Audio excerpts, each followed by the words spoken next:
Turner Yell makes the stop in the secondary for Denver. 1st and 10. The fake. Good block in there, and down it goes. Caught at the 30. Welcome to the Fins tailgate. It's where we elevate. Miami Dolphins talk, yeah, we never hesitate. Breaking news, hot takes, we keep it up to date. And when the fans speak up, the panel resonates. We live that aqua and orange from the field to the mic. Breaking down the plays, man, we talk it every night. From Tua to the defense, you know we keep it tight. NFL moves, you know we got the insight. We open up the floor, yeah, it's your time to shine. Fans drop the heat with opinions realigned. You got concerns, bring them, we're gonna chime. The Fins tailgates, where we keep it prime. Welcome to the Fins tailgate, it's where we elevate. Miami Dolphins talk, yeah, we never hesitate. Breaking news, hot takes, we keep it up to date. And when the fans speak up, the panel resonates. The NFL's changing, but we stay on the grind. Latest breaking stories, we don't waste no time. From the trades to the rumors, we make them all align. At the Fins tailgate, we always on the climb. We're repping the Dolphins, but it's NFL wide. From South Beach to the league, we keep it worldwide. Got the fans engaged with the energy supplied. Come kick it at the tailgate, we're riding high tide. Welcome to the Fins tailgate, it's where we elevate. Miami Dolphins talk, yeah, we never hesitate. Breaking news, hot takes, we keep it up to date. And when the fans speak up, the panel resonates. So if you love the game, you know we got the gate. Tune in, speak out, don't wait. It's your fate, this is the Fins tailgate. Now watch us dominate. Miami Dolphins, NFL, yeah, we integrate.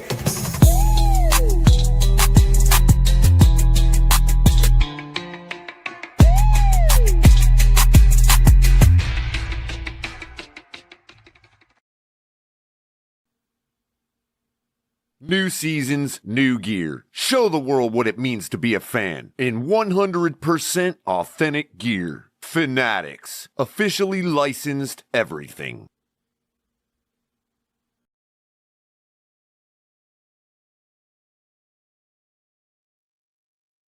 Good flipping afternoon / evening, everybody. This is another episode of the Fins Tailgate. We're calling the Dolphins versus Patriots. Last game of the season. And after this game, we're going to find out which we, as a Dolphins team, will Mike McDaniel be with us next year? Can he coach his way to another season? Can we play spoiler on the Patriots? We got a decimated squad. Darren Waller inactive today, among others. Devon Achane as well, not playing. Nursing at his shoulder injury. And of course, I mean, it's a preseason game. Let's face it. We're going to try to stop the Patriots from winning today, though, I believe. The Patriots need to win to keep with the Broncos and the like. And the Jags. The Jags have won today. That means if the Patriots win, or if the Patriots lose and the Chargers beat the Broncos, the Jags, the number one seed in the NFC, ladies and gentlemen. That's right. Duval County, our sister team up there on the East Coast in Jacksonville, has a chance, and we have a chance to help them do that. So let's get this win against our bitter division rival, the New England Patriots, who are rocking, in my opinion, the best quarterback in the league right now. What do you say, Ali? Yeah, definitely. Yeah. Go ahead, Kelly. Statistically speaking, he's doing more for his team than any other. And they're going through him. Pardon me. That's my don't fall asleep. You got a show to do today because Cap, driving on the road right now, was not able to cover this game today, which I don't blame. I'd find another reason too if I get through. It's tough. I've never had to call a game like this before. I know why. I could see why now the commentators on the network make so much money, because I'm gonna be honest with you, I really am not hyped at all, other than to see the continued burden or lack thereof from one Quinn Ewers. What do you think about that? Yeah, it's Quinn Ewers. It's going to be very interesting, especially with I'm hearing Waddle and HN are out. So that is going to Waddle. be I didn't get the official on Waddle, but I'd imagine since we're probably trying to trade him, he wouldn't play today. yeah, I think double Waddle. check that. I think Waddle, HN, and Waller are out. I think. And Tonk, I'm aware you could probably bring yourself in, but if you're having issues, let me know if you need me to bring you up. And if you need me to, there you are. Yo. If you did you run the stream for the other thing? Yeah, it's not on yet though, right? I just see Cup of Color. No, it's kickoffs at 4:25 or something like that. Oh, okay, so. Yeah. No, I see it. Yeah. Yeah, I was just waiting for somebody to request because I was, you know what I mean, like that way I could save bandwidth if there was nobody that needed me to. But yeah, I wrote in there. It's not a problem. Color, real quick. I'm getting someone just messaged me and told me that our show is being played, being on YouTube. Looks like it's on a mobile app of some kind. Yeah, because there's actually two feeds now. There's the they're two different layouts. Okay. So you just have to find and they show up in YouTube as two different shows, Friesen. I don't know why they do it like that. It's kind of stupid, but you mean the split? So the show that they may be on is that second feed is what you're saying. Right. They're on the other one, right? Okay, because I'm sitting here really like dumb why they do that. I don't know why they don't just unify the so you can just say, hey, I'm on a mobile switch automatically. But now there's two different shows actually on YouTube. Yeah. So when we look at now we have to add them together between those two shows. Thank you for the clarification. I'll let them know. And I ain't getting this going on for here. I got see one that big now. Yeah, you should see that now. Yeah, I see it. Let me full screen it for you. It for some reason, I don't know if it's because of my I don't know if it's because of my audio card or what. I don't really need audio.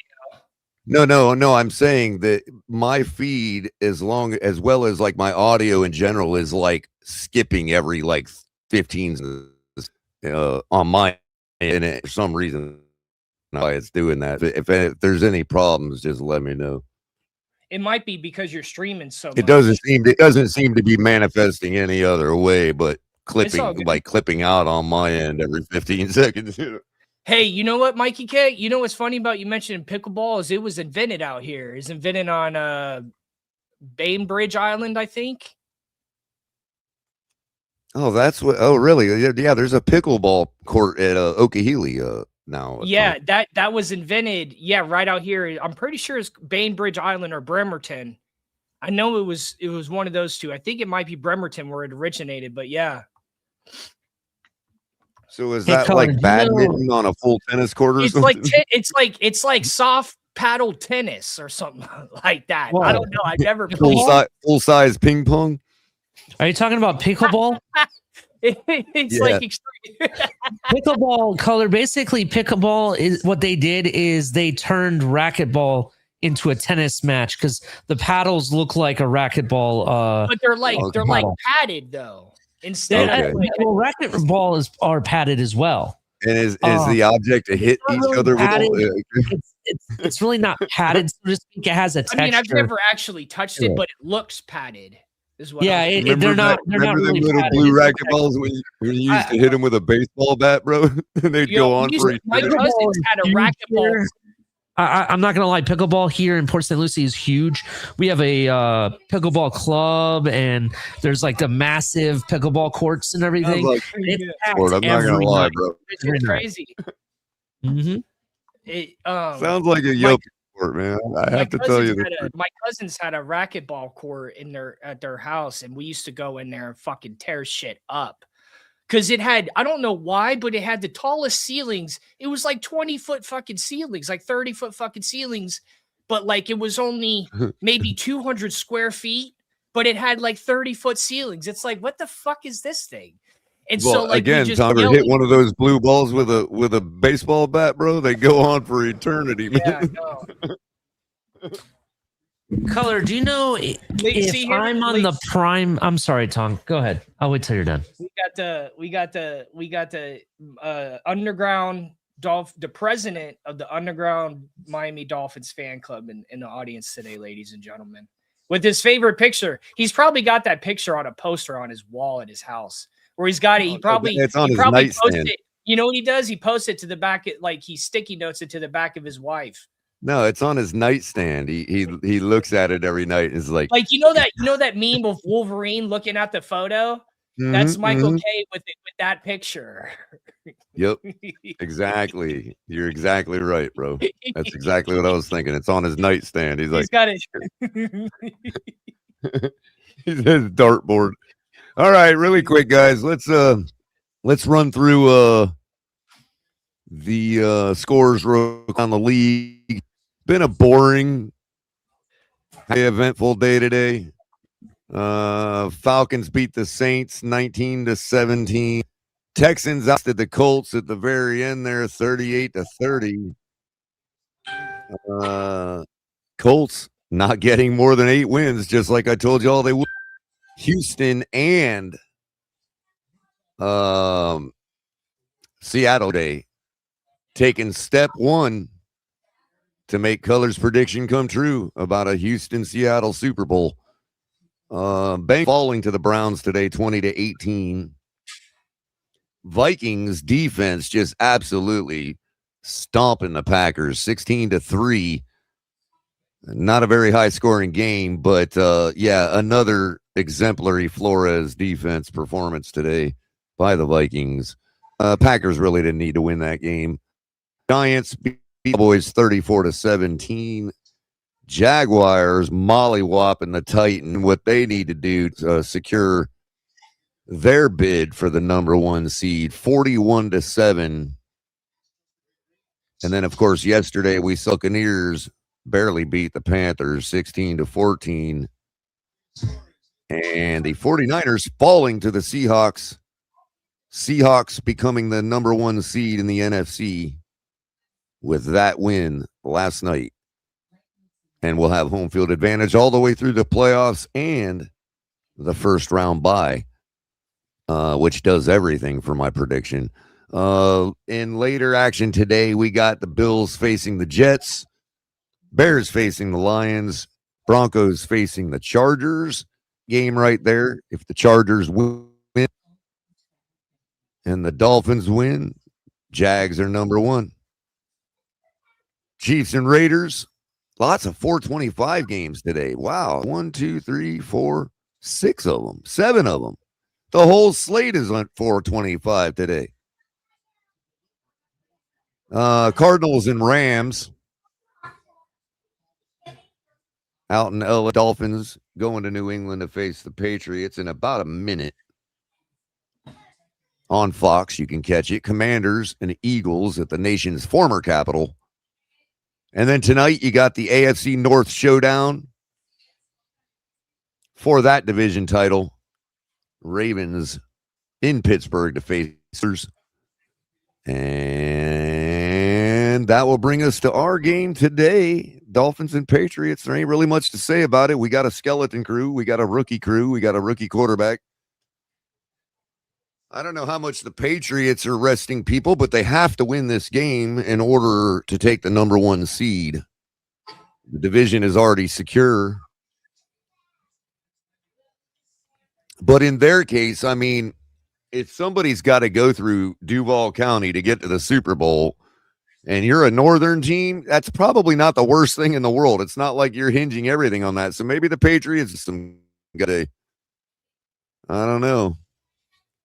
And there you go. New England win today and Denver loss makes New England the number 1 seed. A New England win and a Denver win gives them the 2nd seed, and a New England loss gives them the 3rd seed. A New England-Denver loss will give the Jags the number 1 seed. First season as Patriots head coach Mike Vrabel, 3-3 on the season, has already defeated us 3 times in his career. Mike McDaniel with a 5-2 record versus the Patriots. And, of course, Riley Patterson will kick the ball off. I don't know who lost, but If we won it, then Mike McDaniel finally made a right decision. Ball is taken at about the 1 yard line. We'll get a return. Patriots returner makes it about to the 29 yard line. I believe they'll spot it.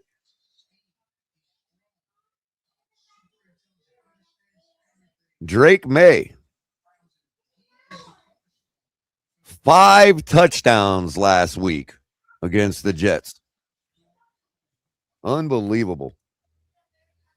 By all metrics I've been evaluating, this guy is the reason they're winning. He's the reason they're scoring, and he's the reason they're 13-3.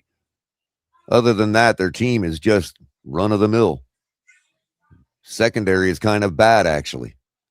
Drake May in the shotgun now, hands the ball off, and meets the guy in the backfield, but can't take him down. I guess he just wanted to dance with him, and the running back takes the whole pile all the way for 9 yards.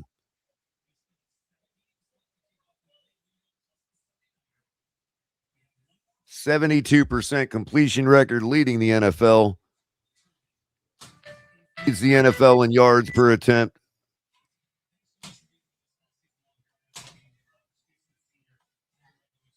Looks kind of like Jerry O'Connell. Is that just me? We got the Firefly captain going on watching today. That's what we got. Hands the ball off again. Easily takes it for a first down. Stevenson stays on his feet, breaks through the hole, and he's going to probably take it down to about the 5 yard. Damn, Broke color. one tackle, got tripped up and stayed on his feet and took it all the way down. What's up, Ollie? I hate betting against my own team, bro. I hate it. What else are you supposed to do?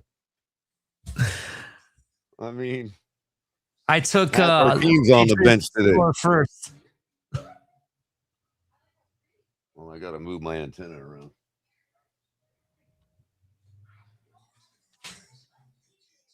There we go. That should work better. All right, 1st and goal now from the 5 yard line. Give up Stevenson, who takes it right up into the end zone. No problem. I'm sorry, that was Henderson. Travion Henderson, for people that don't know. Travion Henderson? That is correct. I almost thought it was who's the other guy? CJ from that was with the Rams for a while. CJ Henderson. Travion Henderson is an Ohio State product. He's a hell of a running back. So who had Travion Henderson first touchdown? That was probably a big winner. I did. Did you really? Yeah, I did. I have one. I have him for 2 touchdowns today, actually. No, I mean, who had him for the first one of the game? Oh, I didn't. That's the big money winner right there. $100 on that probably would have got you a couple grand.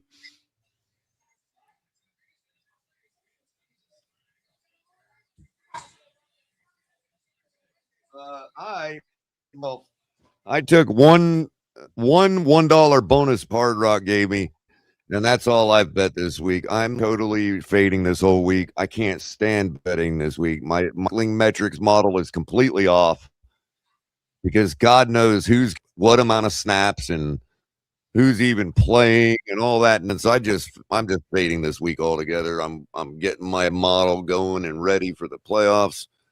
Reset everything. Adjust my metrics because we're obviously not going to have any sample size going into the playoffs. We're going to have to rely. That's from the probably incorporate with some players their historical playoff performances. Maybe, I don't know, figure out something. But I do have that. There was that fun parlay that they put front page, Ollie, like 4 first touchdowns of the game, 4 different players. Mm-hmm. I took that one for $1. That'll win me 100 or something. But I think it's already blown anyway because CJ Ham, right before halftime, or maybe even in the third quarter, I have to look at the box score again. But it took CJ Ham most way through the game to get down in that Vikings Packers game. So if you had CJ Ham for the first touchdown in that game, you made a good penny. The irony is if you're in Minnesota and you're following them, or if you even the NFC North, apparently everybody and their mother knew CJ Ham was going to get down today. So the Falcons won. So There's some kind of sob story involving him. What was that, Tom? Falcons won, so the Bucks are out the playoffs. Oh, wow. So that got Carolina back in, basically? So Carolina wins the division? Actually. Let's see. Because the Bucks beat Carolina yesterday. Yeah, so it says a Z next to Carolina. Yeah, they clinched. Wow. Yeah, they won the division. Wow. Yeah, the Bucks are eliminated. That game did kind of mean something. Yeah, that game they lost against them 2 weeks ago or 3 weeks ago.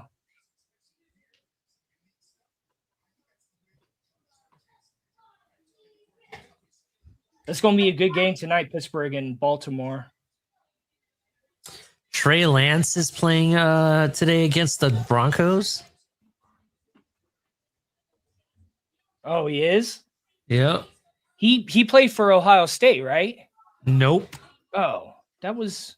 Trey Lance is the guy that the 49ers drafted after they traded 3 first-round picks to us. And then after like 2 years of nothing, they traded him away. He plays for the Chargers now. I don't remember what school he went to. Utah? It might be Utah he went to. I don't remember. Third start for the rookie quarterback now. All right, come on, yours. Performance last week. We'll see if we can get a nice one out of him today, too. He sits up under center on first down. Sweep. Rolls out to the opposite side. He's going to run it himself. He's going to easily pick up the first down. They may only give him 9, but I think they'll give him the first down on that. Nope. 2nd and 1. Call it 2nd and 1. Got some wheels, bro. That was pretty speedy. I mean, he runs a lot. I've never seen him play, but he runs a lot. Well, that also, it didn't time to develop either. That was pretty quickly done, you know. Like, yeah, and I mean, you know what? I mean, if that's what it takes, if that's what it takes for us to win, if it requires him to bring us like he's got a little speed with him, though. I mean, if it helps us get to 2nd and 1 or 1st and 1. If it helps us get all the way to 1, then so out of the shotgun, Ewers the little sweep and then throws the screen to Jalen Wright, who picks up the first down. No problem. Yeah, Austin Jackson out, Chop Robinson out, Minka Fitzpatrick out, Jalen Waddle out, Devon Achane out, Darren Waller gone. Notice it's all the players we want to trade. Yep. It's every player that's not going to be, it's there that's over 23.7 years old, Ali. Go figure. Give off to Jalen Wright on first down. He picks up a yard. I got to move my antenna. The boogers all kinds of messing up on y'all.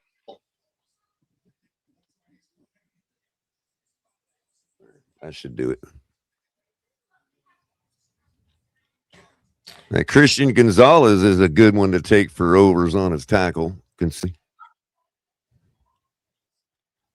All right, 2nd and 10 now. Ewers up under center. Ingle goes in motion out to the screen to the 10. Ingle, the lead blocker. Tight end picks up about 4 yards. Dulcich on the catch. That kid needs to be a must re-sign at the end of this season. Oh, he's definitely a lock, bro. His hands so soft, bro, and inviting of the football, bro. Yeah, he's a lock for sure. Definitely. I think we've seen him drop like 1 legit, But beyond that, he's like, he was 5 for 5 last week. 5 for 5 last week, Ali. Damn. Ewers in the shotgun now on 3rd and 6. Balls at the Patriots 48.5 yard line. Drops back to throw. Good pocket. Throws across the middle to number 81 for the catch. Weiss, I believe, Jr. Big time play. Gashes the defense for about 15, 20 yards. Picks up the first down and keeps moving. Look at this, dude. 9 pocket. without Austin Jackson today. Just delivers a strike with a flick of the wrist, man. Gotta love it. We've been missing that for so long, dude. Oh my God. What have we been waiting for, man? All right, 1st and 10 now. 5 seconds on the play clock. Here's the snap. Give off the right. Cuts back. Picks up a couple yards before he's met by the entire defensive line of the Patriots, who throw him back, but they'll give him forward progress of 2 yards.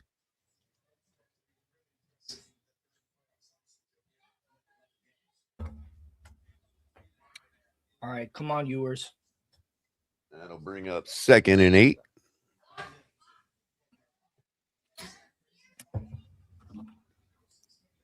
Fakes the handoff to Ollie Gordon, rolls out to his eye, throws down the sideline to Dulcich, who easily makes the catch, takes the ball out of the air over the head of the defender and picks up 8 yards or 7 yards. That's going to be a yard short of the first down. But yo, what's with the Josh Allen looking mullet head they got on our screen right now? Who the hell is that? That's Quinn Ewers. That's Quinn Ewers when he was Ohio State commit. And I missed that Quinn Ewers because that Quinn Ewers was nasty. So what in the American flag was going on? Now I remember watching that guy. Now that I think about it, thinking what a rough looking dude. Here's the handoff on 3rd and 1. Ollie Gordon just falls out of bed for the first down, like he always does. That haircut looks like he drove his jet ski to the arena today. Right, exactly. Yeah, this motherfucker pulled him on a jet ski with that haircut. I don't care if it means not even a jet ski. I don't care what he looks like. Someone was pulling him in. He rode in on skis. Yeah, it was a wave runner, bro. It wasn't even a jet ski. It was just a wave runner, a ski-doo. From Canada. Nah, he's rolling in a freaking Chevy truck, bro, with the lift kit. That's what he's rolling in. Ingold rolls out in motion out at the receiver. Malik Washington, who had Ingold as a lead blocker, takes him all the way up for 9 yards. Malik Washington. That'll be 2nd and 1 now. I love how Ingold motions out to the flat and then becomes the lead blocker on the screen. That was 3 running backs stand in the backfield. Viewers in the shotgun. Little 72 Dolphins action. Toss out to Jalen Wright, who's going to get wrapped up in the backfield and lose a couple yards. Williams wasn't fooled by that, nor the rest of the Patriots defense. I mean, if the but yeah, look at this. You got the quarterback in the shotgun.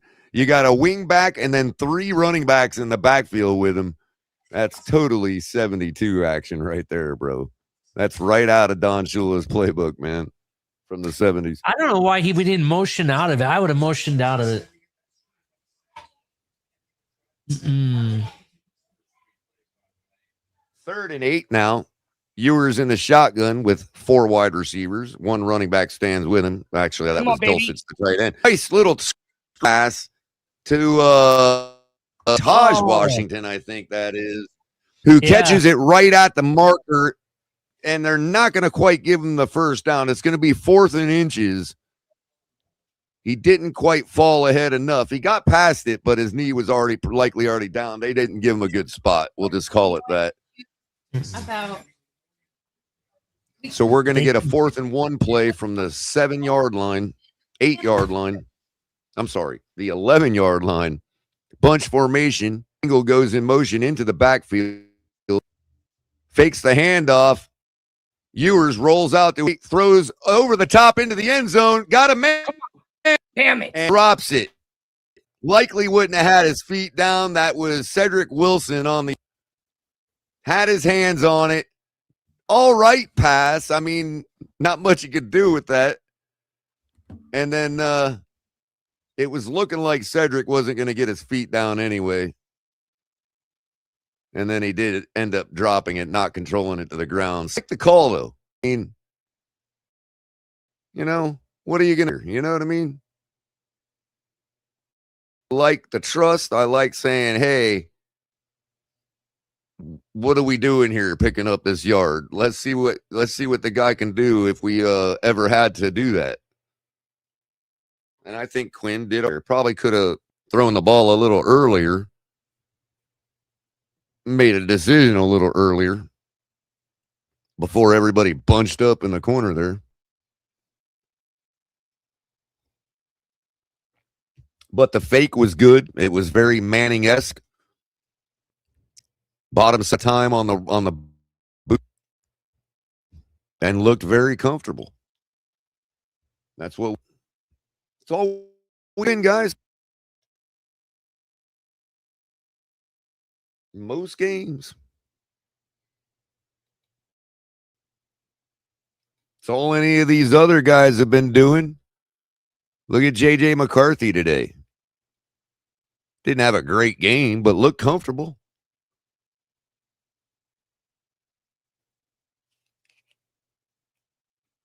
Oh, yeah. Wilson catches that all day long, Adam. I mean, that's why I've been hyping up Garrett Wilson. I think he's a great wide receiver in general. Might try to make a move on him this year off season. That'd be really cool. Yeah, really well maintained drive too, Daniel Taylor. Good point there. I mean, we're just, he's got the serviceable part down, that's for sure. Most do.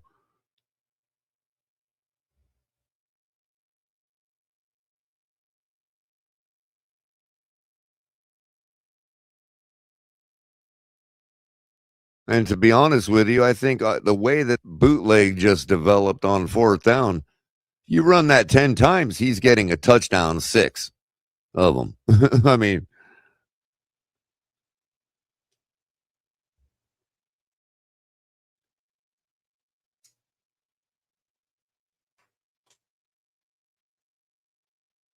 the way it was executed. Patrick over own 8-yard line.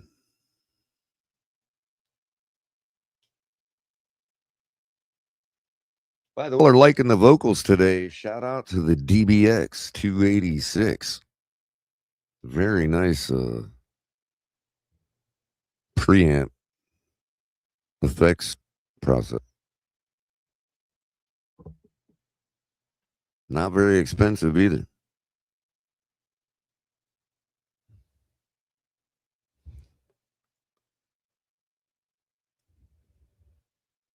Guaranteed to make you sound like color. Drake May in the shotgun now on 2nd and 3. First play was a short gain. Throw flat to the sideline. I'm sorry, to boot.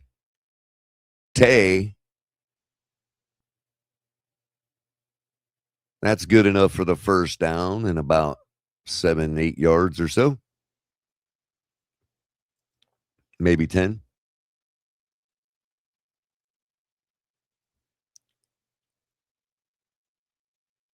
Nearing the 440 mark in the first quarter of the game. Patriots leading 7-0 as Josh McDaniels looks on.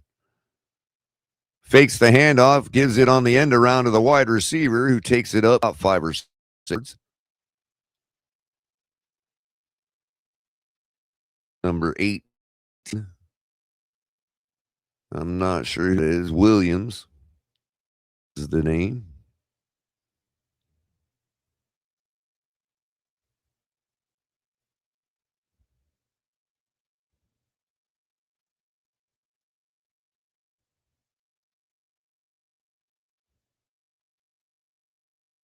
All right, May in the shotgun.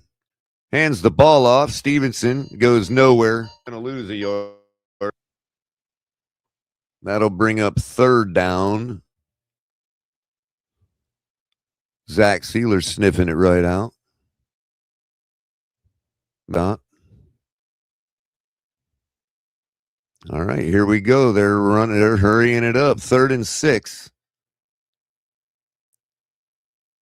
May in the shotgun takes the snap, and he's under a little pressure. He's going to get his face mask grabbed. They didn't throw the flag, and he's going to run forward for the first down the sideline. 2 different Dolphin defenders had him in their arms. One of them reached out and grabbed his face mask, but no flag thrown. That's a clear face mask by Quentin Bell. Refs didn't see it. But the end result's the same. He picks up 10 yards in the first down anyway. That would have likely been the result of the penalty. May in the shotgun now at his own 36. Runs a flea flicker, throws down the sideline, has his man wide open who takes it for a big gain. Chisholm is his name. Chisholm the third. Good question, Ghost. So how much stock does this game have for McDaniel's job? I think about 50%. I'd say about 50%. I would say the decision's been made. Yeah, up or I was down gonna because if the decision wasn't been made, we would have a full roster playing today. Yeah, I'm going to tell you right now, the decision's been made, and there's this has no effect, win or loss. Yeah, on that decision. That's why I even said 50% at all. I mean, I just want to see. That goes both ways. That goes both ways. If the decision was to get rid of him, there's nothing he's going to do today that'll change that. Yeah, exactly. Nice run by The Henderson. decision is to keep him for next year. Then, if the decision is for next year, then this is a pregame for him, and there's nothing going to affect that. You know, it's a wash. You know, this game is a wash. I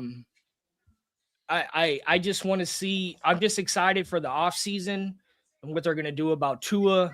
I think the team is feeling like that too. Hopefully, they're feeling like that, and they're just. Yep. Oh, and by the way, just trying to find. Wait, real quick.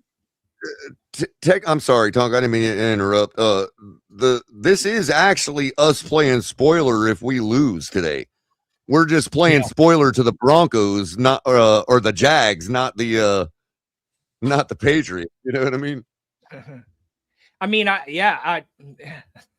And technically, the Broncos played spoiler to us last year, so we really should be spoiler to the Broncos, not the Patriots. Well, I just hope that the biggest change has been made. I hope they don't fire McDaniels.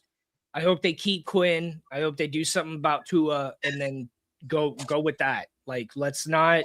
We don't need no more. The thing of it is, bro. The thing that gets me, bro, is you're not gonna, as the Patriots line up in a bunch formation on 2nd and goal. Direct snap to Williams, who takes it in for the touchdown. I'm sorry, that was Stevenson with the direct snap into the end zone for the touchdown. Patriots are going to go up 2 scorers early or nearing the first quarter. Tonk, but the thing of it is, why do you bring in it like you bring in a guy like Troy Aikman to help you with the GMs? Yes, right? That may or may not mean anything, but what it does mean is that the caliber of GM you're going, if you do that, yes, is not the type of caliber that's going to keep Mike McDaniel. Let's be.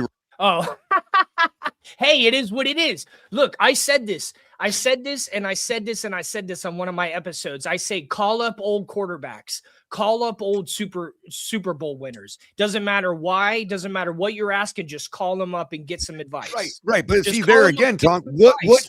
But why did you come to that conclusion? Why did you make that opinion? What's that opinion based on?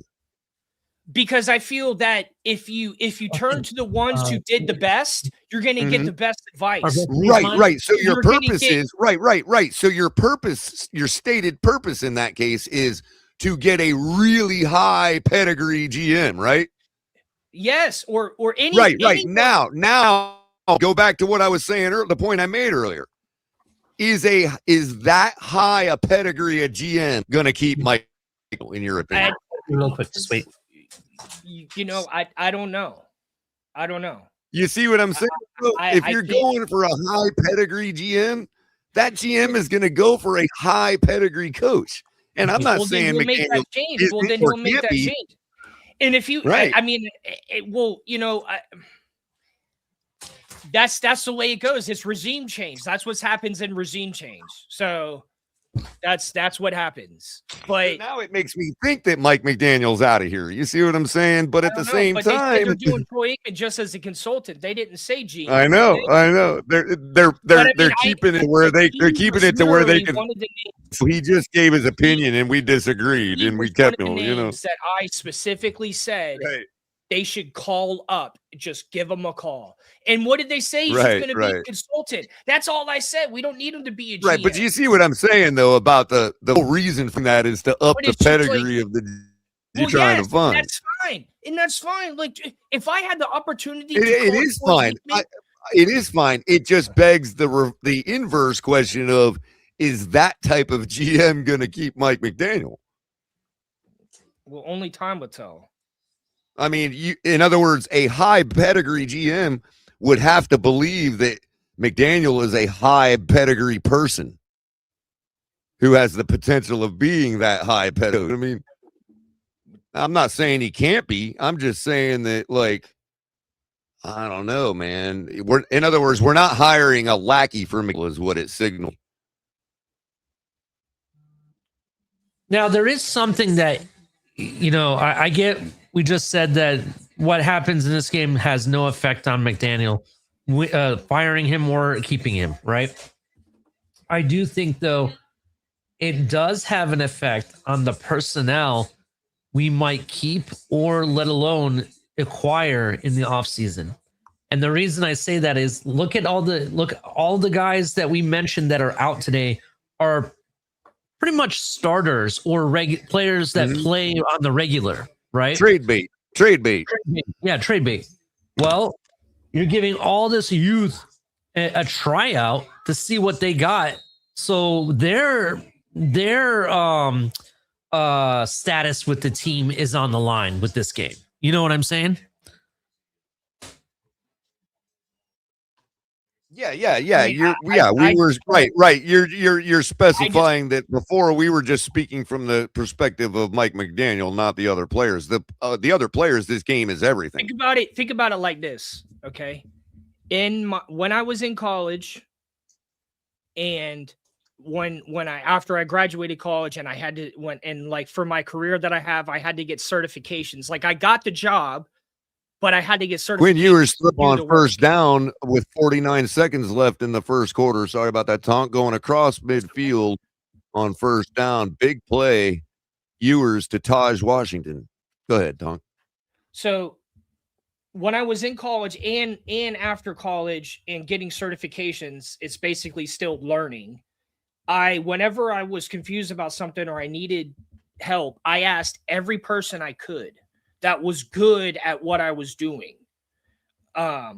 Sometimes I'd ask different people the same question, and that's what got me through a lot of college and post grad with getting certifications and stuff, is because my willingness to ask so many people, and a lot of those people that I consulted with were professions in this area, and it's done me really, really good. And that's why I said for the Dolphins to just give calls to all these successful, retired players, because I've seen that work for myself. Right.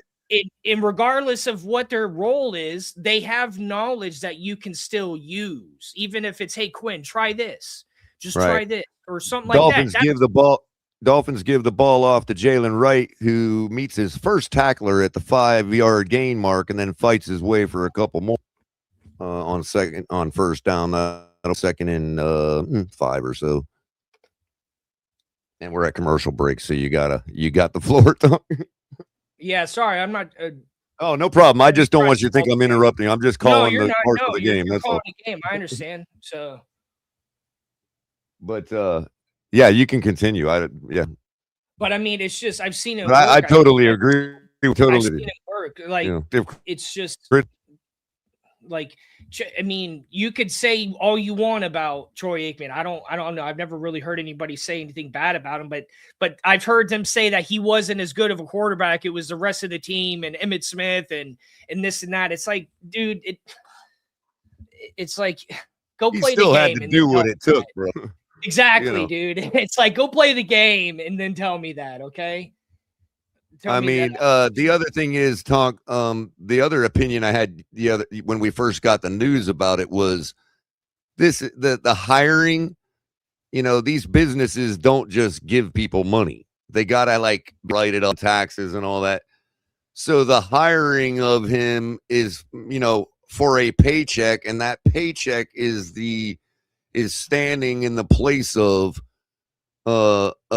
some cash for giving us Jimmy Johnson's phone number. You know what I mean? Well, it's like and it's not like he hasn't still been locked in. The guy's been on TV for what, 20 years now? Right. 25 years. But what's Troy Aikman going to advise us to do? Interview Jimmy Johnson. Well, how do we do that? We need the frequency to his radio on his yacht that he's fishing out off. Yeah, exactly. So we just paid Troy to get in contact with Jimmy. Exactly.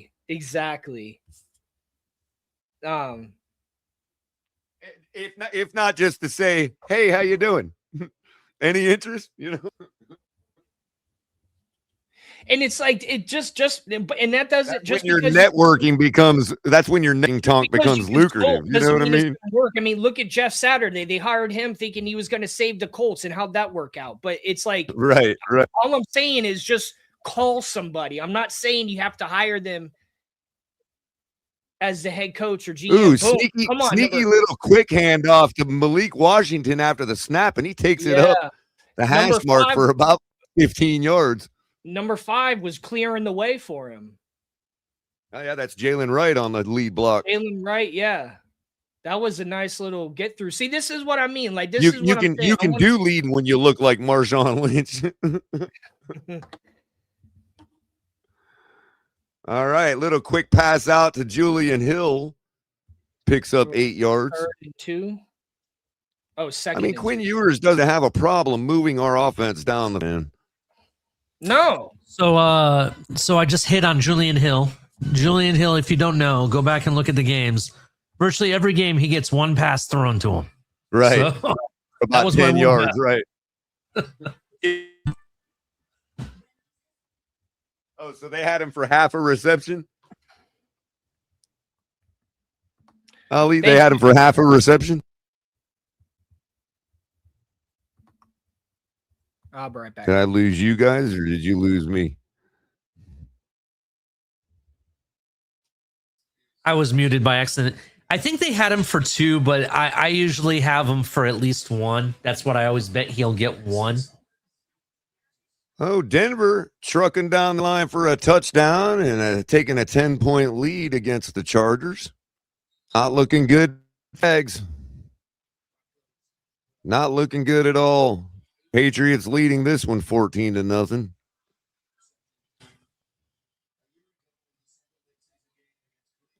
Ewers in the shotgun now has Ingle to his left. Jalen Wright stands behind him. Give off is to Wright with Ingle ahead of him. Wright takes it off tackle, fights his way for a bunch of yardage, 6 or so. I think he dropped the ball. Dolphins got it back, but I'm not sure if he wasn't already down first anyway. No harm, no foul. Dolphins get it regardless. Bring up 2nd down and 3. So we can get another first down before the touchdown. Ball's at the 5.5 yard. No, I'm sorry. 5.5 yard line. Ewers tosses to Wright, who takes it up for the first down to about the 3.5 yard line. Depending on where his knee fell, they're going to call that 1st and goal for the time being. Jalen Wright putting in some work. He'll check out of the game. Ollie Gordon comes in. Time for the Ollie Gordon touchdown. 2nd and for the play act. He's going to give him a zone delayed handoff out of the shotgun. There it is. And Ollie Gordon takes it down into the end zone, slides on his back down the defender without any part of his body hitting the ground, and the ball is the first thing to hit the ground in the end zone. That's going to be a touchdown. They're going to call it 1st and goal, but yeah, we're going to see this here. Look, does any part of his body ever touch? Look, his shoulder goes down right before the end zone. All right. But for the rest of it, he just slid right down the back of the defender into the end zone. Here we go. Wright's going to get a shot this time. Ingold, the lead blocker. There's off. And I don't know where Ingold was going because Wright already had that guy beat. He was in the backfield. Ingold followed a defender in field way away from where the ball was going, leaving Jalen Wright with no lead blocker, who just got gobbled up by the defensive line. I don't know what's going on here. Look at this. Here's Ingold, and Ingold just cleared the other way. I don't know if that was supposed to be a full counter trap or what, but Someone didn't know the play. there's the corner pass for the touchdown to Malik Washington as the feed skipped out for a moment. My apologies, everyone.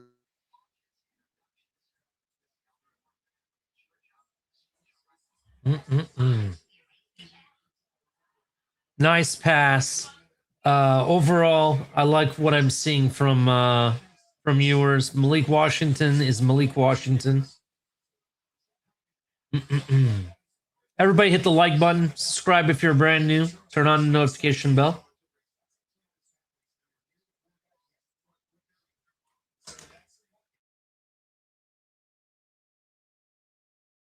Color, are you back?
Ladies and gentlemen, hopefully you guys can hear us. We're having some technical difficulties at this time. Let's see what's going on with the Dolphins game. Looks like our feed has cut off, so I'm going to switch to the Super Box. 4th and 10. I know I'm a little bit behind, unfortunately, having to switch. 4th and 10. Patriots are about to punt. Waiting for color to get back.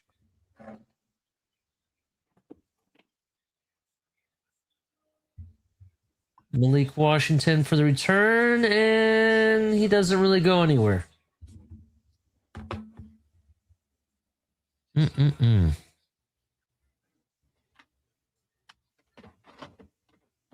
Looks like we've lost color again, unfortunately, Tom. Okay. We lost his feed also. Yeah. If I can put on my super box, but it's probably gonna lag a little bit. Oh, there's color. Color, can you hear us? I can. How long? Okay. How long have I been out? For the last like 5 minutes. Oh, okay. How far in the game though? I had to switch to Superbox because I lost the feed from the other thing. Well, what was the last thing that I called? I don't even remember because you cut out. And I've been doing laundry, so I wasn't here. Last thing I called. Did I call the touchdown? Oh yeah, we called the touchdown, but Okay. I didn't call. I called the. Let me go grab my super box. So that's where I'm at right now. The punt. The punt. Yeah, you're ahead of us because remember your feed died. Oh yeah, yeah. The punt was the last thing the last thing I called before I realized I was out. I don't know if the audience heard me call the punt or not. Yeah, I don't think they did. Okay. I'll get it going back in the other stream too. Give me a second. All right, no worries. Right Dolphins give off to Jalen right on first down. It picks up 5 yards. They're deep in their own territory after the punt. So it must have went to commercial after the punt. So I got a little bit of a 2nd and 4 now. Patriots did not score on that last drive. 9 minutes left before halftime. Ball is at the 17-yard line. Give to Jalen Wright again, who gets stepped backfield, but then picks up another couple yards after fighting for it. That's going to be about a yard short of the first down. Jalen Wright getting dirty today. Working hard. Let's see. Load more. Meeting room. 3rd and 1 now. Dolphins in a bunch formation. Engel comes back into the backfield. Give off his Gordon, who gets backfield and is going to lose a yard. That'll bring up 4th and 2.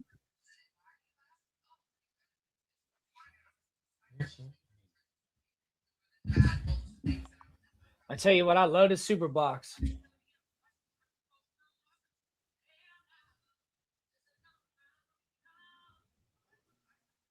Jalen Wright, number 5. What's the time on your game color, if you don't mind? I have in 42-7. The punt drops on the ground, gets a little bit of a Dolphins roll down to about the 31-yard line. 7:33 left on the clock before halftime. It's back up in the other stream too, Tonk, if you want to get back to real time. Thank you, Color. I can't promise how long it'll last before my computer freezes again, but we'll see. No worries. And the Super crazy thing is that was completely a problem between the browser and StreamYard, like caused by my computer, but like my hardware was good. That's why I didn't know I was out. Yeah, it's all good. Hit that like button, everybody. Share. Check out the website. We'll play a commercial during halftime. This what do they call it? The Super Box is an entire series behind. Yeah. Oh well, it's for free. Entire series? Try even have you tried a different feed, like switching over to Yeah, the regional locals or something? I was wondering, Let me try that. Right now I was just saw wondering the if you Olive were Garden different. one. I was considering, what was the other one you just mentioned? Well, I usually go to the regional locals because that's the one that those are the ones that probably have Oh, no hops between them. You know what I mean? oh, that's the trick.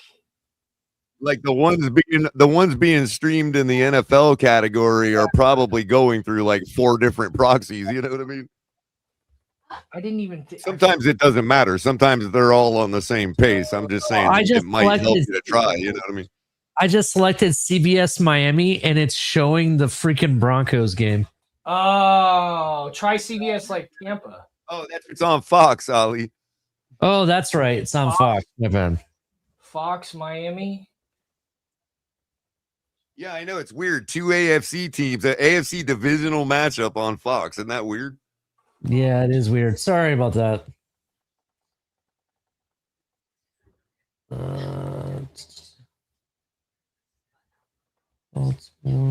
Fox is like all these cheap games laying around that none of the other networks wanted to buy. We'll pick them up. Why not?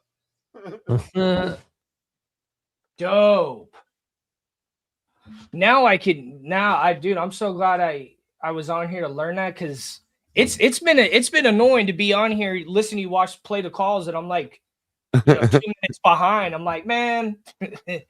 It doesn't always make a difference, but sometimes it try just going to the different types of channels. You know what I mean? Yeah, this Super Bowl. I'm gonna buy a second one soon. This Super Box is the shit, man. What they need is a super box that's just on a bowl that can feed into your computer. I'm doing it with a capture card, but that kind of defeats the purpose. Here we go. Drake May in the backfield. Drake May. Nice spoonerism, dude. Oh, he's going running. And he dives. Notice how he turned his back to the defender, the strongest part of his body. Let me ask you a question about that color. I understand when they slide, they're supposed to you're not supposed to dive at the player or whatever, because it can be a late hit or whatever.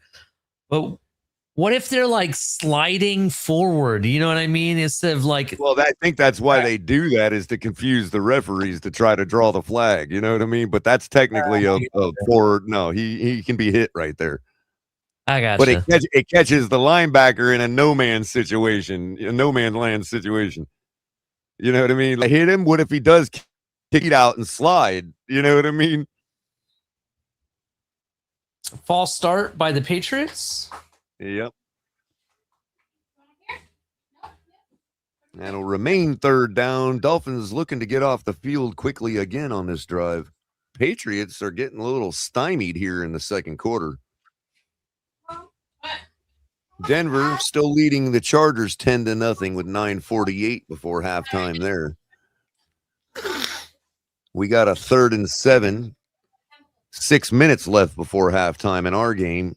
12 seconds on the play clock and counting. May in the shotgun. Drops back to throw. Looking at his receiver the whole way. Throws short to the tight end, though. It was planned. Short. And the tight end gets planted by Tyrell Dodson.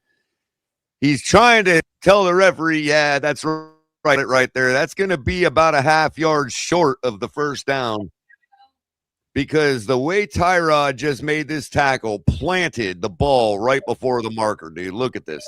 Brilliant tackling right there, bro. This is why Tyrell Dodson is right behind Brooks on our team as the leading tackler. Look at this. They might still give it to him, bro, if they look at it on replay. But man, where he ended up landing, bro, that was a brilliant tackle, man. They have the AI calling the line of scrimmage now, so I don't think they would. I don't think they will. It looks like I think Vrabel might have thrown the red flag. Oh, did he? Okay. And how did we get from 6 minutes to 50 seconds left? Oh, these networks this year, Lee, are just terrible with the graphics, dude. Yeah. All year long, bro. Either not putting stuff up or taking like 3 plays to do it or incorrect information. Like, really? Yeah. Get on the ball, man. They must have AI controlling that now, too. Yeah, AI doesn't like it. And Like We don't 55 need seconds left before the half from 6 minutes. Like, really? All right, 4th and 1. Bunched up here. They snap the ball, quick give off, and that's gonna be stopped backfield by Tyrell Dodson. What an absolute beast of a stop right there. Not once forward. Was that Dodson or Brooks? Dotson. Brooks. That was Brooks. Nope, that Oh, was was? Dodson, dude. Look No, at it that. was both of them. It was Brooks both hit of him them. first and cleaned it up and Oh, it was landed him Davis. right where he stood, bro. Oh, Not okay. even, he might have lost the yard. Wow, what a And that stop, was the dude. tight end. Lock him up, bro. Tyrell See, this- Dodson, man. see, this Lock one him, said- dude. You know, it's setting us up for next season. Both players. Brooks makes the hit. Dodson just plants him right where he stands, dude. Oh, just beautiful. Boom, boom. And lost the yard. I mean, God, that is so beautiful, dude. I've never seen anything that beautiful in my life, bro, in football, man. That's just like how it's done right there. Look at Vrabel. Vrabel's got to respect that. He's like, how do I not have those dudes on my defense, damn it? Ewers now it is at the Patriots 39-yard line. Hands the ball off to right cut, makes another cut, finds a hole, takes it about 9 yards down to the 31-yard line. We're probably going to get a holding penalty on that. Flag is out. If it's on Julian Hill, I'm going to revolt. Well, too many holes opened up late. That usually signals holding. There it is right there. That's Patrick Paul, yeah. Yep, can't pull him towards you, that's for sure. God, I love Tyrell Dodson, man. What a beast, dude.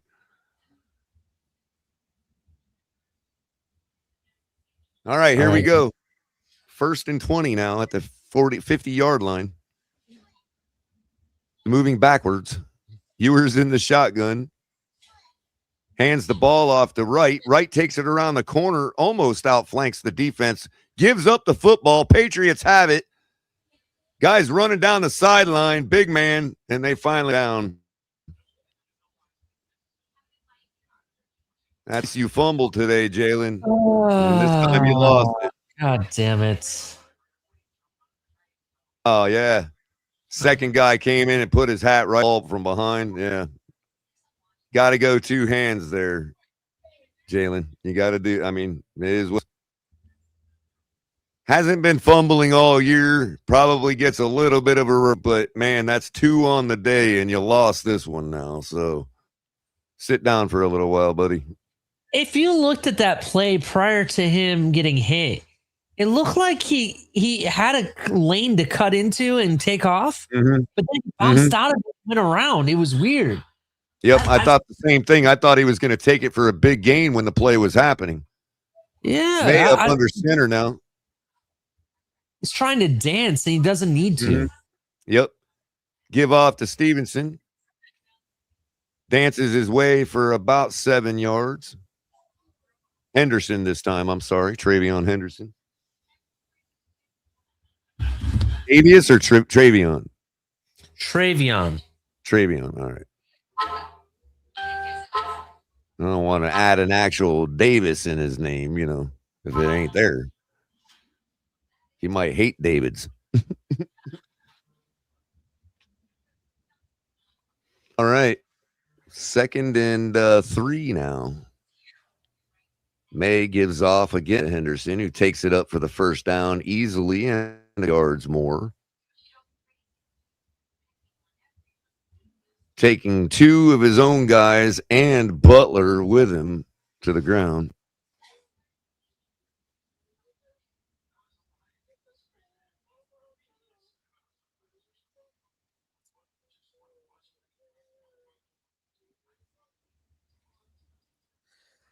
See, Jalen, and now you screwed it up because we were in scoring position. Mhm. God damn it.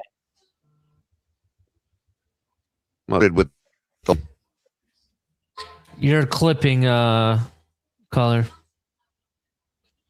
what? You're cutting in and out, clipping.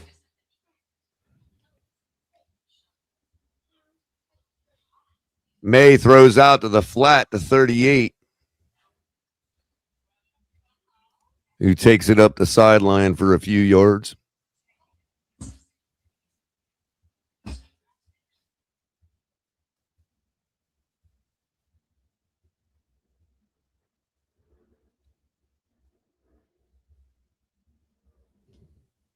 All right. Ball at the 17-yard line. 2nd and 3. And somebody called a timeout. Patriots take their second time out of the half. 2:27 left before halftime.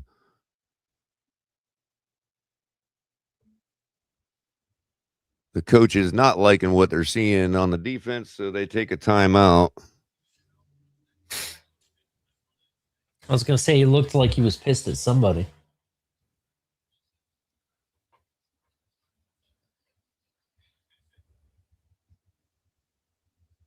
I mean, you got to hand it to that guy right there, Ali. Many decades of just excellence on offense, dude. Josh McDaniels, man. It's unbelievable the difference that dude makes. It's odd how he was such a great offensive coordinator, but he can't make it as a head coach. Well, you know they what I mean? said something about Flores, dude, and you and I weren't really privy to what was going on in Denver like we are, mine. You know what I mean? Yeah. Henderson up for a first down and drags the pile for about another 5 yards. Flag on the play. Maybe we can get a holding penalty, Patriots here, maybe.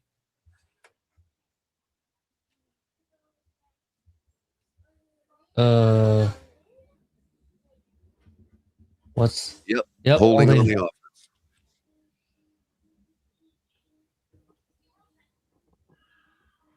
Well, that might help us keep it to a 10-point deficit before the half.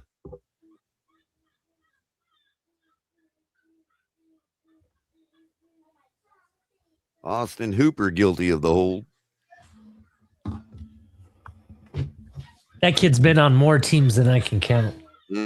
Atlanta, I think he was with. Cleveland. Mm-hmm.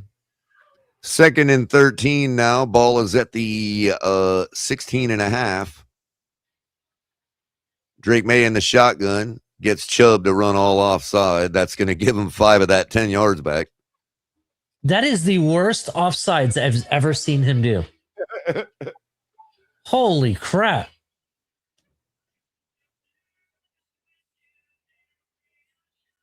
Yeah, that's At the least one they're that's taking it as uninnovated to the quarterback. That's when they have to stop the play. They can't give him a free play out of protection of the quarterback.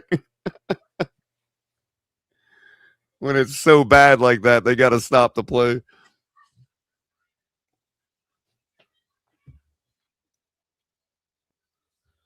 Otherwise, May's going to the end zone. Right?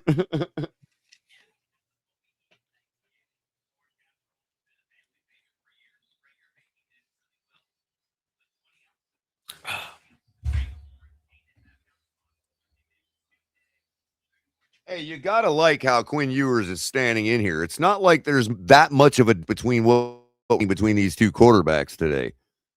One is just getting in the end zone and the other's not. I mean, Quinn Ewers hasn't done anything to lose the game. Yeah, that's the team aspect of it, Ali. When they talk about, oh, everybody needs a team. Yeah, you need a team to score, basically, like consistently. But if you're talking about numbers right now, oh, Quinn Ewers is wiping the floor with Drake May right now. 8 for 9, 71 yards, an 8-yard average, 1 touchdown, 0 sacks, and a 136.6 rating. On the other hand, Drake May, 4 for 7, 59 yards, 8.4 yard average, no scores, no interceptions, no sacks, and an 84.8 rating. So give the Patriots our quarterback right now. They would be blowing us out.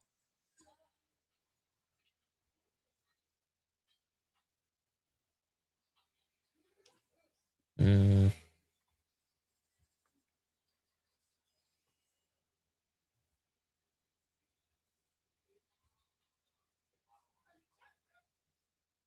Given how their running game is performing. Yeah. So, I mean, but Drake May's doing what he needs to do to get the scores. And not many more, just one more. But again, you can't lose the game if you have more point opponent.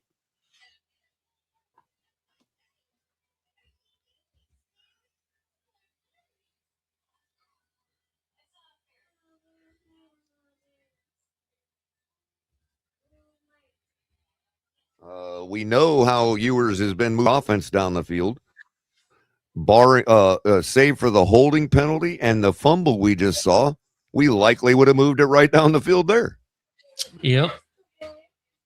I mean, we executing until the holding penalty and the fumble.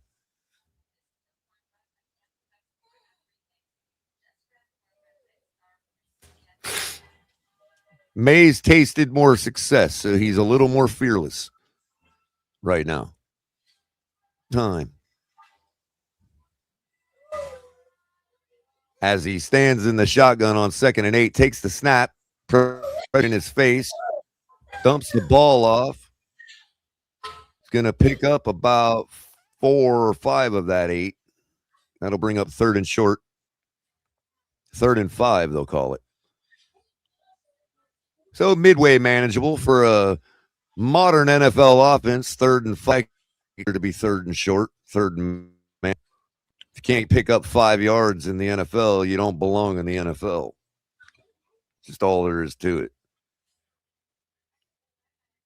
I mean, yeah, sometimes you can tell, okay, that was an extra special performance on defense, but most of the time, 5 yards is ridiculously easy to get. Go down on the field, go to a football game and a live one, and you'll see just how short 5 yards really is. So the Dolphins need to hold him to a field goal here. May in the shotgun, stands by himself, 5 receivers, drops back to throw, throws out to the flat. I didn't see the result of the play, but there is a flag on the play. Pass interference on the offense. It'd be a nice penalty and remain 3rd down, 3rd and now. Why didn't they let us see the whole thing? What happened there? Well, it skipped out. I think they picked up the first for the yardage, but then it was a pick play, basically. So they called Henry for pass interference, and that's going to make it 3rd and 9 with 1:50 left before the half.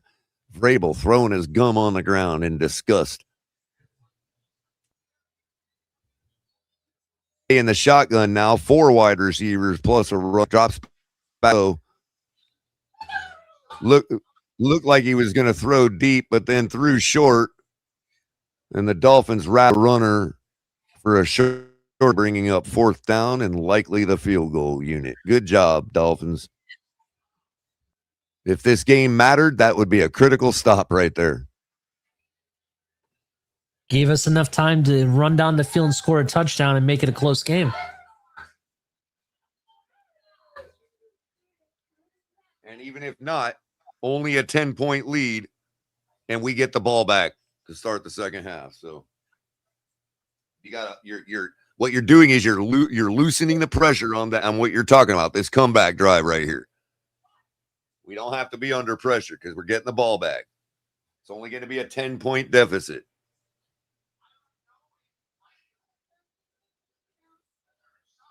If we don't block it. And we blocked it. That's 2. That's 2. As many games as I've called that I called a block like that. Oh, my God. Nostra color in the building. Nostra Recovered color. by Miami. Returned down for a little bit of yardage. That's going to give the Dolphins the ball with 1:31 left and only a 7-point deficit. To receive the ball to start the second half. Our special teams has been on point this year. I'm just going to say, man. the most part, it's been on point. I called the block in the Hurricanes game. I called the block just now. Like, damn, man.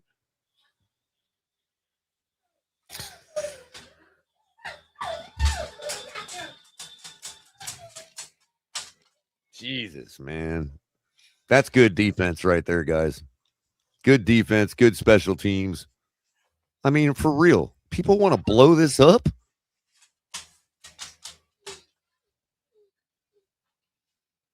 Absolutely nothing to play for with a skeleton crew.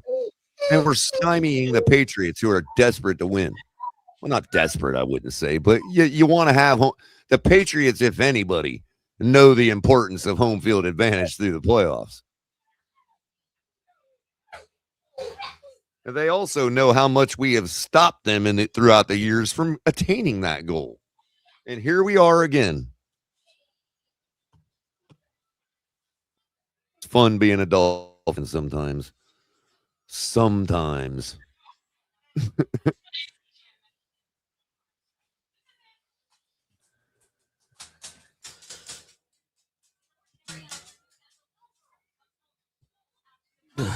What you got for that game coming up, Ali?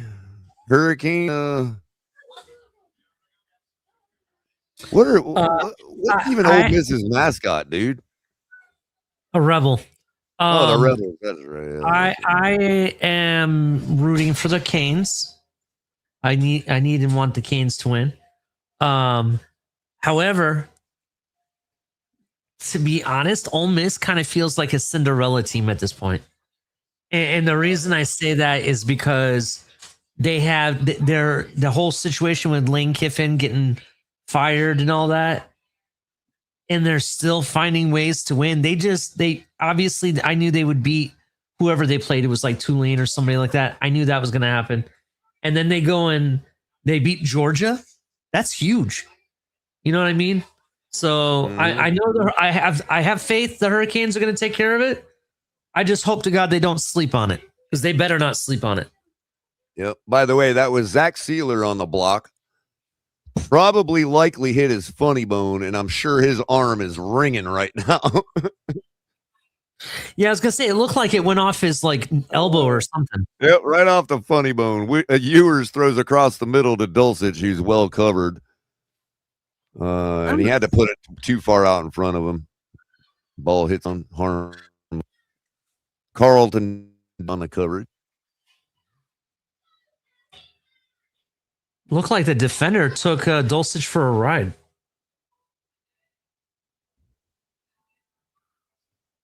All right, Ewers in the shotgun, 2nd and 10, minute 28 left before the half. Drops back to throw. Under a little pressure, rolls out of the pocket, and he's going to go.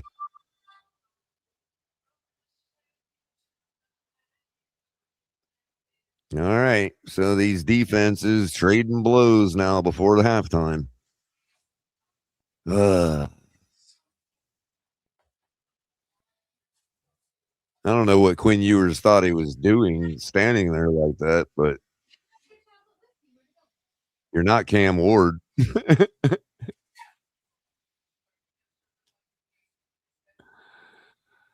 Good thing you held on to the football.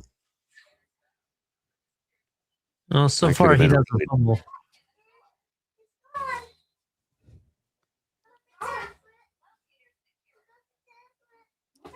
All right.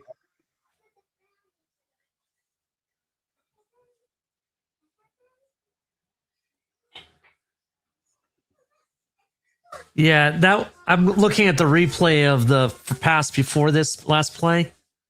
It was pass interference from the defense. Oh, Ewers dumps off to Washington, who had a good wide open lane, but doesn't quite get down to the marker. Going to be about 3 yards short of the first down. That's going to bring up a 4th and 3. A minute left on the clock. Looks like the Dolphins are going to go for it. Really no reason not to. Burn most of that play clock down first. Try to get him to draw, call a timeout, and then go for something. Oh, no, they're still on their side of the punt here.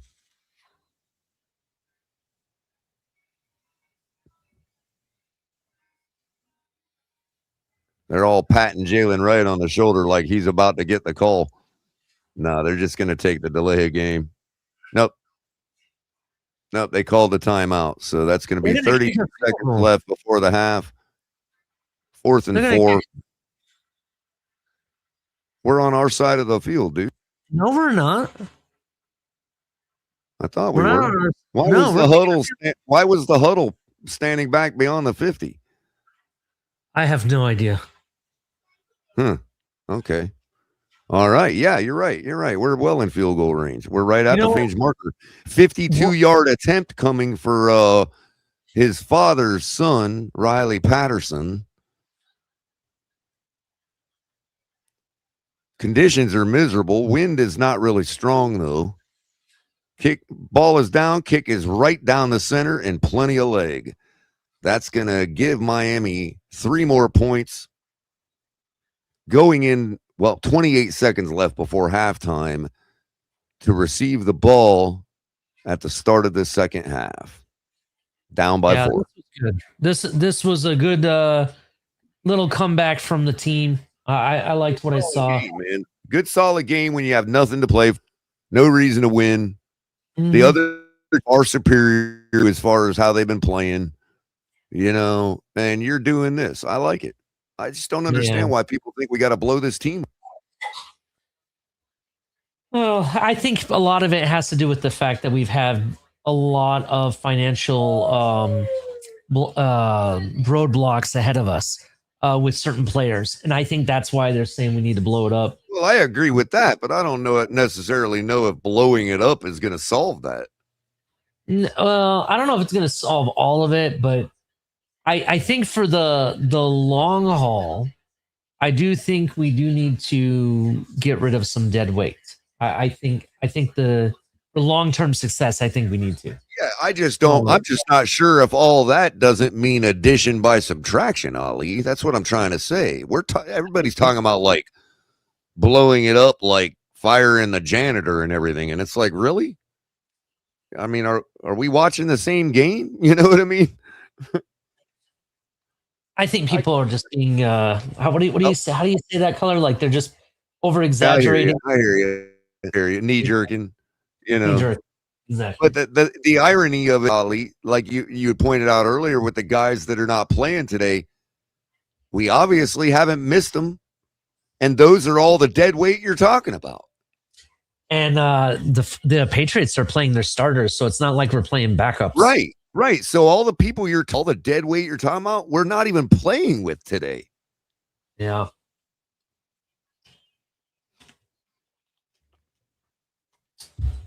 Not even Austin Jackson. Yeah. I'll say it, color. Right. It's very interesting how you take out certain players, right? And all of a sudden our team kind of looks like a different team altogether. Exactly. Yeah. You know what I'm saying? That's literally what they call addition by subtraction. And we've been there you go. That's a good way to say it. That's a really good way to say it. I like that. Yes, we haven't missed a single one of them today. We're watching the same game that we've watched all year long, and none of those guys are on the field today. Yeah. And it's just really interesting. It's almost like someone, like, let's say our team hypothetically had cancer and you've just been cured of cancer. And well, it's a revival. We might have a little bit of a revival now. Things are changing. Things are on the different swing, and let's go with it. Let's stick together.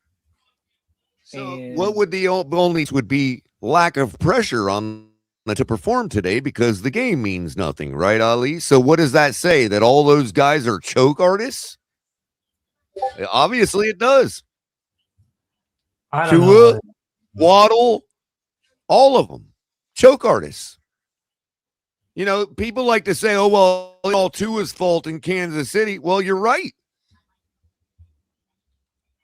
All of those guys that choked are not playing today.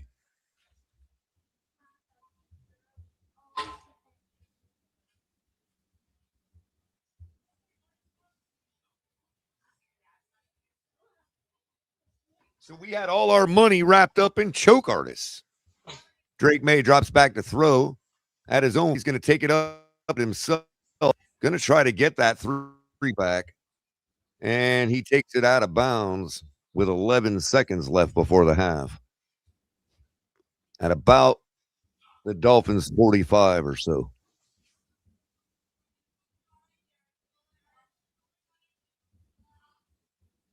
A little holding. Oh, yeah, just tackle Zach Seal. That's not a hold.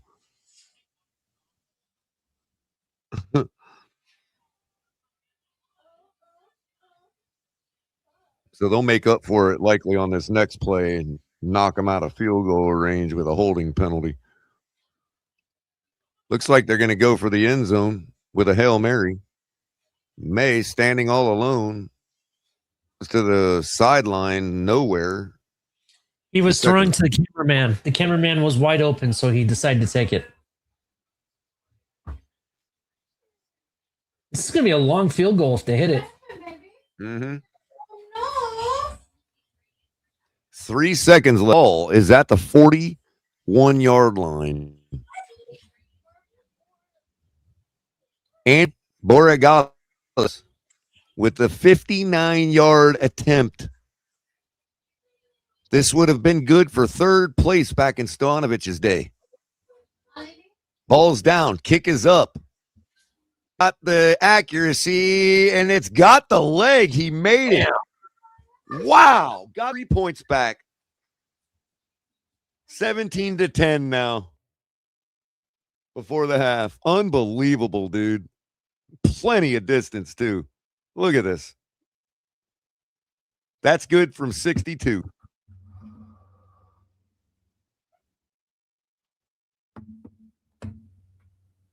In the dead cold, cold,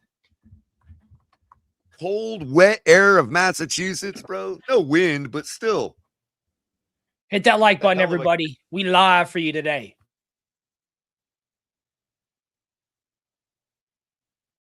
That is one hell of a kick right there, man.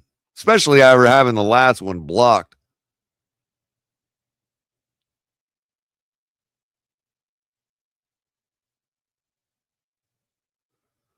All right, well, halftime now. Dolphins down 17-10, and they will be receiving the ball back. Before we get started with our opinions and conversation, let me run through the scores real quick, and I guess I can drop the link. You want to talk from the chat or what? Up to you, Color. You're captaining the ship today. Well, I'm going to ignore them all, so it's up to you. Just kidding. I just posted the link if you all want to come up and say something. Bills are leading the Jets 21-0 at halftime. Lions leading the Bears 13-0 at halftime. Broncos still up on the Chargers 6 seconds before the half. 10-0. Chargers have the ball in scoring range. 1st and 10 at the Denver 12 with 6 seconds left on the clock. We'll see what happens there. The Chargers can get on the board. Raiders, Chiefs 6-3 shortly before the half. Halftime in LA, Rams leading the Cardinals 16-6. Halftime in New England, Patriots leading Dolphins 17-10. The Eagles down to the Commanders 10-7 at the half. In earlier action, we saw the Falcons defeat the Saints 19-17. Bengals fall to the Browns 20-8. Vikings at home beating the Packers with their defense 18-3. Giants taking it the Cowboys to the woodshed 34-17. Jaguars as well taking the Titans to the woodshed 31-7, making theirs for the number 1 seed in the AFC. Texans continuing to do their job. My prediction correct, defeating the Colts 38-30, who do not get another win above 8, just as they were projected at the start of the season. Buccaneers defeating the Panthers 16-14 yesterday. 49ers falling to the Seahawks and losing the West Division title, as well as the number 1 seed. which was acquired by the Seahawks yesterday in the NFC. All roads going through Seattle. In later action tonight, the only other game left to be played, as there is no Monday Night Football this week. AFC divisional showdown between the Ravens and the Steelers in Pittsburgh. The winner takes that division. The loser does not make the playoffs. So that's going to be an interesting one there. And that's all I have, guys, for the score rundown. What do you think about that Steelers Ravens? All of the teams, the wild card right now are 11-5. And the Ravens only sitting in the hunt at 8-8.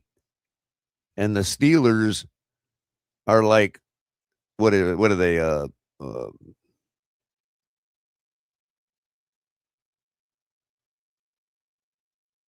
8-7 or something, or you know what I mean. And so basically those two teams, neither one of them can make the playoffs if they lose, because neither one of them are 11-5. So the key to get in for both of those teams is to outright win their division.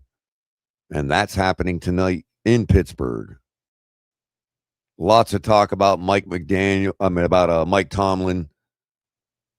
With all the crap been talked about him, how do you feel about even coaching a win this tonight? I'm sure these guys are always about winning, so they're going to do whatever they can. But you got Aaron Rodgers, who always seems to be indifferent to winning. And then on the other side of the ball, you got Lamar Jackson and the Ravens that are trying desperately to get back into what's considered to be the upper echelon of the league. They've been getting it done with their backups the past couple weeks. And I don't know if Lamar's playing tonight, but it's about time for them to get off the snide and take that division or go home. And then send your quarterback to Miami.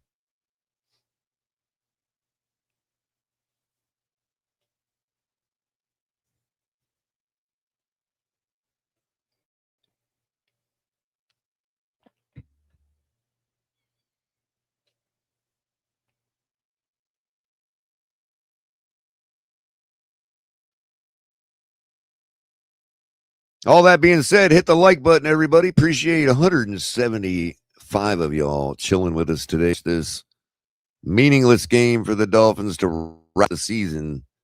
And we got plenty of stuff to chomp on for this offseason. It's probably going to quick this year because I don't think there's going to be a lot of days where there ain't much to talk about. Because there's a lot of questions that need to be answered this offseason. A lot of moves that need to be made. A lot of directional and as far as which way we go and where and when and with who. We got the GM serving up. Likely a head coach search. New GM. We got quarterback decisions to be made. You know, we got the Achane story. Do we trade him? Do we not? Do we go ahead and take our haul for him now? Or do we make the same mistake we made with Waddle? And where does Waddle go? Are the Bills still interested in him? I mean, they have a whole offseason to rectify their wide receiver position. I don't see them making a play on Waddle. I think Waddle's going to follow Tua wherever he goes. And as of now, I still believe that's going to be lost.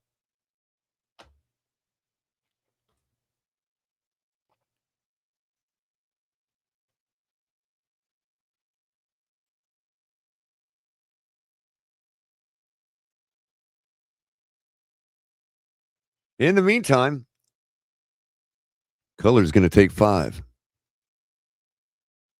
So, in the meantime, you all will chomp this.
Get on over to Finn's Tailgate. network.com. Hit the shopping link. Get all your merch. All of our merch in our store is inspired by things, takes, and events that you've seen right here on the Finn's Tailgate. Jokes we've made, all that stuff, including your very own color commentary coffee mug. And I heard that it's allegedly guaranteed to make your coffee taste better.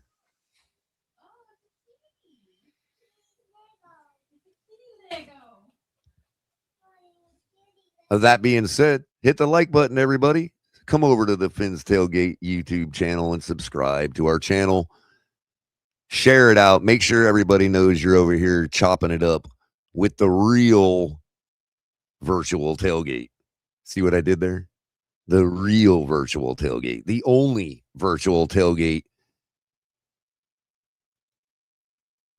And mainly for the Miami Dolphins. But we appreciate you all coming by. Michael K., the Buffalo fan. Everybody loves throwing darts at him. We got some Chargers fans, NFL lit. We got Patriots fans who's not here today because he's probably fanning in his own private corner of his room. Delusion Patriots fan. Daniel Taylor says our Dolphins community has a lot of questions that need answered in the offseason. Color. Yep, you are absolutely right. And that's going to make it for a nice filled, it's all time consuming, all that talk. So, maybe we'll only get a couple weeks of complete dead air this offseason. Last offseason was brutal because nobody cared. Everybody was in, we're just rolling with Tua, running it back. We had to deal with all the same nonsense, all the same discussions. Well, now it's like we have actually different content to make now. We got quarterbacks to evaluate, mainly one in particular. We got to decide who's worthy of being a Miami Dolphin. That's the perspective we need to start looking at it in. No more, who are we worthy to have play for us? No, worthy to be a Miami Dolphin. If you're not Tyrell Dodson, Jordan Brooks, Minkah Fitzpatrick, Rasul Douglas, you're not one types. You're not worthy of being a Miami Dolphin. End of story. I don't care if you're going to be good in 5 years. None of that. I'm tired of all of that.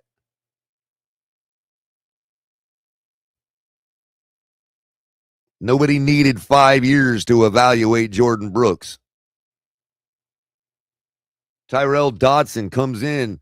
I think it was his first game he played for us, got an interception.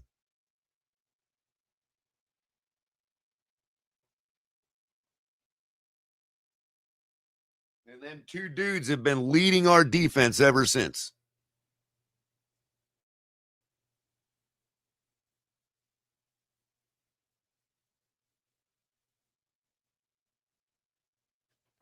When you talk about a team's leading linebacker, Jordan Brooks, number one in the league. When you talk about the class of linebackers that get 7 to 10 tackles a game, Dodson leading the NFL in that category.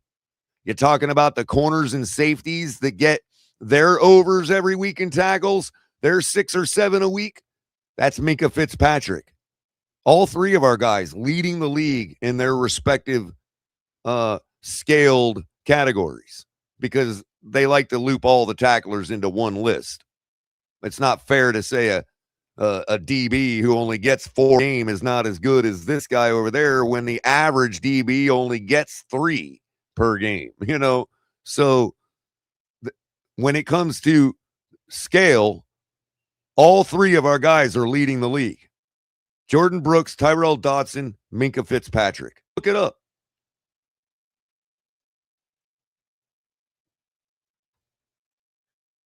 I was actually kind of surprised to see Minkah in that class of player, but yeah.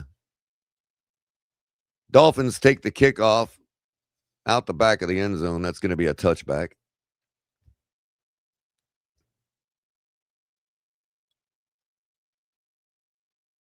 Start the second half.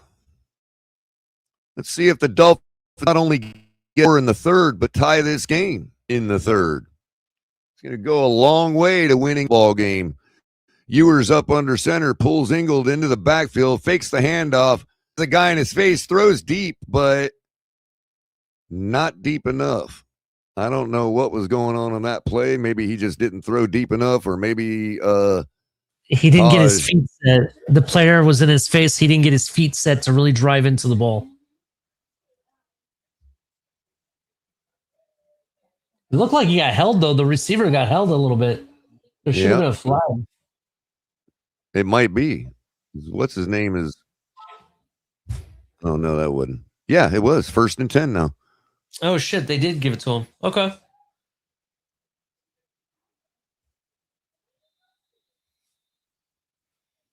Ewers up under center now at the Patriots 38-yard line. All kinds of crazy stuff just happened on that. That's going to probably be a false start. Was that on Patrick Paul again? No, I think Ewers was tapping himself like it was on him. But I guess they called it on Patrick Paul. Ewers is taking the no, it was number 18 that was saying, or number 19 or 18 that was saying it was on him. I think that's Cedric, ain't it? Looked like two people went in motion at the same time. Oh, just fucking great. Yeah, Jalen Wright got stopped.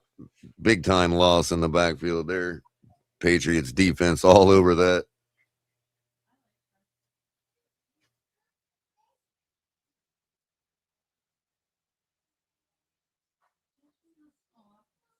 Yeah, play action doesn't work really well when the defense is just bum rushing you. You know what I mean? Like he saw right through all that. That was like, well, I'm just getting ball. You know what I mean? That's all that defender's doing right there is locating ball. I want to know who lost their assignment. What's that? I want to know who lost their assignment because it looked like they let everybody in. Yeah, it's a 12-yard loss. Now he throws the screen across the field. I don't know what the hell play that is. Gains 5 yards, but not before risking a big-time disaster.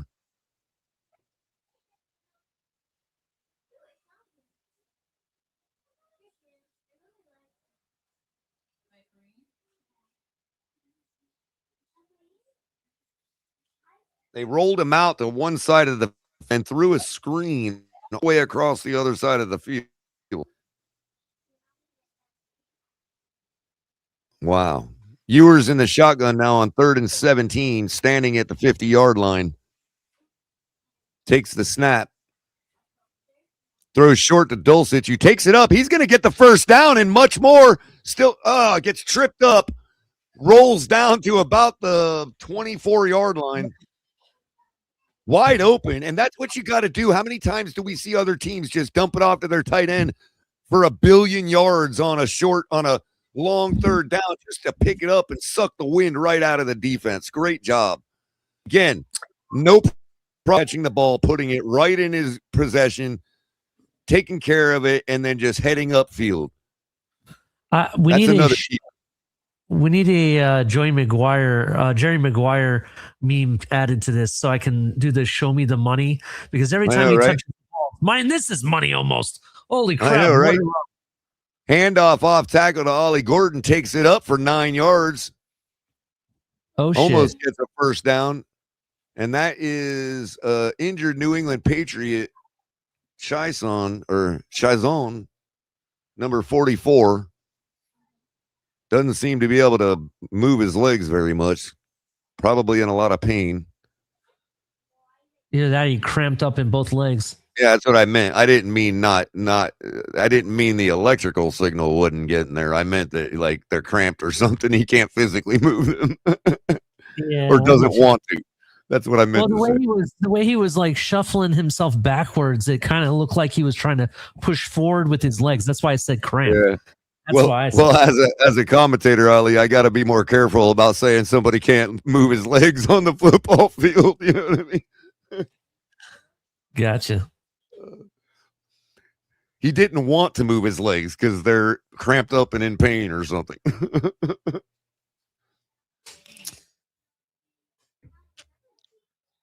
I have to remember sometimes, like the sport you're talking about. It's like, oh yeah, let's say somebody can't feel their legs. Gotta be careful. A hell of a play by Dulcich, man. They got to get every time this guy touches the ball, it's money. I need them to get him a contract. He's our guy. He's our guy, bro. No doubt. His hands are soft, Ali. He takes it up. He bulls over for a couple more yards every time he's got the ball. You know, I mean, that's what you need out of your tight end, dude. Yeah, and he blocks. And he's a hell of a blocker. Yeah. Even if he wasn't, the dude is so big, all you got to do is stand him in front of somebody. You can work around that.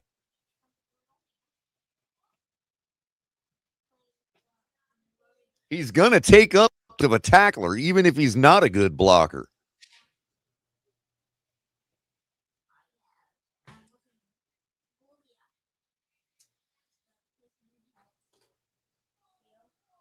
And then you can get in this rhythm where, hey, if his block gets blown, just throw it to him. He'll likely be wide open.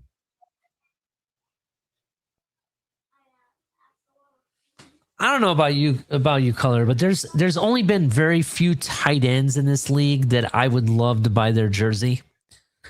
Dulcich, if he ends his Dolphin career, actually I take that back. If he ends his NFL career with the performance he's giving me, he might convince me to buy it.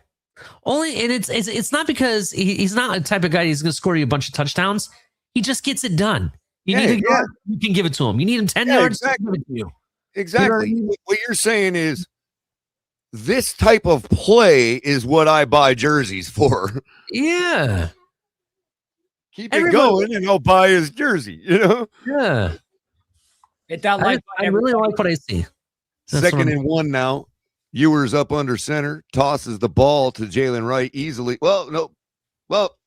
Almost easily picked it up, and then easily picked it up with his second move. Got stood right up at the sticks, and then just like curled around and got the yardage he needed. I want to comment on Jalen Wright real quick. From the beginning this season to now, you can definitely see improvement. My only issue is that he is volatile, though, bro. Sometimes he overthinks it. Like that one move where he could have cut a lane, but he cut it out. I don't like that. You need to be more decisive. Play action to Wright. Ewers throws an interception in the end. I'm sorry. There's a flag on the play. I'm not. Washington was supposed to break off there. Late hit.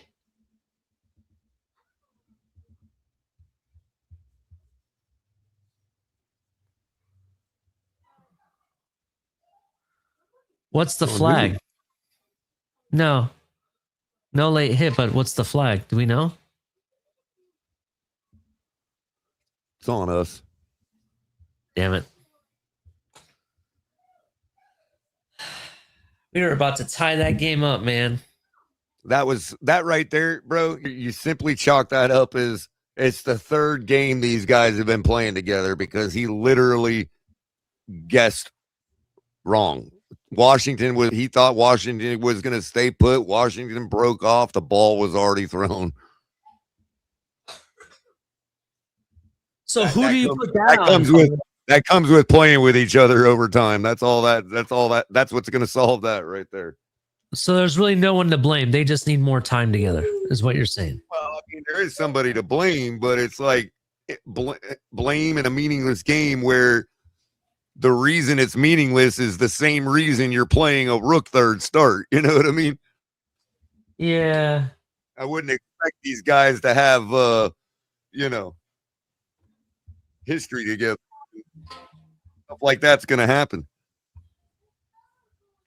I'm not trying to excuse it, just saying that if everybody's already running out there going CC, That's the first. What's that? The first one he's thrown since his first start.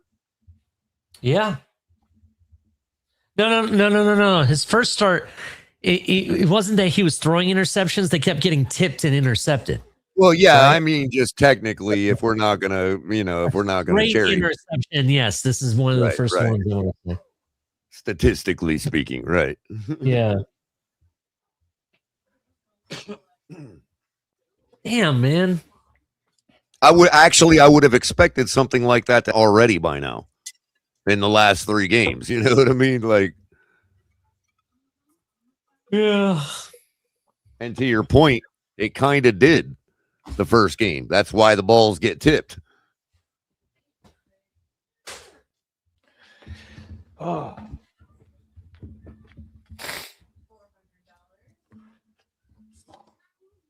You're gonna say that interception is the reason you're gonna go get another quarterback. You're just, you got to pump the brakes a little bit. After today, what's the next stop? Fucking middle of June when we trade Tua? Well, I don't know if we're gonna trade. We might cut him. Just after cut June him? 1st. Yeah, we might straight cut him, to be Like honest. a fucking Yeah, umbilical if nobody takes him, then nobody trades for him. We have no choice. I mean, there's no one that would take him as their starting QB. There's no way. The Raiders would. Raiders, maybe they definitely need a QB. Okay. Like I would say any team Okay, that's okay, I can understand that. Well, I was gonna say, just for the audience sake, Tonk, I think a team that would take him would be a team that's in a position that they know they're either looking for another quarterback or they might be gearing themselves up for the next draft afterwards to pick a quarterback. I think that's where you're going to see, Tua play in those scenarios. Raiders probably. And it's going to be one of these towns that seems like they're indifferent to winning, like the Raiders or the Panthers or the Titans or the, I'm not saying those teams are candidates. I'm saying those are the types of teams I'm talking about. Yeah. Hell, he might follow McDaniel to Cleveland. That's true. A team that might need a QB that I actually think they're going to move off their QB this year, but I don't know if they're going to be able to get themselves a QB in this coming up draft. Arizona might be a team to look at. Mm-hmm. So now somebody's saying to draft Mendoza. I'm not trying to make this. It's more of demographical. Both of those teams, the Raiders and the Cardinals, would love to have a name like Mendoza in their fan. You know what I mean? That's just demographically speaking, that would be a perfect fit for a guy with a last name like that. One that's an actually good player. You know what I mean? Like, how much money is that going to make when they play in Mexico City? You know what I mean? Hey, the Raiders are winning 3-6 That's how the right now. NFL thinks of everything. Money. You know sounds what I mean? like a really good place for Tua, a team that's going 3-6 right now, but winning the game. There you go, Tua. That's your next destination, buddy. Yeah, I that's why I asked, because I mean, it's what happens after today, because Mendoza could also. I don't know how the Rams would move up. This is the offseason we've been waiting on since this network started. I'm telling you right now, this is the offseason we've been waiting on. Because come in the next season, because the end of this season is exactly the same way we were talking and yelling at each other and all this shit at the end of 2021. 100%. Yep. 100%. Quarterback, head coach, this and that, and this network has been hamstrung having about Tua for 5 seasons, and now we finally get to actually evaluate prospective quarterbacks without having a bunch of people remind us that Tua is not going anywhere and trashing every prospect. Oh, by the way, did you see Tyler Shuff's performance today? I don't know if you're being. He ran down. Diego Pavia. Who was he on? he was on Vanderbilt. I don't want Pavia on this team. We already have a short quarterback. We don't need another one.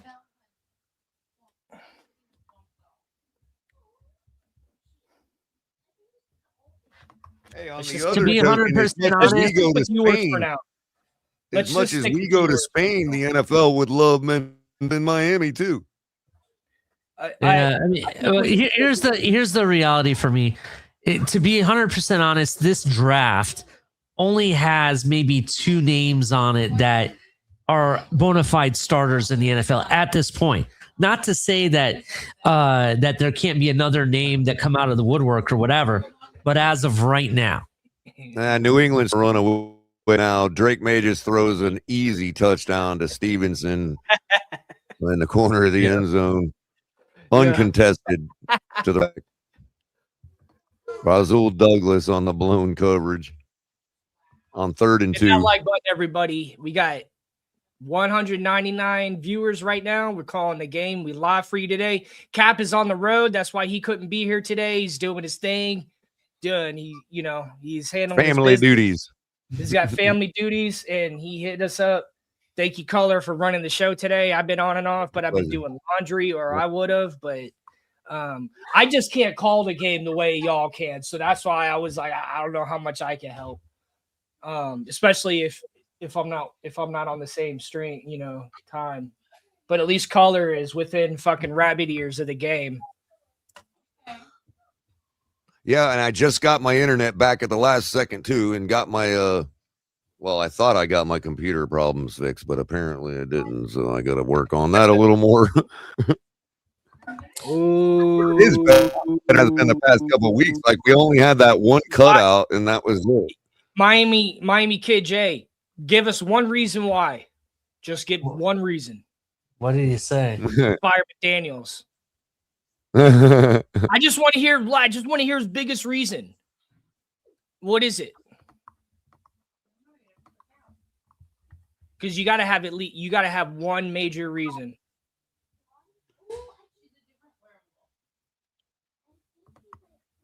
Yeah. I mean, we probably are gonna. We are gonna lose. It's 10-23. Yeah, this ain't looking good for the Jags. And we got, let's see, Broncos are still leading the Chargers 10-3. They have the ball.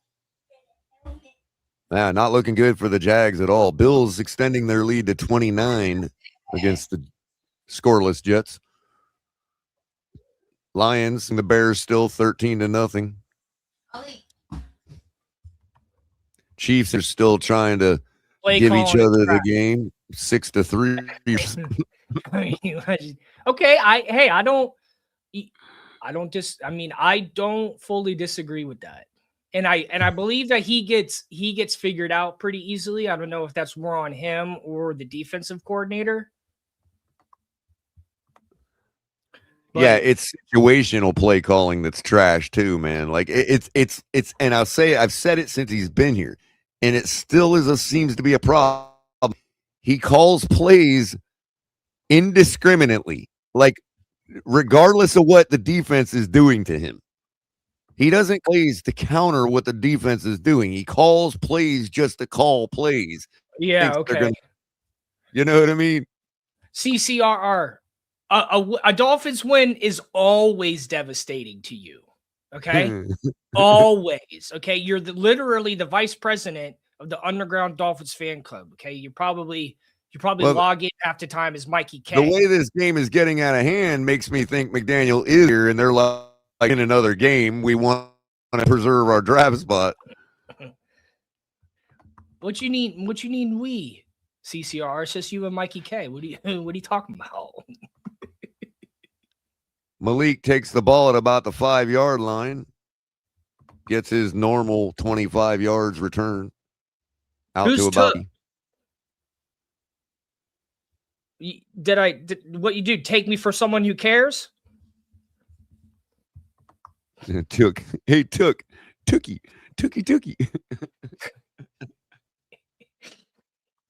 What a linebacker in? I don't know what a linebacker is, you guys. I think we've established that he's got and Tookie don't work. Next to his name, so we tolerate it around here.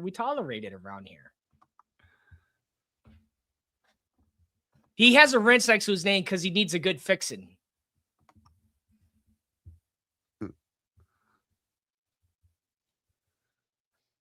Zone is back out onto the field. Must have been cramps, Ali. Seems like you were right. 2nd and 9, Dolphins. Yep. After our gain on first down. To kick a field goal. I mean, where's the rationale in that? It's called second term vibes. Give off to Ollie Gordon. Takes it off tackle for a yard or two. And Dolphins to get this score with.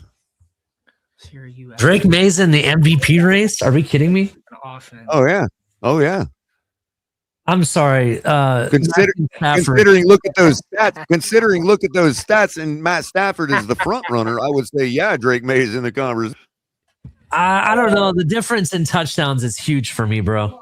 He has 20 more touchdowns. But look what they got out there. They got Devontae Adams, bro. And like, I mean, I don't believe I did ask that question. I don't believe I might have asked a question similar to what you're saying, but I don't believe I asked that. Hold on a second. The one thing about the Raiders, and I think puts Matt Stafford over the edge, is the fact that they actually run the ball better than they pass, but they pass more than they run, and they're winning, which means that's all Stafford. You know what I mean? Like the Patriots actually pass well and pass a lot. So their Patriots are doing what they're good at. The rest are hiding what they're good at, which bodes well for them in the playoffs. Ironically, the Seahawks are doing the same thing the Rams are doing the other way around. The Seahawks pass better than they run, but they run more than they pass. So they're hiding the fact that they actually have a decent game.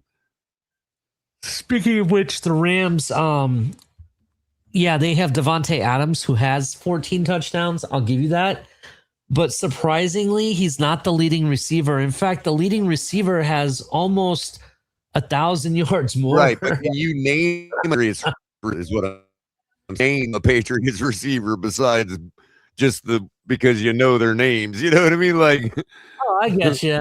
It's what's his name? Booty. That's the only one I'm even familiar with. Booty. They've been throwing to their running backs all day. Yeah, Nakua Puka is who's the leading receiver, to be honest.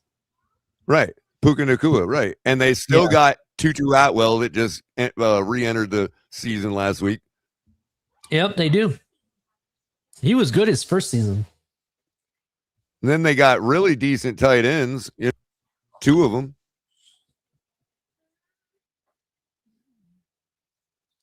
All right, here we go. 3rd and 10.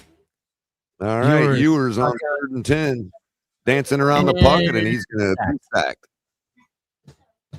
So that our offensive line is just showing it's class right now. You got, our guys not even playing. Austin Jackson's not in there. Yeah. I mean, this is a complete sack. Could have got 72 for holding at the same time.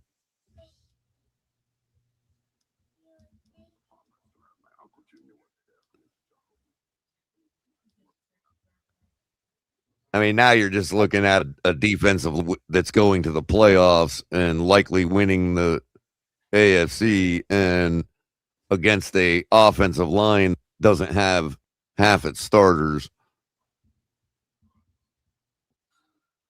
That's why you get that ginger sack. You get that, hey, we're just going to slowly take you down now because no choice. They didn't have to hit him hard. It was like, all right, just wrap him and take him down easily. It's no big deal. So the Raiders officially have the number 1 pick? I believe so. Go to Tankathon and see what it says.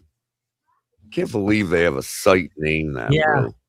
Yeah, they actually They have officially, from what's been reported, they officially have the number 1 pick. So they're saying Raider. Mendoza is a Raider. That's what everyone's saying now. Who is? Mendoza. Oh, Nah. They'll still bring in Tua to play and give Mendoza a redshirt season. That would be a perfect money for them while Mendoza is redshirt. I hope he gets a redshirt season too. I hope they don't start him right away. And remember, we're talking about Pete Carroll, who redshirted Russell Wilson. Nice. I mean, Pete Carroll getting Francisco Mendoza. Like, I'm happy for Pete Carroll. You know, like I mean, if I remember correctly, Wilson they had left when they went 7-9 and made the playoffs and all that.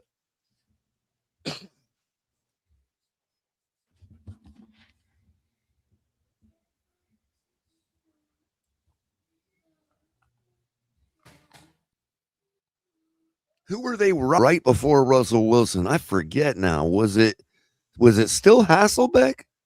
I want to say yes. I want to say yes. I don't know. That was well before I moved out here, and or an in-between guy, like a nobody in-between guy between Hasselbeck and like it was right after Hasselbeck, I think. Yeah, it wasn't too long.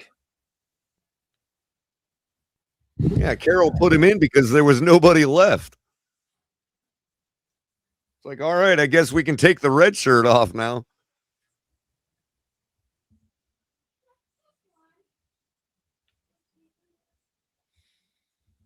They would hype up Tua. They would be like, yo, we don't need him yet. Let's just win a Super Bowl with Tua. You know, they'll run that game on their fans for a year to make money. Drake May had the heat seeker on him coming after him, but that guy got blocked out. Really nice block. Protecting May's backside. That was who was that coming in that just got stole like that, man?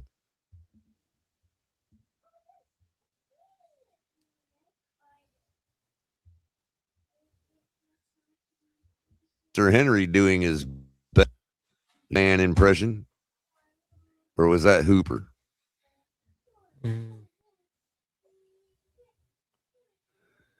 All right, balls at the Miami 47.5. May drops back to throws out to the flat. Met immediately by Jack Jones to stop him for a small gain, 4 or 5 yards.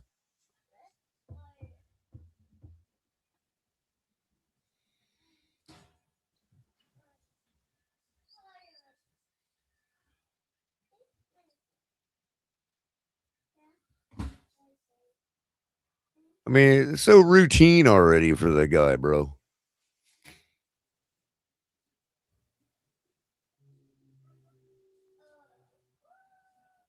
Handoff. First down. Easy. Andre Stevenson.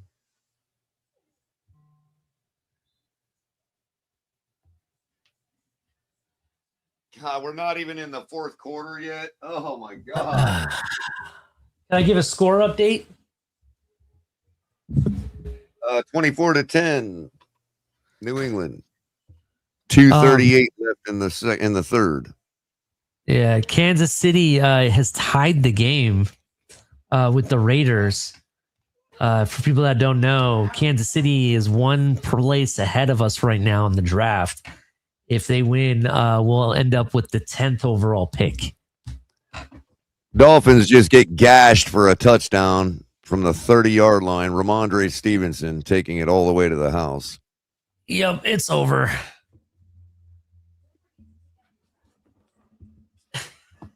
New England finally decided to play a football game, pouring it on the Dolphins now.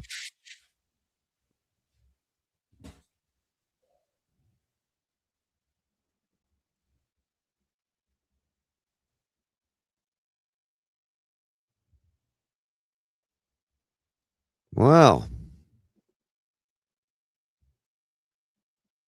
Extra points good. 31-10. Patriots leading the Finns.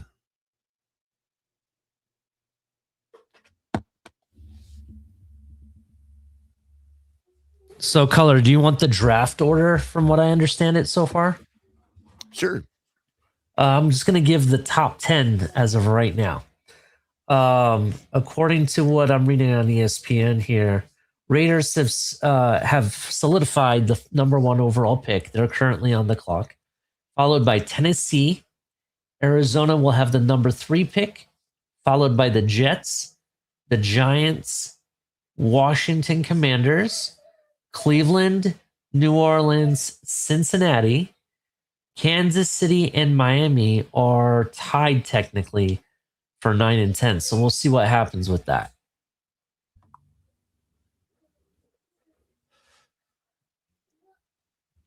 No, I'm sorry, 10 and 11, they're tied. So if Kansas City wins, I think that puts them over us. So we'll be left with the number 10 pick.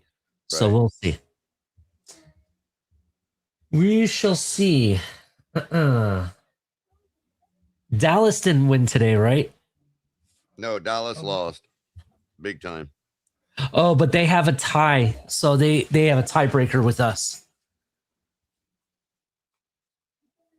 Okay.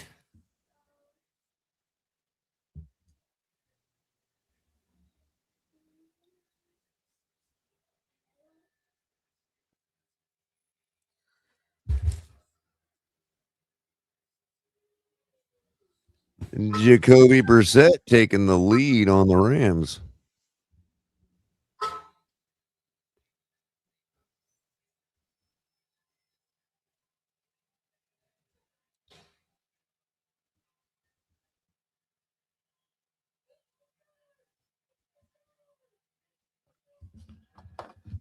All right, Ewers up under center now. Fakes the handoff. Throwing deep down the center of the field. Man gets tripped by the defender. No contact, so they're not going to throw the flag.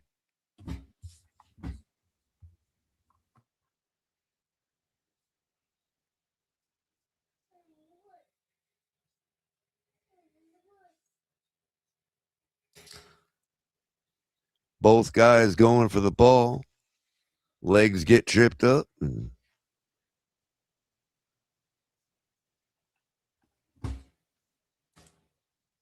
Don't throw your hands up, Malik. You ran into him. He's got a right to be there.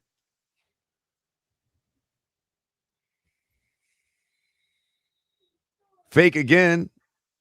Dumps off into Ollie Gordon, who tries to dance for something. He breaks free and ends up getting a couple yards. If I'm Mike McDaniel, Nobody seeming to want to push the guy they're blocking up the field. You know what I mean? Everybody just standing around dancing with the guy they're blocking. If I'm Mike McDaniel, I'm going to go yank Ewers by his ears and ask him, why the hell are you passing across his body? Because he just did it again. I don't know if you saw that. Those are designed counter screens, dude. Irritating the hell out of me. That's the point.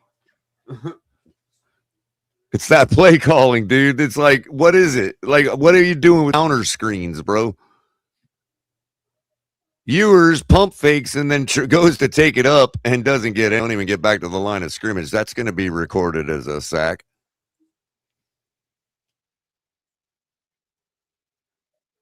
Probably should have just thrown. Why didn't he throw it?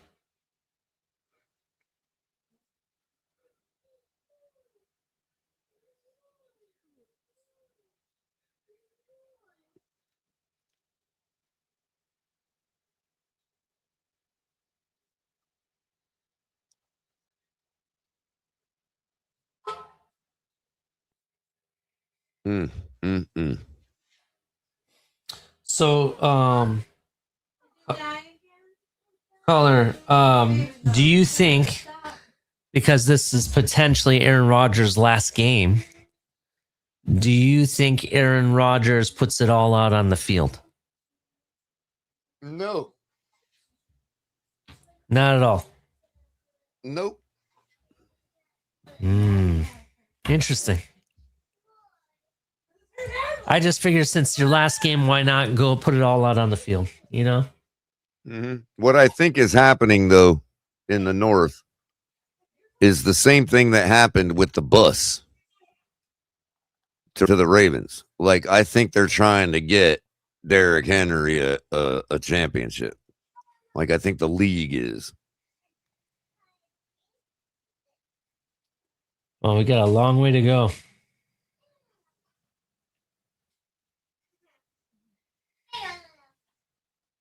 I mean, the only reason they're at where they're at right now is because of all the fumbles early in the year from Henry.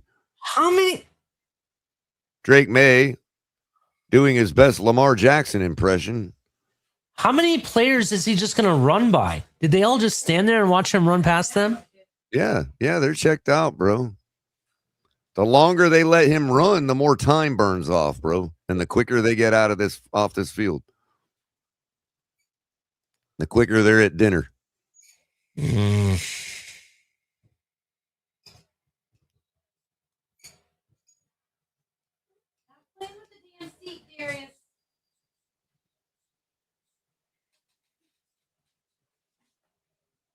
Yeah, got Higgs a pass.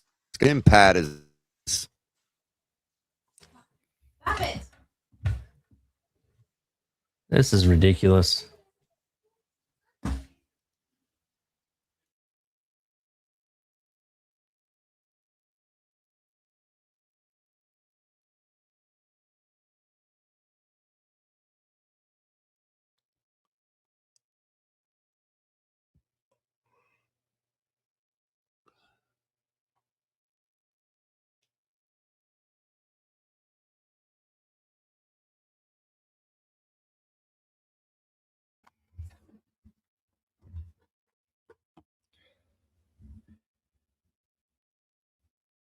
Yeah, this is reminding me of Gase's last game, dude.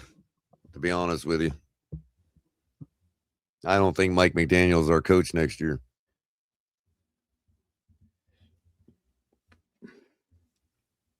I think all the lip service Ross has been given is just so he looks like a loyal owner. You know what I mean? So you're saying he's gone? Yeah, this is exactly like Adam Gase's last game, dude. This is, I mean, you're not even trying to like inspire your anybody for next season or anything, bro. Well, we'll see. I'll tell you what. In my opinion, if they don't fire him, I'm going to go with it's very easy. I'm not going to say I'm going to go with it, but I will say it's very easy to say that maybe the upper echelon told him that let's go ahead and, let's see what these young players have. But if they're leading, you don't need to put the most effort into it. You know what I mean? Yeah. And with the recent talk about and the media bringing up all the histrionics of his relationship with Cleveland, it could be he has checked out. Like, yo, I'm going to go take this job at Cleveland. You know what I mean? It could be. And because right after that talk about Cleveland started up is when they came out with the news about hiring Aikman. Yeah. So they obviously know that the next GM is not going to keep McDaniel. Yep. And McDaniel can see the forest from the trees, so he's already putting his resume out to the Browns. How do you know that? Well, because all of a sudden the national media just keeps talking up his relationship with Cleveland, like his history with them, his career through there, all that. Whatever. I mean, they just started it out of the blue. Last week. And then right after they started that, we come out with the news we hired Troy Aikman for our GM search. I mean, it is what it is, like if that's when the route we go. When it comes to the analytics aspect of McDaniel's game, Tonk, that's what Cleveland wants. So they're the ones that hired that guy that's like Billy Bean to do all their if a team really remember when wants Baker got there? Remember when Baker Mayfield got drafted and all that? They had the guy, this mathematician that used to work in baseball, Oh, okay. come try to put the Moneyball scheme on Cleveland, and it didn't work. They went 0-16, and they squandered Baker Mayfield and all that. Well, that guy, that mathematician, got hired by the Dolphins, and he's been with us through the whole McDaniel regime. And now there's talk about McDaniel's history with Cleveland. Yeah. Go ahead, Mike. Go to Cleveland and take your stinking Billy Bean with you. You know? Yeah. Yeah, no, I mean, if like I look at it this way, if another team really wants our head coach, then I'll be okay with that. Like, I don't necessarily have an issue with that. If what, if our new GM wants to do this and this, at this point, a total change, we're already halfway there. So I just don't want us just to continue down the road of new head coach every 5 years. It's just like, come on, I'm man. with you. I'm with you. It's just like, but hey, if it's a complete total change, that's different than just changing out the head coach and just changing out the quarterback. It's, oh my God, That's man. another Look at Green Bay touchdown right for now. Travion Henderson on the day. Look at Green Bay right now. They have another quarterback in there since Jordan Love is out, and he's doing a good job. And he didn't even play today. And it's probably for a reason. And it's, I don't know. It's just like they understand what it takes to get a good quarterback and keep that quarterback and develop him. And so when the one quarterback goes down, he's ready to go. Yep. And Malik got a little hurt last week, re-injured last week. So I can see why they sat him. If they think that he's got any goods, then that's why they played Tune today, because they're like, no, we don't want to keep. Right. He did. Malik, you know what I mean? No, he got injured on the last game. Yeah, that's what I'm saying. That was a reoccurrence of his injury. And he was kicking ass. Yep. Like I that was the first time I saw him play. It was against the Ravens, and I went back and watched that game again. I was like, damn, man, these two quarterbacks. Whether they think he could compete with Love or not, they obviously think another team would want him after the way he's been performing. You know what I mean? He definitely can, but in a good way. Right. They're like, he aggravated the shoulder again or whatever it is. Let's not play him this week. You know what I mean? No, he's a good quarterback, and he's a perfect backup. He's a good starter, but where they have him now as a backup to Jordan Love, I think that's how they should keep going it. Yeah, he's going to be exactly like Tyler Huntley and them we guys. We got a super chat today. Thank you for the donation, Craig. I don't know if we've gotten a lot of those today. Bye, Mike. If that's the way it goes, then that's the way it goes, man. I'm gonna have to agree with you today, Craig. I told you I needed to see what happened, how this all plays out, and I think I'm in agreement with you now. Bro. Yeah, tomorrow was Black Monday. I forgot about that. Dang, did Troy Aikman come in there with the guillotine? We'll see. I can't rile the type of GM that Troy Aikman is going to point us towards. Is just not the type of GM that has respect for a guy like McDaniel. No, I'm excited, man. I'm so excited that they gave Troy Aikman a call. It's like call every person, call them all, give them all a call. He And it really could just be for Jimmy's phone number. Mike McCarthy. I've mentioned that, and Cap didn't like it because McCarthy's already won a Super Bowl, and he understands. And who does he have? And who did Mike McCarthy have ties to? Oh, I don't know who. The Dallas Cowboys. He was just their head coach. Oh yeah, right. Hey, and so if you needed, I'll take Mike McCarthy. I'll take him. If you needed so if you needed Mike's phone number and you didn't have it in your ex, who would you call? I would. I'll take Mike McCarthy. I'll do it. I'll take him. I'll take him. And so when they called that guy, Troy Aikman, Give him. he said, because- yeah. He said, because, yeah, I've look, got his number in my Rolodex, McCarthy, but my Rolodex is for hire. he took the Cowboys to the playoffs. And how often have you been able to say Jerry Jones's teams recently have been able to do that? He took. Well, the wasn't other that with thing, Romo? Tonk, is I know that Jerry Jones and his son, I think his name is Steve. I know those guys have control, like GM wise, like they help pick players. I get that. Oh yeah. But there is a certain amount of they probably trusted Mike McCarthy, and Mike McCarthy likely built most of that team. Oh well, Their head coach. I think And they so- just didn't. Yeah. Hopefully they just didn't give him enough, and we will. Oh shit! I forgot I, mean- didn't have my thing come out. Is my Well, microphone? what it better is, Tonk, Mike McCarthy built the whole team for the special guys that the Joneses wanted to pick. You know what I mean? now? Exactly. And So he still had success. over here, Ross is not going to get off. So over here, I mean, McCarthy would have full control as the but GM and think build about the it like whole this. team. He won a Super Bowl with Green Bay. He still made it to the playoffs, and I don't know if he got a playoff win with the Cowboys. I want to say he And did. again, he's the type of coach that likely had full in Green Bay too, for all Give him intents full and purposes. control. All right, Aikman will give him full control of the team,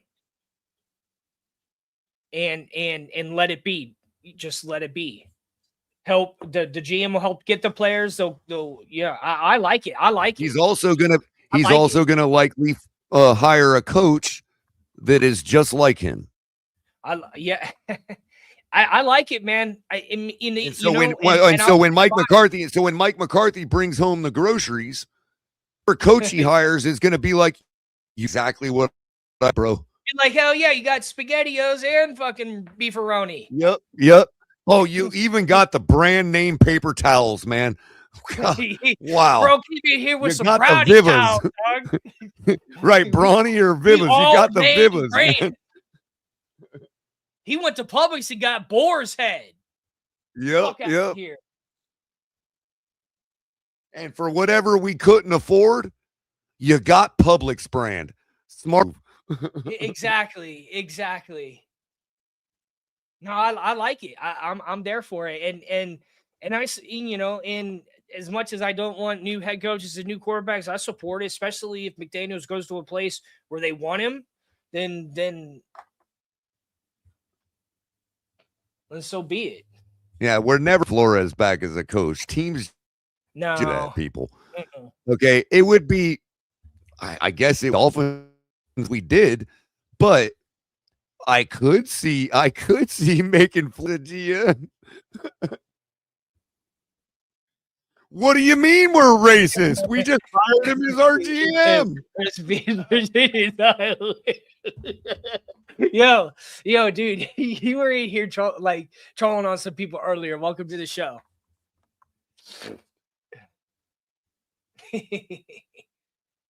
Fourth down now for the Dolphins. I'm sorry, I've been lax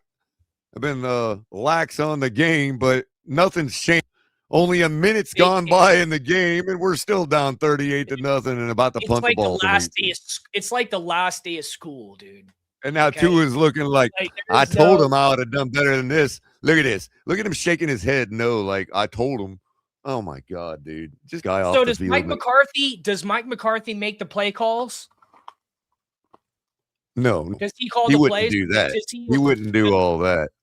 So he allows a offensive coordinator to call the plays or a play caller. Well, no, he wouldn't be our coach anyway. He'd be our GM.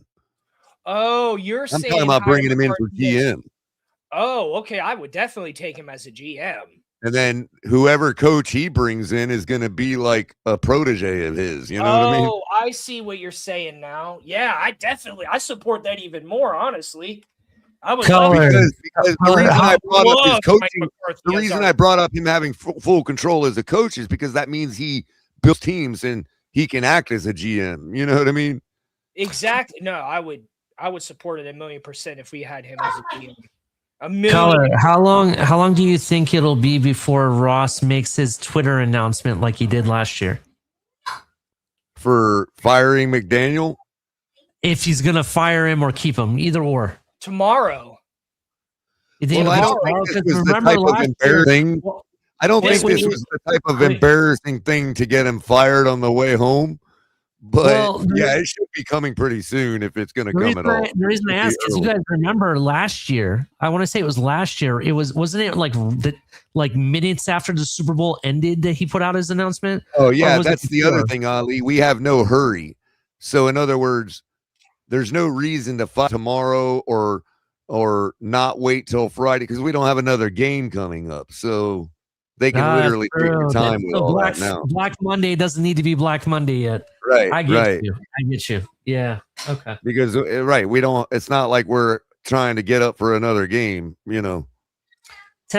Look, I don't know if they're gonna fire him or not. I don't know why all that stuff was said about him earlier on in the season, how they wanted to keep him, even though we were like 0-5 or 0-6 or whatever.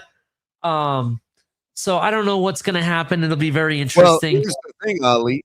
Here's the thing. If they do fire him, that means our GM search is already done, and GM Yeah. search presented to us is just going to be for the sake of the audience and the fan. It'll be a show. So what I mean? here's the thing. What's come out is The reason that I say that is because if they already know who the next GM is, that GM has already told them yes or no on McDaniel. Now, Yeah. if they haven't picked the GM yet, then Ross is the type of guy that were that decision to the new GM, in which case he won't fire McDaniel until the new GM is hired.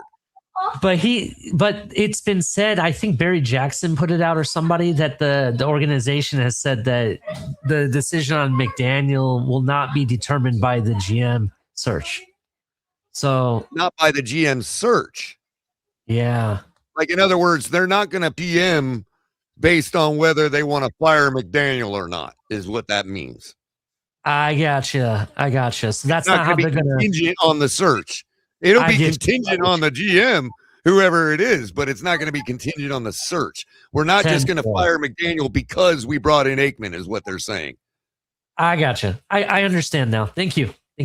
But again, if they already know who the GM is, the indicator of that would be an early firing of Mike McDaniel, because that new GM has already made his decision clear before even getting in the building. Like, you want to hire me, you got to let me hire a new coach. In which case, the slate will be cleaned before he even gets, and we'll get an announcement that Mike McDaniel is fired.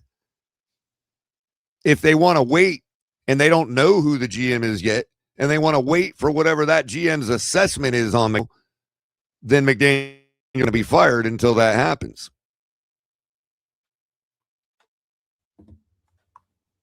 An indicator that they already know who it is McDaniel getting fired tomorrow. Because why would they fire the coach? What if the new GM likes him? What if the new GM rehires him? That's true. So you can't take that decision away from the potential new GM unless that potential new GM has already said, hey, I'm going to hire a new guy. How I see it, Color, is if they fire him tomorrow, right, or tonight, whichever, or then at that point, they already know who the new GM is, right? And if they keep him, I think so. Because why would you hold on, let me just land here. if the new GM wants him? Let me just land here real quick. But then if they fire him after we get a new GM, then it was always up to the GM no matter what. Correct. That's how I see it. That's how I see it. And it may be, and it may not be that way. But what I'm saying is, if we fire him right away, then obviously we know one of two things. Yeah. We either know who the GM is going to be, or we know what type of GM the new GM is going to be. That's not going to want McDaniel. We can already surmise that. You know what I mean? Anybody else, we would have to wait till the GM decides, because the new GM might love McDaniel.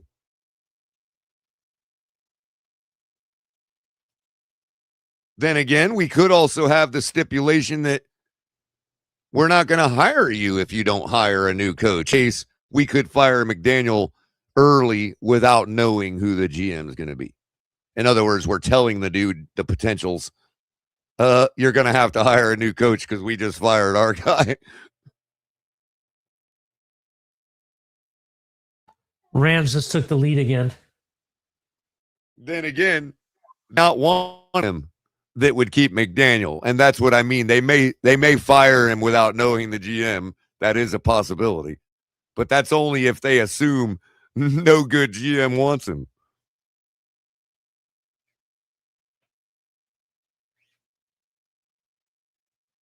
That's exactly what I meant. Back it up, Benj. Keeping McDaniel may limit your GM options.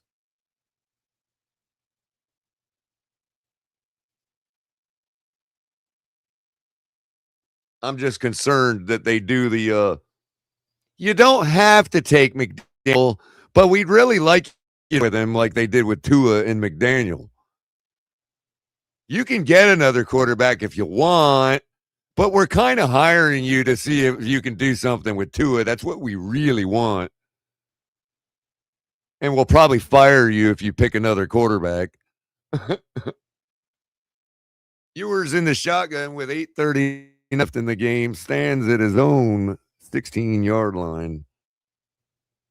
Takes the snap on 2nd and 10, throws out to the flat to Ingold, who makes a one-handed catch because he can't seem to catch with two hands any other night.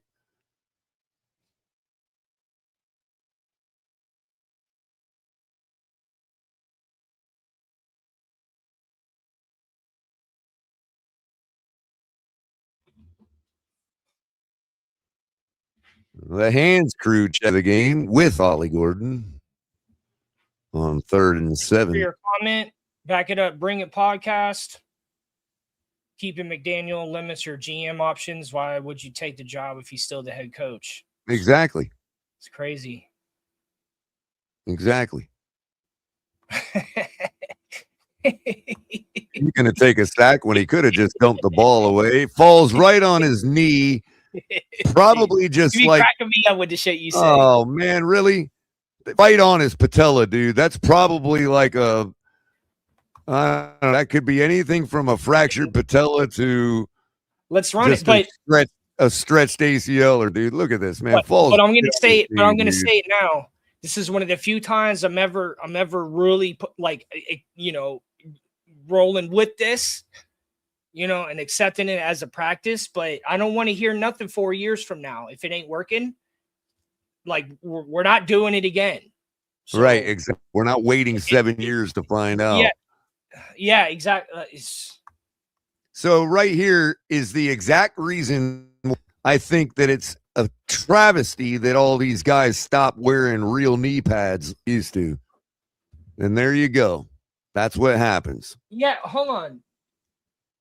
So look at number 30. Some wide receivers don't even wear knee pads. Sorry, don't go ahead. Look at number 30 on the Dolphins. He's got like a thing kind of like what Brian Cox used to have. Mm-hmm. It's like a little the neck roll. Yeah, Ingle with the neck roll, yeah. So why did they take out knee pads?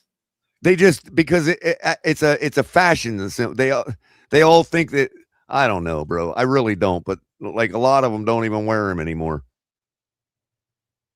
Like half of them have their pants all the way up past their knees now. Like their knees are completely exposed. Oh, yeah. I'm still a little bit behind. It looks cleaner. It looks cleaner, I guess. It makes them feel cleaner. I see why you're mentioning that now. Was that yours that got hurt? Yeah, well, I don't know how hurt he is, but yeah, he's the one on his knee, yeah. Come on, man. I mean, we used to have knee pads that would cover half your shin. You know what I mean? This is what I get nervous about with running quarterbacks is that their risk of getting injured.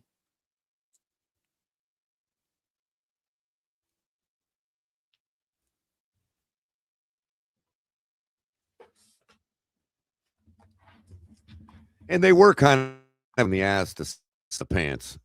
No, see why they gave up on it. Curious color. It takes 20 minutes. Under what we got a question for you, color. Under what circumstances would you interview for the GM with or without McDaniels at hiring time? if I was a GM potential that already liked him for whatever reason. And I just don't know who that would got a high pedigree. Especially since the guy we just hired to help us with the search has already scolded Mike McDaniel on live television. The Bears just get a touchdown with 5:25 left in the fourth and the 2-point conversion to tie the game at 16 against the Detroit Lions. I think Detroit is one of those teams that wanted to make a statement but really doesn't want to win. For draft positioning, they all couldn't let the Bears just curb stomp them like the Patriots or us. So I don't know what Mike Vrabel was challenging here. It's 4th and 1.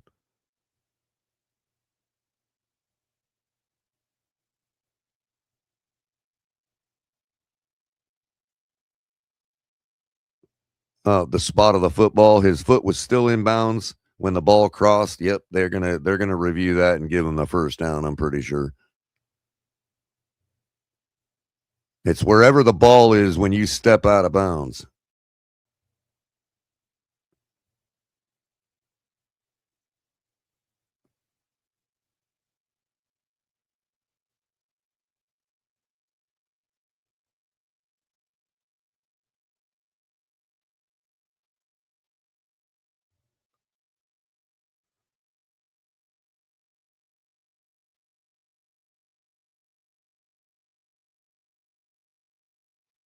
He's trying to tell them. They're all stupid. They don't realize the line to gain goes all the way around the earth. It goes on to infinity. If you're in bounds, you're in bounds.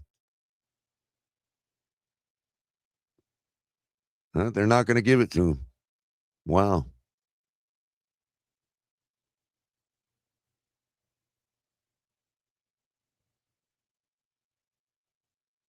So they're going to punt the ball.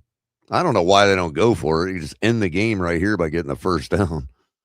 It's not like what are we going to do? Come back and score 4? Come on. Fair catch called for. Ball bounces on the ground.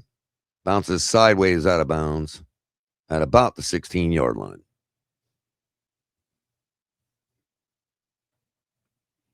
.45 left in this game, in this season. 5 minutes, 45 seconds to the last time Tua ever wears a Miami Dolphin uniform.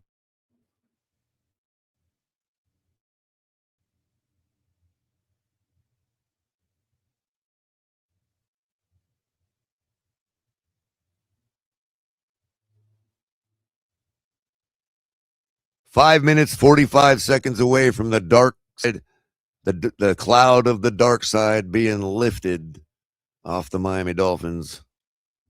Ewers takes the snap, hands the ball off. Ollie Gordon takes it up for about a yard, keeping the clock moving. Oh, that's Zach Wilson in the game now. So apparently Ewers' knee was bad enough to keep him out.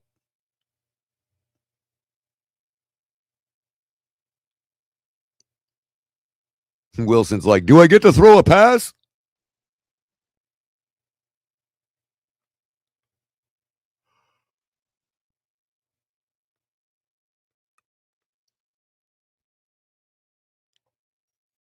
Number 0 takes the snap, fakes the toss to Ollie, and then dirts the ball before taking a sack.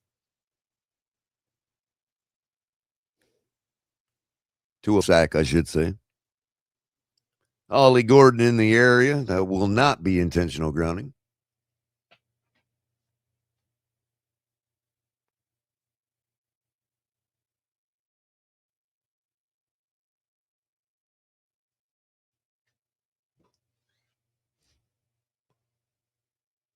.50 left.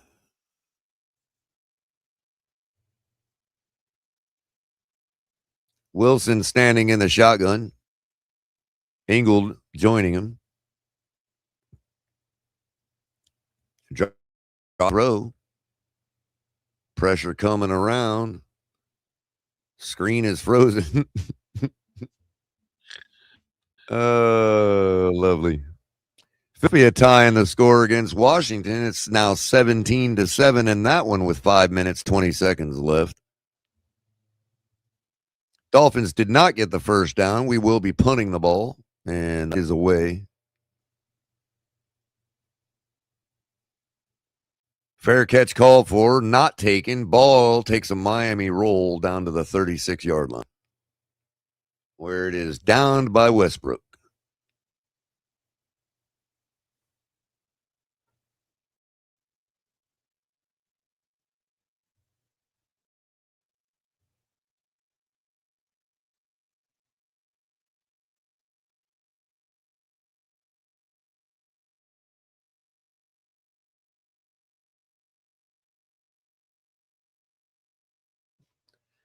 $38-10. Patriots leading the Dolphins in the last game of the season.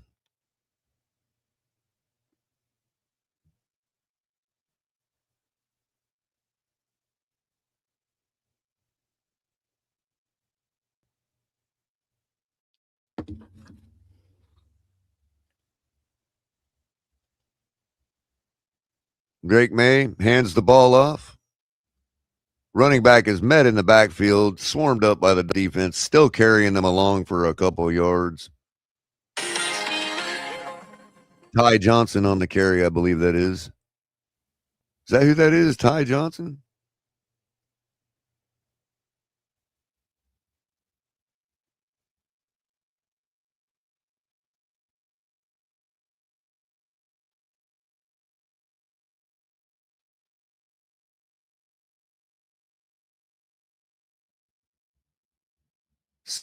Second now. 4:02 left. Handoff again. Swarmed up again. Carrying the pile again. And gained 2 yards again. Rams going up 37-20 against the Cardinals. Care of their business. Colby Parkinson, one of the 2 tight ends I mentioned earlier with the touchdown reception.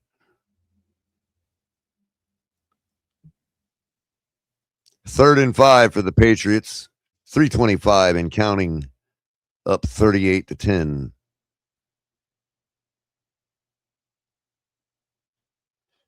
By the way, that's no longer Drake May in the game. That's number 11. I think it's Johnson. Isn't it Josh Johnson they got? Or no? Who they got? No, Dobbs. That's right, Dobbs. Flag on the play. Late hit. Roughing the passer on the Dolphins. Butler trying to get his name inked onto the new roster.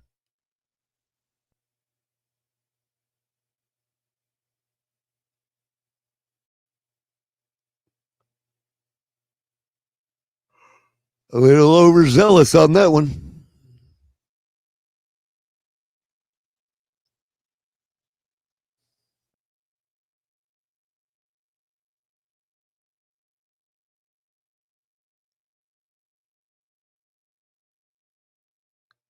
Dobbs up under center, hands the ball off. Running back takes it up for a couple yards, maybe one. Keeps the clock moving. Patriots nor the Dolphins have any desire to stop this clock.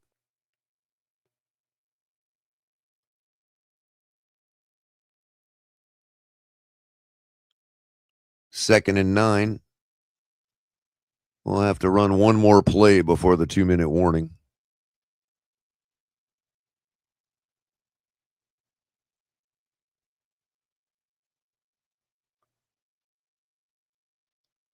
And here comes that play.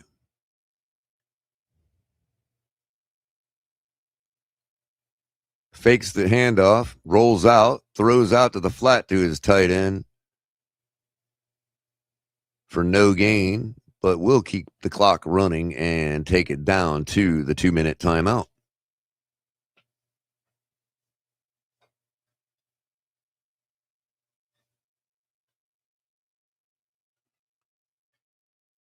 Question is, You got the best performing quarterback in the league right now. You got a terrible secondary. You got a decent running game. How are you going to get through the Houston Texans defense? Playoff game. That's what every team has to ask themselves right now, because the Houston Texans defense is the best in the league, and defense wins championships. I guarantee you, if these teams do not find a way to get through that Houston Texans defense, Houston will be facing Seattle in the Super Bowl.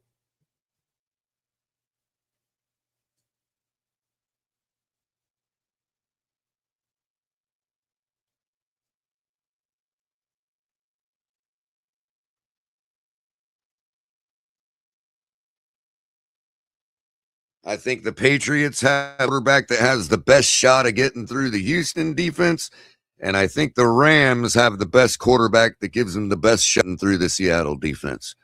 If that happens, then it Rams and Patriots.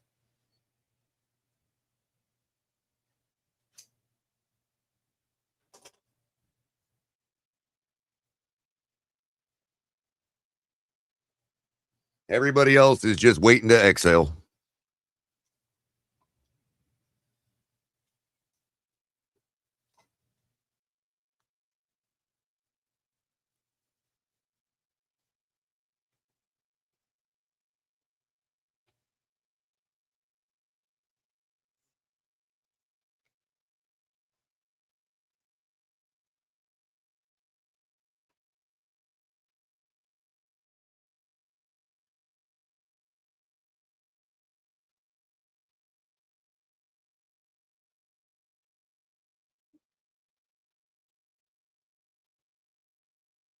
All right, like button, everybody.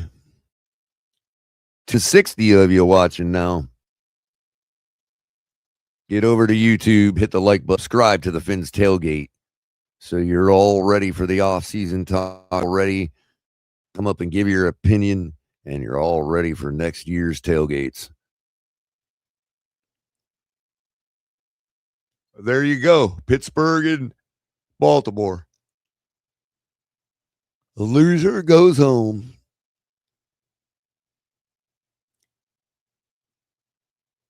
Patriots dump the ball off into the flat on 3rd and 9. Try to chew up more of this clock after the 2-minute warning. They did pick up the first down. Clock continues to run. This will likely do it. Couple kneel downs.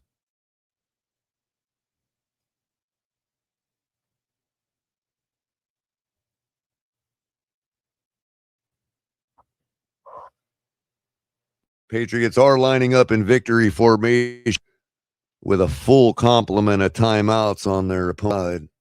Mike McDaniel conceding the game, obviously. There's the kneel down. Should have to get one more of those, maybe two.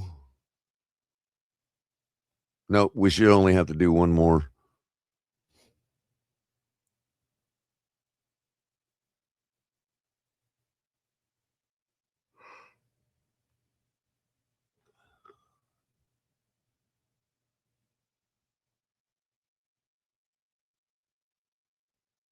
Drake May acting like he's been there before.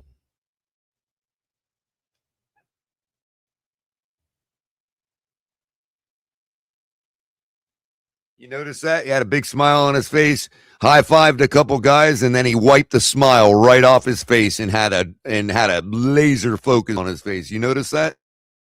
That's somebody acting like they've been there before.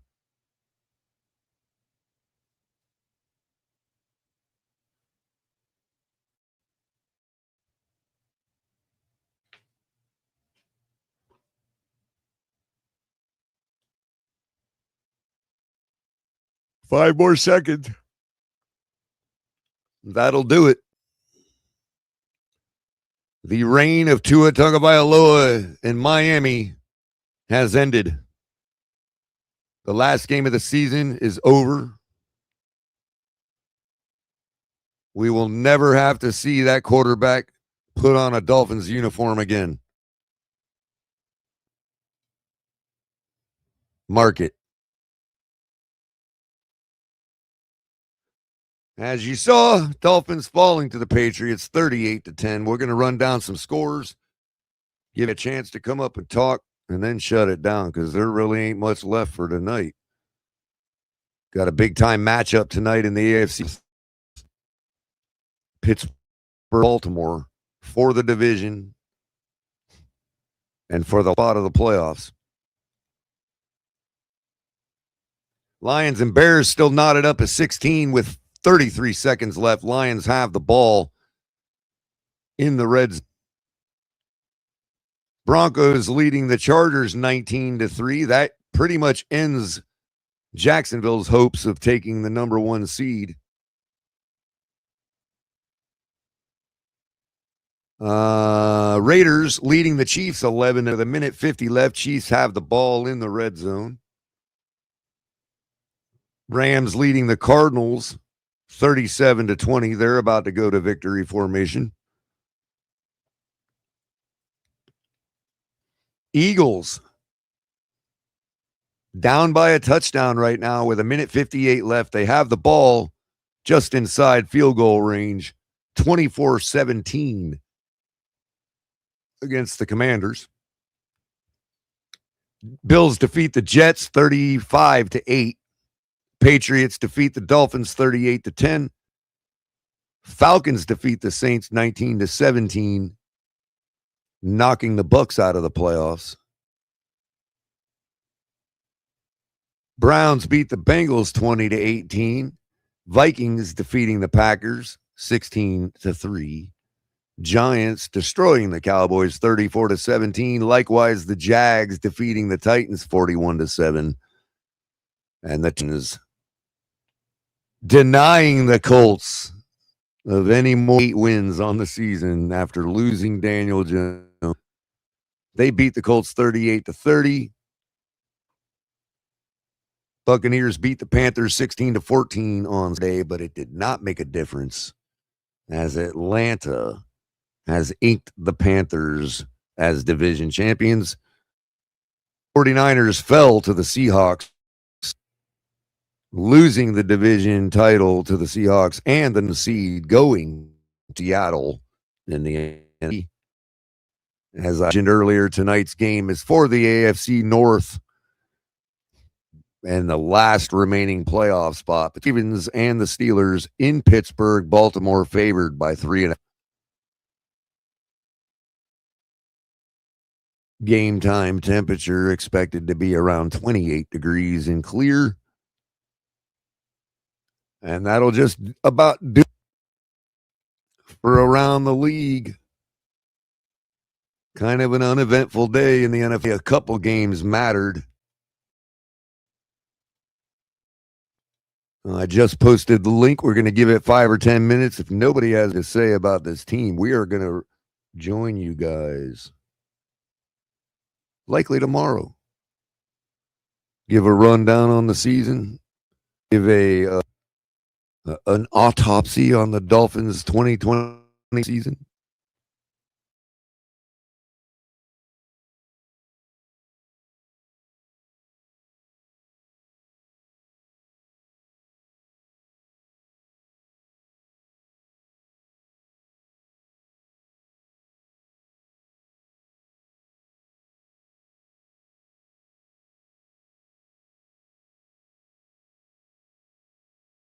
Is anyone talking?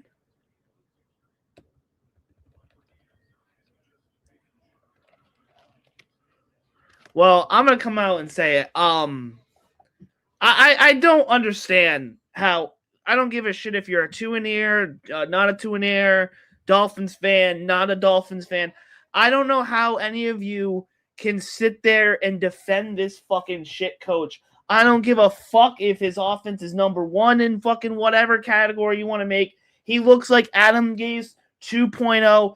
This team fucking sucks. They are a bunch of fucking quitters. bunch of soft fucking pussies, can't fucking tackle, can't wrap the quarterback up, and I've had enough of this shit. I don't know how no one has had enough of this shit. I'm fucking sick and tired of sitting my happy ass on fucking Sundays getting ready to watch my favorite team, and they come out and shit the bed week in and week out. I'm fucking fed up. Stephen Ross, fire this motherfucker! Dude. You just trying to go viral. You just trying to go viral with a trash talk. Look, You just trying to be a meme. Hire Vic Joseph. Nobody believes you. If you hire Vic Joseph, I don't No have one any believes shit you. hire. You can fire him after year. The Patriots did it with Gerard Mayo. They fired his fucking candy ass after 1 year. I don't give a fuck. This team needs a fucking reboot. Stop doing the same thing year in and fucking year out. I have to sit here 23 years watching the fucking Patriots go to the Super Bowl, win that shit 6 times, and then Tom Brady retires, and I get fucking Tua shit in the bed, and now I gotta live through Drake May. Fuck this team. Reboot it. Fucking trade whoever. Get them all out. This team fucking sucks. Nobody believes you. You're not going to be a meme. You're not going to be featured on some fan crashing out over the Dolphins. Everybody knew it. By the end of the day, we was going to be 7-10. This wasn't some shit that just came from around the corner. Thank you, big We've man. been terrible all year. Stop with the overhyping the shit. You don't really believe that. Nobody believes you. I was just about to say I got disconnected. I come back and Greg is yelling, Greg, we knew what the end result of this game was gonna be, bro. Yeah, but Color, it's the fucking Patriots. I fucking hate this team. I know. And I know you're in their neck of the woods. It's really I gotta tough. go to I know, work. bro. I gotta go to work and listen to this shit. We kicked their ass for 6 years, 4 years, whatever it was. I get people telling me I picked the wrong team after they just got back. They played a shit schedule. I'm just frustrated. This team sucks. Blow it up. I mean, you just sat up there and watched the game and heard those announcers say the Patriots have played the easiest schedule in NFL history this year. So fuck them. They're not going to make it out the first round. Who gives a shit? You tripping. You act like you more upset about the Patriots than you are about the Dolphins. That's why I know it's fake. No, I'm upset about this team. This team pisses me off. It's time that it's fire this clown.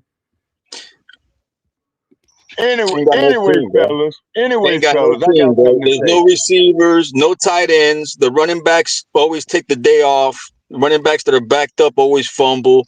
I mean, the defensive coordinator right now, I don't know what's going on with him. I mean, let me tell you something. At this point in time, there's nothing to keep right now. If we were to blow it up, this would be the perfect time. And you just start over. Hey, I got something to say, man. Miami's got the Dolphins, the greatest football team. We take the ball from goal to goal like no one's ever seen. We're in the air, we're on the ground, we're always in control. And when you say Miami, you're talking Super Bowl because we're the Miami Dolphins. Miami Dolphins. Man, you're crashing out. Big Nick, you're crashing out, bro. You're crashing out, bro. Change is coming. Whether you like it or not, change is coming. I love my team. If Greg could come on here screaming all like that, Big Nick can sing too. No, I'm saying he can sing all he wants, but he's crashing out, bro. Like, why are you singing right now in a time when you're not supposed to be singing? What the fuck could I do to change the situation? What could you do to change the situation? Exactly. You tripping. Exactly. That's kind of The only thing I disturbing, can bro. I'm do just is saying. love my team, whether we're 0-17 or whether we're 20-0. I don't give a damn. I'm just saying, dude, you got to read the room right now. It's not the time to be singing. I don't have to read the room. Y'all choose to be that way. Daddy. You're going to be right back doing the same thing in 8 months. So cut this shit out. Daddy. Nah, because change is coming, bro.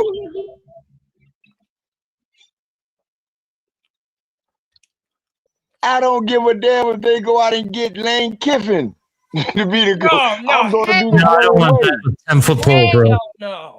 I'm going to be the same way. Look, That's let me show lame. y'all something. Hold on, let me show y'all something, man.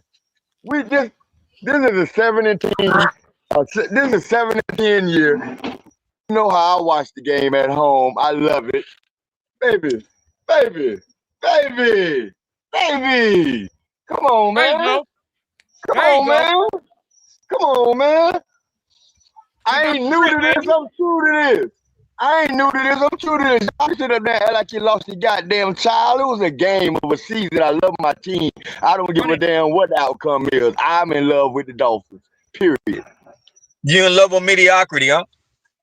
I'm in love with the Dolphins. You can do how you want to do with it. It ain't got nothing to do with me. I What think you expect we of can. it. I think we can do better, bro. I think we can bring in some light into that darkness Yeah, you we got can do right now, better. We because can I go the can't see next nothing 5 right years. now. We can do better. We can go the next 5 years undefeated and win the Super Bowl every year. It's always can do better.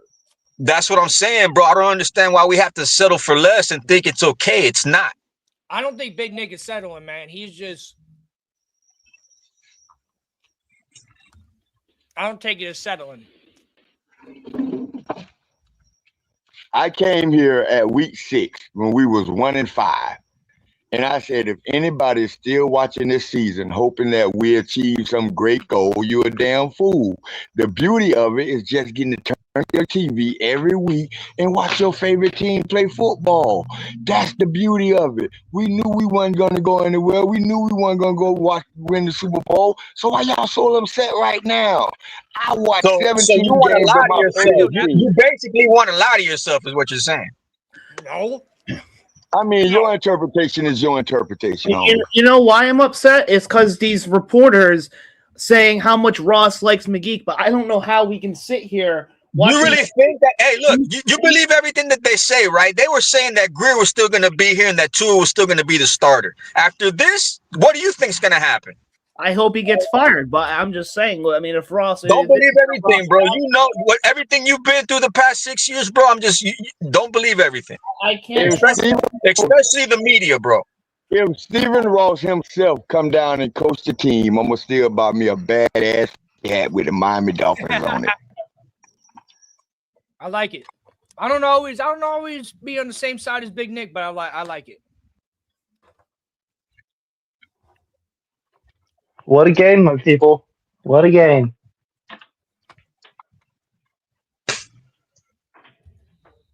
Crickets. You're being sarcastic, it is cricket. It's exactly. It is cricket. Hey, at least you got to say, you're not the Jets. You're not the Jets. No, we gonna make some changes. Look, I called it out on my show. I don't know, maybe one of the last episodes I had. I said start calling up old players that were successful and won Super Bowls. And what they do, they call Troy Aikman. Okay. Oh, bro, Troy Aikman ain't saving your franchise, buddy.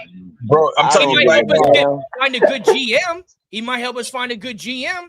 So Big Nick, I got a question. Hold on, Matt.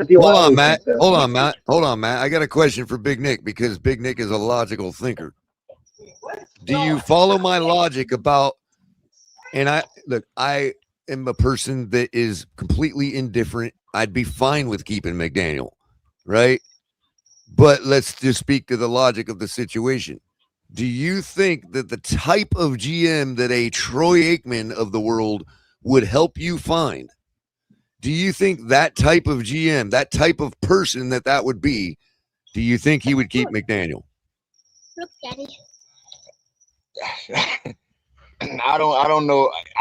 I don't know because look, every GM. I mean, you're at least following my logic, right? But I understand where you're coming from, but you also got to look deeper into the logic and understand that every GM got their own style of offense, so their philosophy of the team, how they want to see it fit.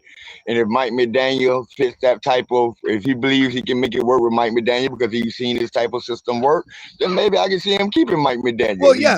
Somebody else. Of course. There's a plausible chance that a high pedigree GM would still just likes McDaniel. There's obviously that possibility. I don't care who the new GM is. If they like McDaniel, I want them fired after the spot. If this motherfucker comes back, I'm out. That's my final straw. That is my only thing. With this bum coming back.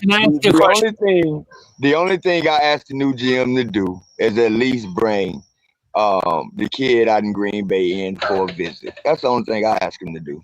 So I got done watching, the early games, right?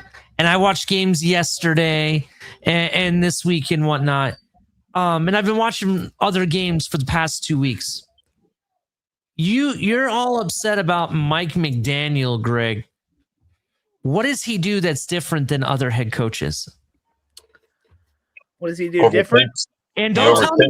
No. The question. Let me rephrase that, Ali. What is his deficiency? You overthink? It is beyond other coaches' deficiencies that makes you hate him so much. Yes. You can't run a football team. Exactly. Okay. Wait. Say you can't run a football team. Okay. We have seen. Why? You need proof? Hold on. Let me finish. I want to address that real quick. 2023 was probably the best season that we've seen in more than 20 years? It was also the worst collapse in franchise history. Offensively, it's been the best offense that we've had in more than 20 years, right? You had a 3-game lead in the division in 2023. You lost it. That was a collapse. Hold on. So I've looked, Color tries to sit up here and educate everybody on the West Coast offense until he's bled to death. And I don't understand why you guys don't get it. Aqua in the face. Aqua in the face. Exactly. Aqua in the face. That's a good way to say it.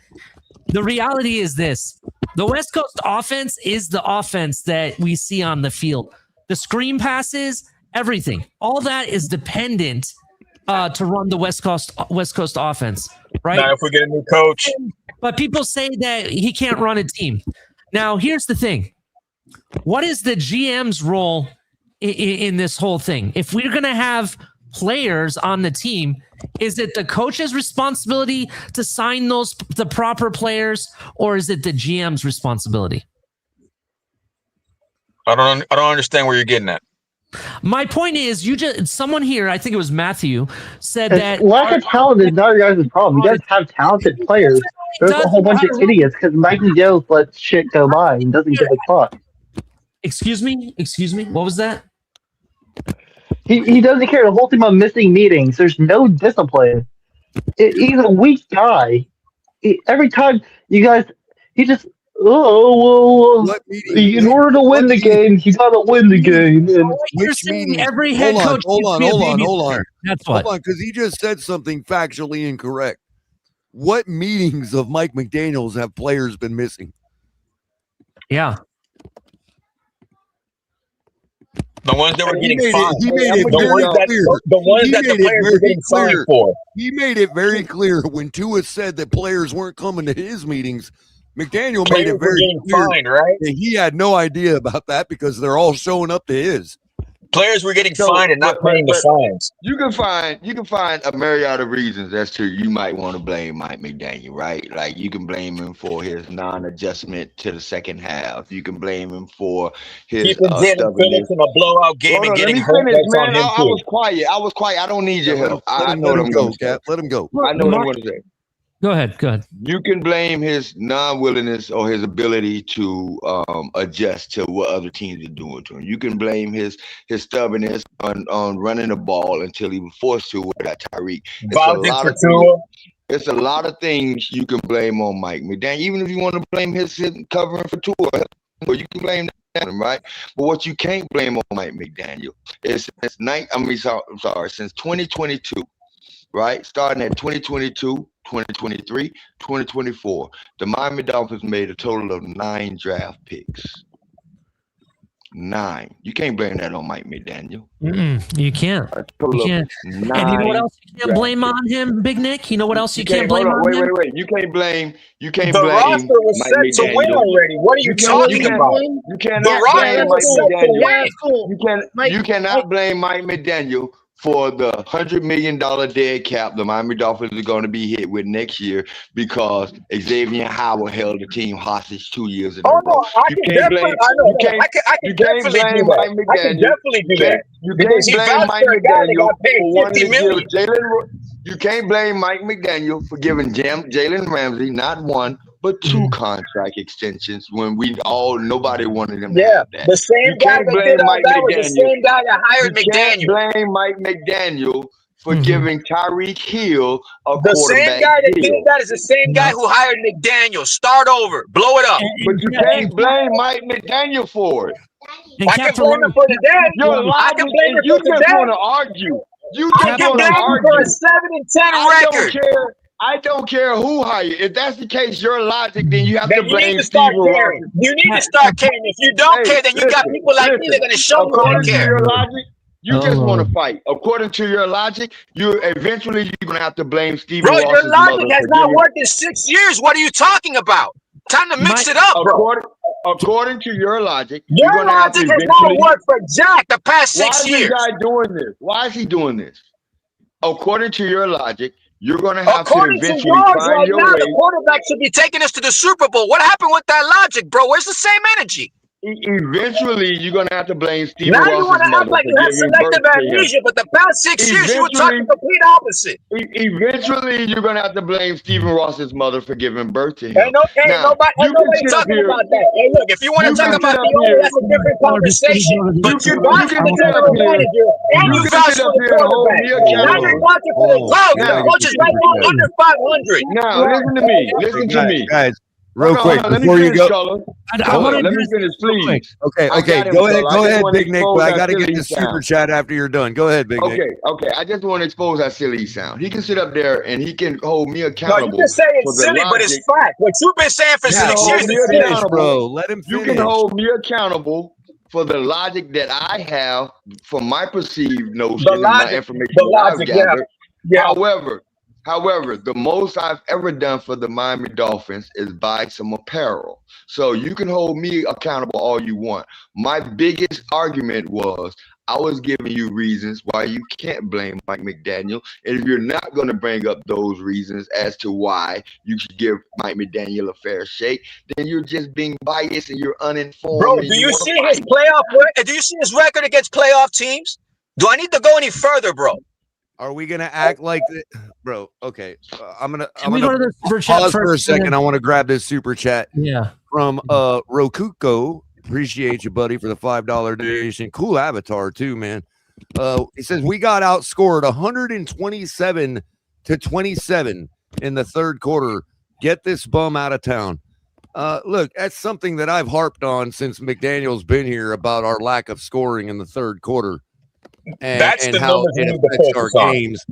So I can't disagree there.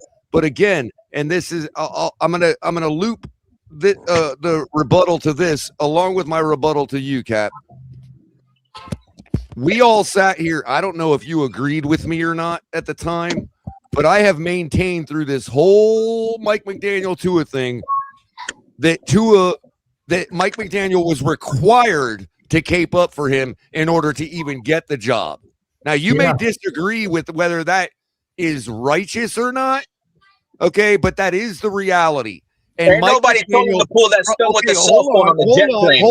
That jet plane stunt was from day one.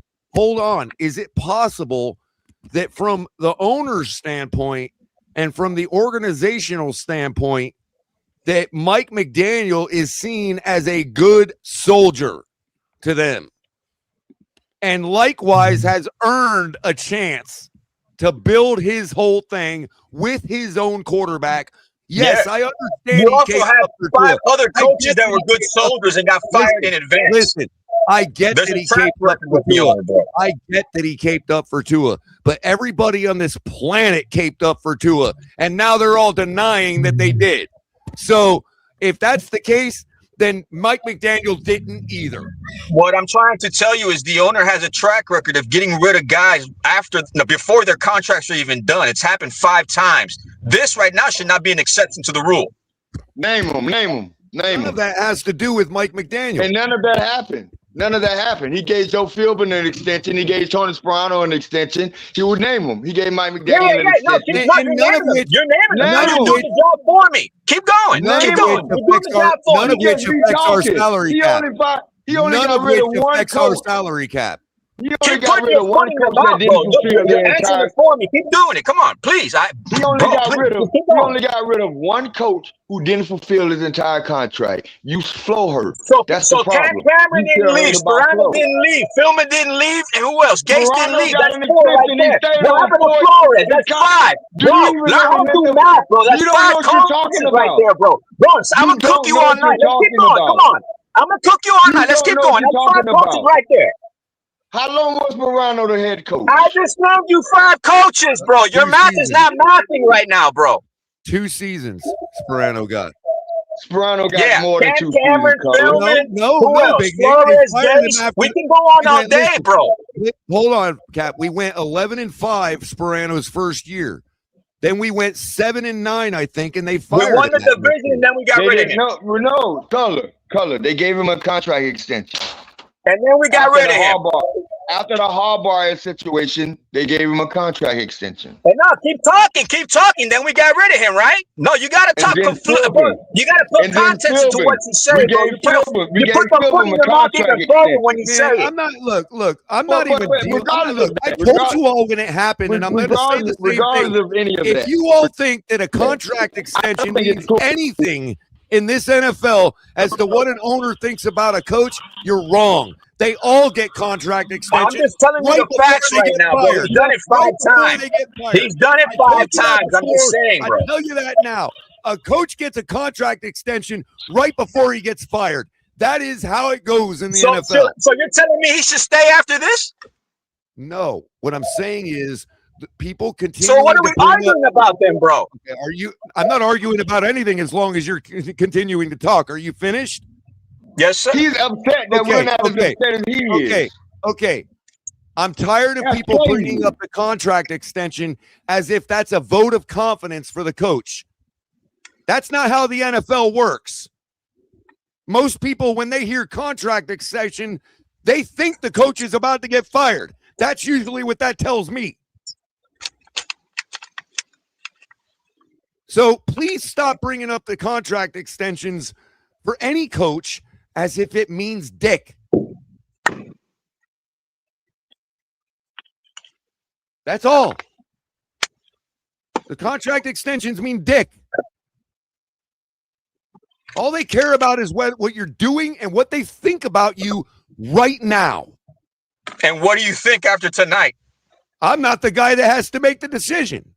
I'm just saying you should be. You're part of the you're a fan, bro. You I should should start be. having a voice. I know I should be, but I'm not. Well, we need I'm to the change guy that.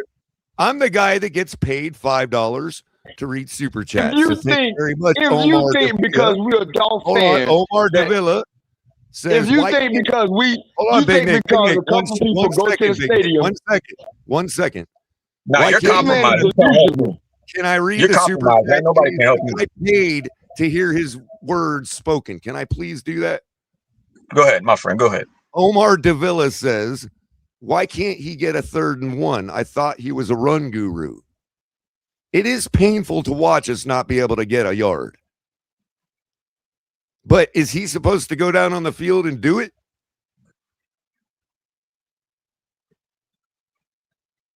We had no Devon Achane today. We had no Austin Jackson. We had no Darren Waller. Waddle wasn't even on the field. No, we had no Waddle today. He was a scratch.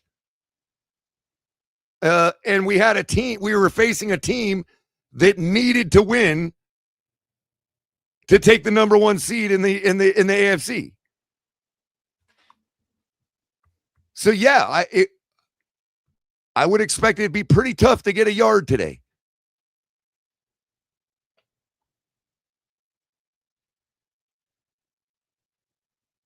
and as soon as they find out, the Miami Dolphins would have picked somewhere between 13 and 16 if they'd have won the game today. They'd have been pissed off about that. Like, these people, man, they weird, man. You all, Big Nick, did you see that stop on 4th down from the tandem of Brooks and Dodson today, bro? Yeah. Being happy about a 7-10 record. You know what else I saw, Color? You know what else I saw? I saw the Miami Dolphins relying on 3 wide receivers with about 16 games combined between them. I saw them rely on a running back who just really got his first NFL playing time this year. And these people out here complaining that we didn't get a damn 3rd and 1. And actually, we did. Ollie Gordon came in at one point of this game and fell out of bed for a first down like he always does. So I don't know where this he can't get a 3rd and 1 comes from anyway.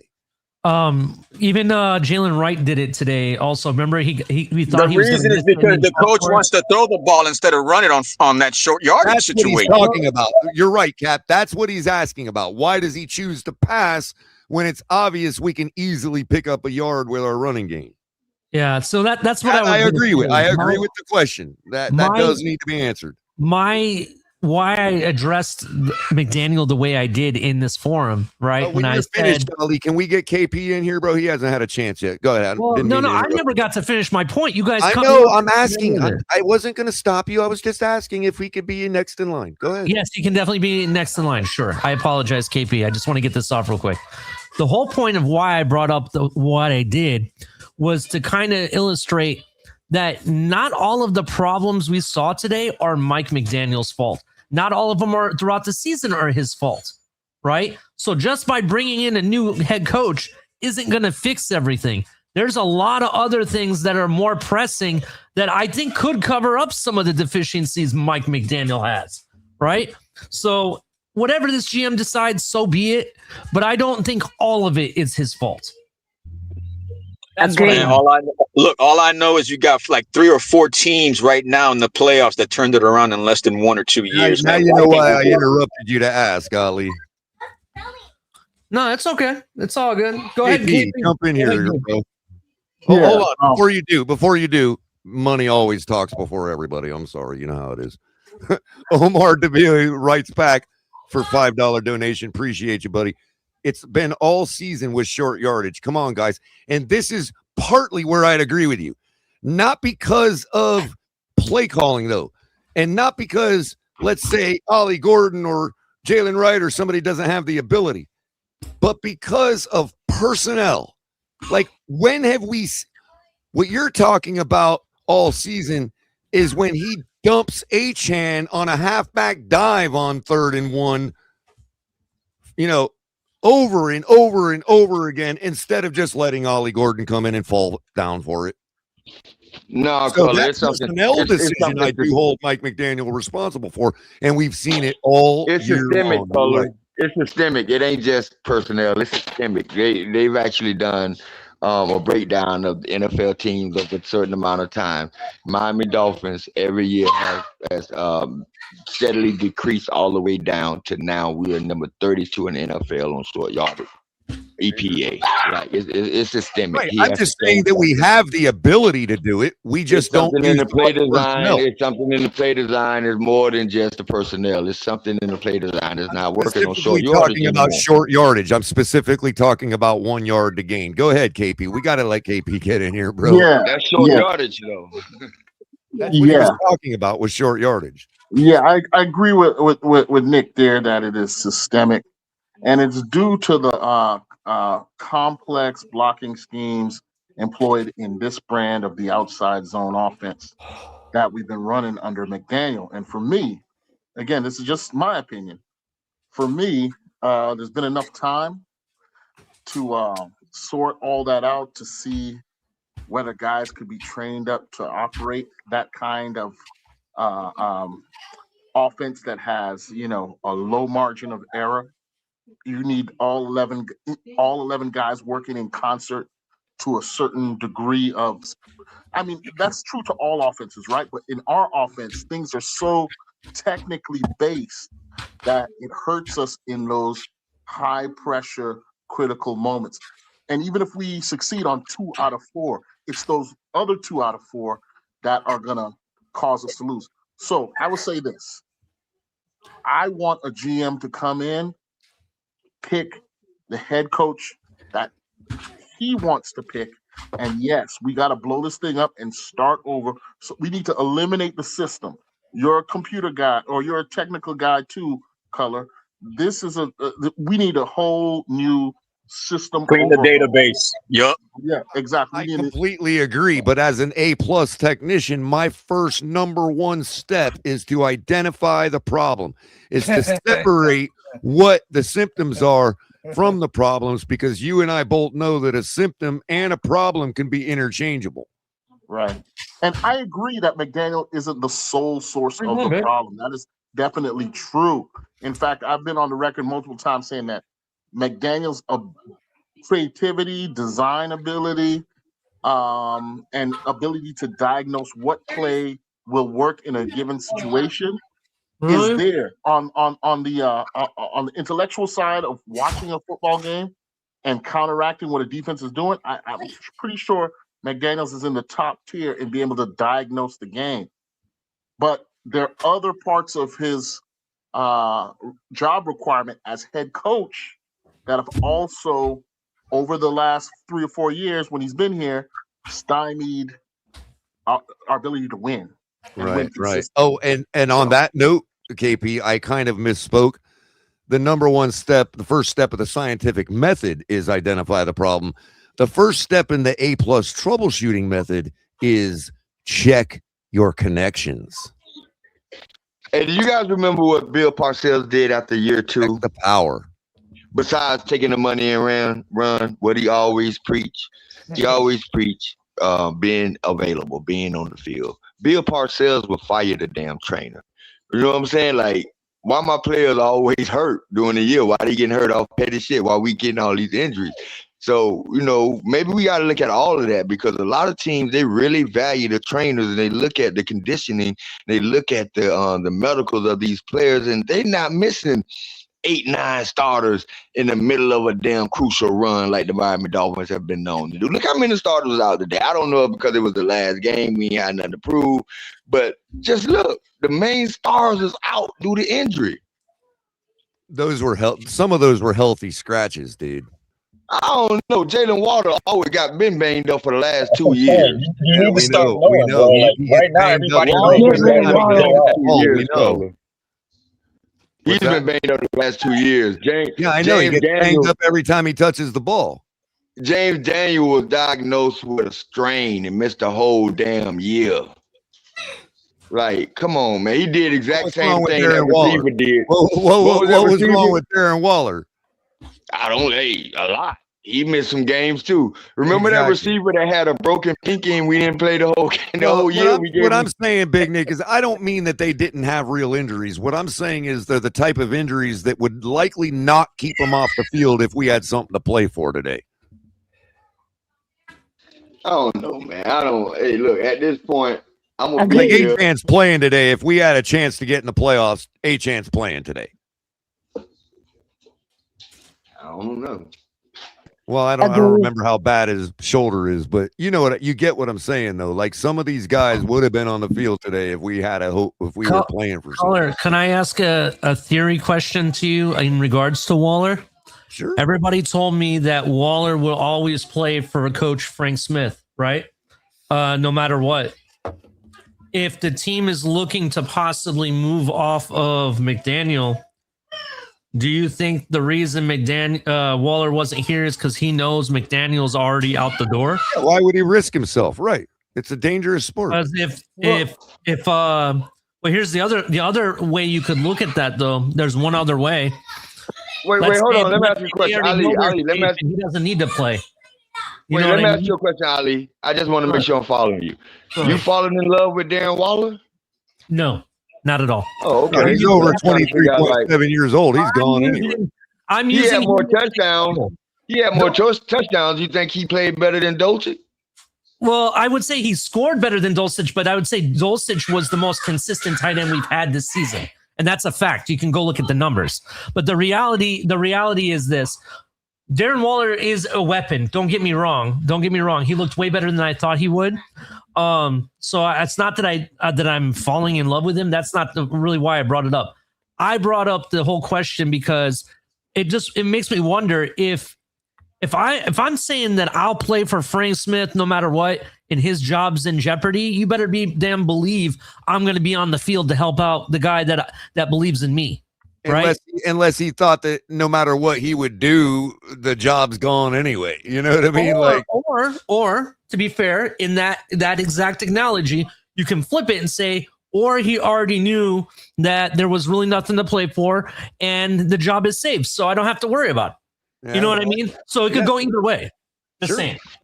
Or or being 6'6", 250 pounds, colliding to other grown big ass men could actually hurt you. Right, and there's no value in it. Right, it's a value bet. But again, there's several reasons.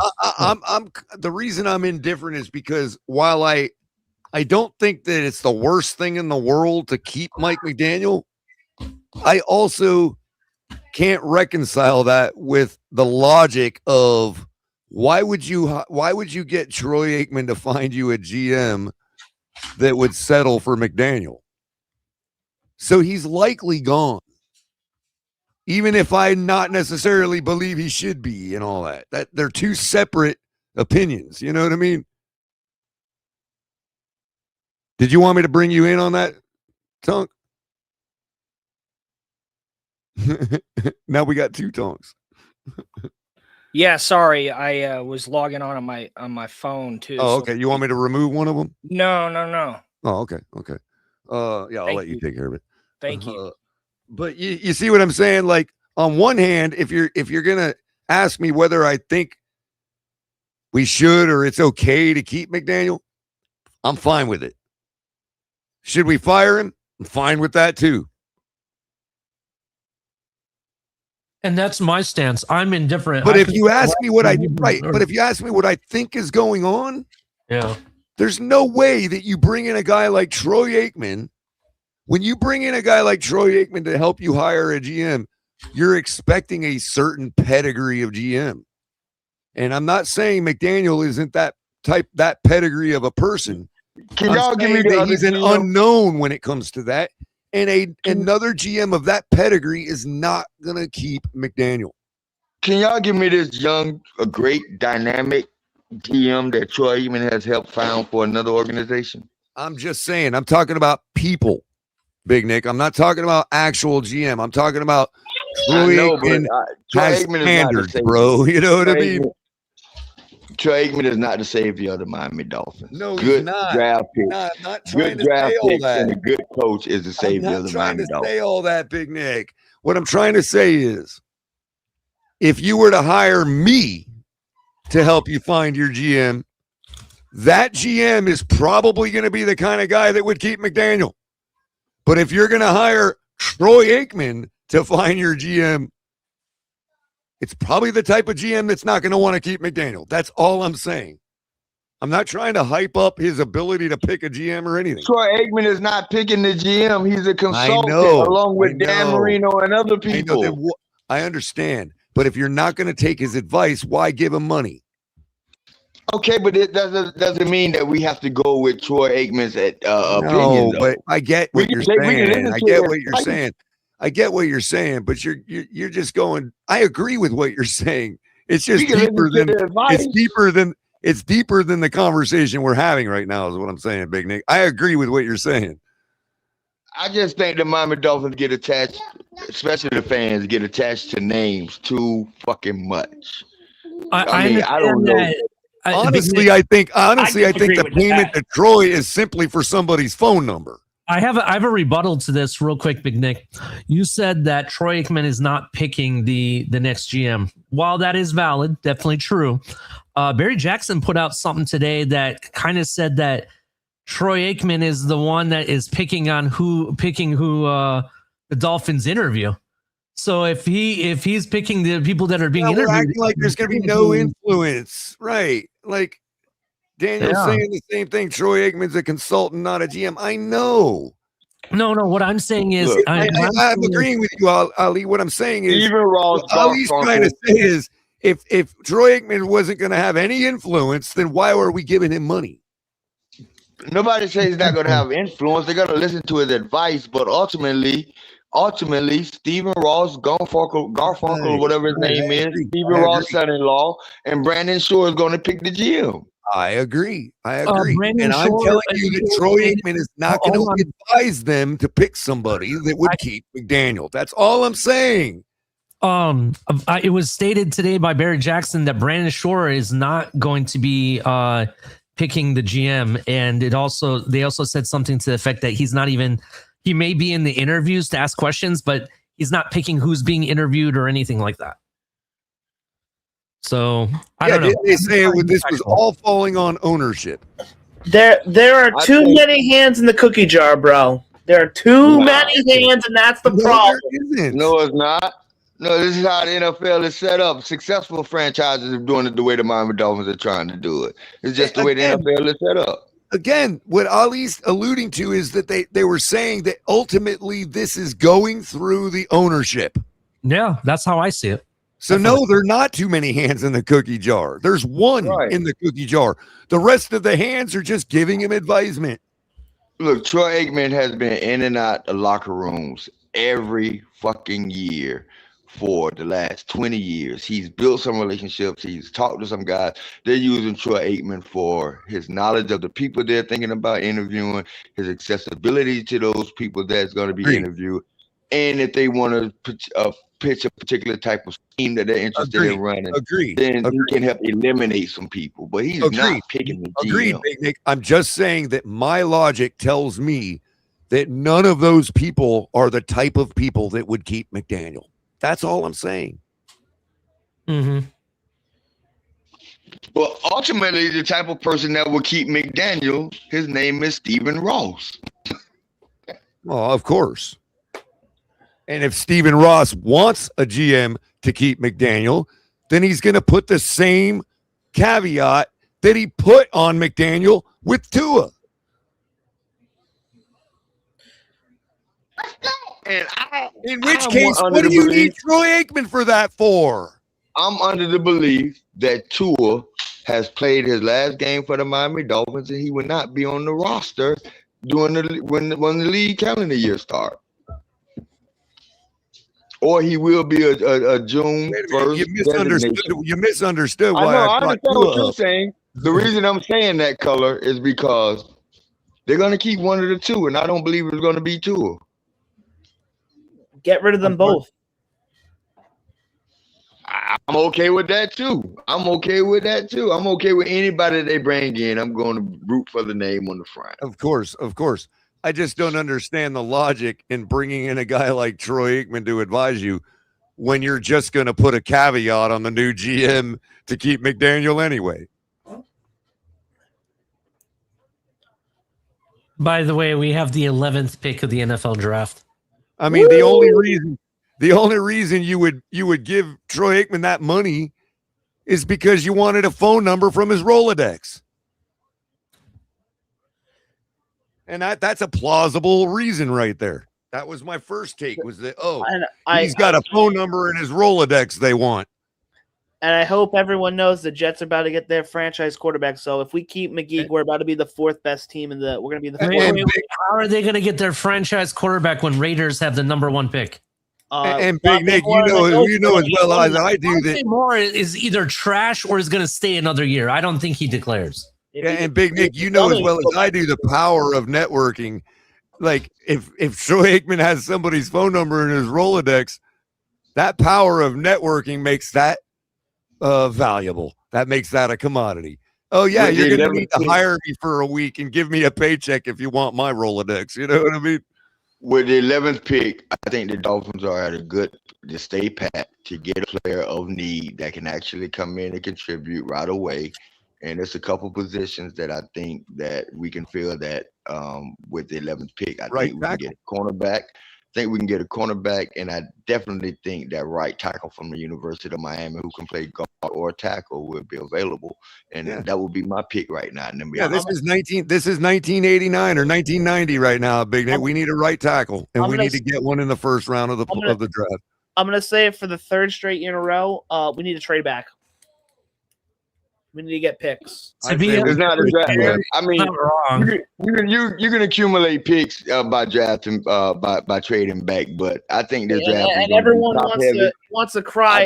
He only had 9 picks. Well, I've been the guy saying we need to trade back to get more picks because we got plenty of picks now. And everybody ain't gonna make the team. But anyway, I think this draft. is going to be pretty top heavy. And if you got the opportunity, have you watched that kid play for the University of Miami, the right tackle? Yeah, we have actually. Why would you want to pass him up? I'd like to welcome Hooked Up Joe to the chat, to the panel. Been a while, Hooked Up Joe. How was your holiday?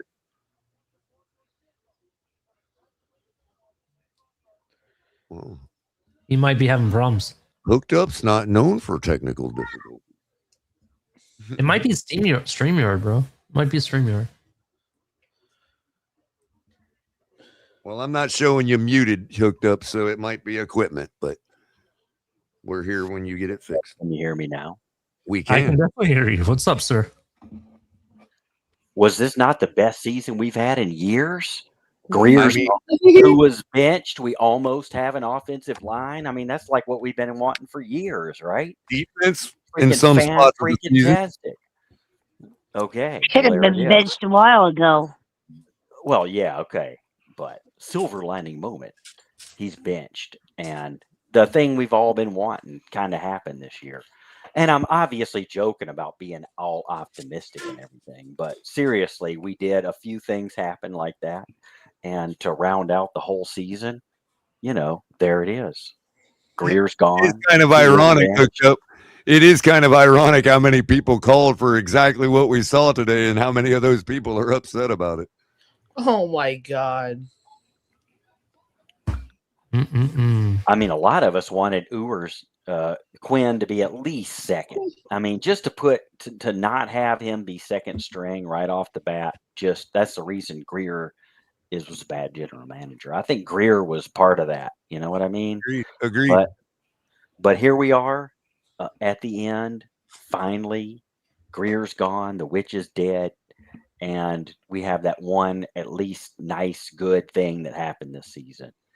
And you know, we made it halfway through the game and acted like we were just having fun. We knew we were going to lose, but that's okay, right? Because ironically, I'm the guy that is against tanking, and I feel better about today than the people that wanted to tank. No, I didn't want to tank. I'm talking about getting rid of Greer and Tour. It wasn't I'm just having saying in some general, preconceived thing that we're going to like tank on purpose at the beginning of the year and some orchestrated crap. It just, the end result of being what we are was Greer is gone and Tua's benched, right? You also need to get rid of Waddle. Go ahead. I'm sorry. The end result is that we are no longer hamstrung by Tua. We no longer have a political or propagandistic reason to keep playing him. Right, because Greer isn't here trying to direct the team based on his own picks. Yeah, masterful point. Very, very astute point there. Yeah. Hey, Color, we'd still need to get rid of Waddle, too. Oh, if we can get a second rounder for Waddle, I'd be all for that. But is Ross going to make the same mistake by trying to make himself look right about Mike McDaniel by force feeding a new GM, force feeding him to a new GM? No. I think he's going to allow a new GM to do the GM thing. And personally, I was thinking we'd have co-GMs, keep McDaniel, let Quinn play the year out, let it be whatever it's going to be. But with the comments about McDaniel, I just can't see how we're going to keep him. How can you have the new consultant / not really a GM saying your head coach sucks and not fire your head coach? You know, the new head coach is going to fire McDaniel. So are they going to just go ahead and fire him and say, whatever new GM comes in, you have free reign to hire whoever you want? And before I continue blabbing, I know I just showed up. I'm going to end with this next year, 2026 is a mulligan. The only way we're going to get a head coach and a GM that are worth anything is to tell them 2026 is a mulligan. We don't care what happens. It's a loss. Don't worry about year one. We're not going to judge you on that. Right. And that's how you go from a 4-win season to a 14-win season instead of the crap we've been doing just to twist the knife on ourselves. And I'm done. So the only question I have for you, Hooked Up Joe, is how does anybody that's heard what the scenario before trust that it's not going to continue to be like that? In other words, we say we bring in new people and we say First year is a goner. Just do what you got to do. In Flores's case, we literally had fans calling for the tank to get Tua. And then when it came down to having to slander the man to get him out of here, everybody wanted to hold him responsible for the 5-11 season. And that's the problem with getting a good GM, right? Because you kind of ruined your credibility with that. You know what I mean? Exactly. So it's going to be tough. I mean, Ross Maybe is that's going what to the have Troy to Aikman thing is about, is to bring back some credibility to the situation. Right. Just add what I call a buffer, right? Or a liaison or a completely abstract interconnection point where Ross says, okay, I'm going to let somebody that knows what they're doing be the intermediary. Not I'm going to hire a GM. I'm going to hire an intermediary to find a GM. And that's exactly what he did. And that is a way to repent. I mean, first of all, if Ross went out and did a survey, what's the one thing we could do to appease our fans today? It would have been fire Greer. And he did it. Right? Appeasing the fans shouldn't be on his list of objections. I totally agree. And that's been the problem with our entire team is the whole exactly. I mean, I'm 100% appeasing the fans is something you are absolutely in the long right. run. That could literally be Greer's undoing to begin with, because who's the one that goes to Twitter? Who's the one that goes to Twitter to look and see what the bots want our team built like? Exactly. Okay, I'm going to differentiate this one though. Because that's marketing. That's marketing bullshit that ended with fucking Greer. And that, but a and lot I'm of a that fan was like, saying that. Good, Joe. Even getting Tyreek Hill, getting I thought a it was whole bunch of that I stuff. thought that was stupid. No, that's exactly what I'm saying. That was trying to say, what can we do to make the hype? To hype up the team, to make all of our fan base say, "Look, we're doing something. We're getting a player. We're doing something." Right? He's the offensive version of Ndamukong Suh. Exactly. Right. So when you see exactly, so but at this Brandon Marshall. But I am going to differentiate that in this case we're talking before or about after the fucking what charge did he have? It was domestic abuse or whatever. I mean, I'm not a big Aikman fan, but just the fact that Ross is allowing an intermediary to come in, I think it's what we needed. 100%. I think it's what we needed. That says Ross is saying, I am not qualified. Exactly. It's like if you want to learn, want to learn how to, if you want to learn something, call the people who did it the best. And that's the differentiation point to me on this between a Tyreek Hill hire and a Aikman coming in as it's like, what is Aikman? Aikman ain't got no, loyalty or he's independent of so much stuff.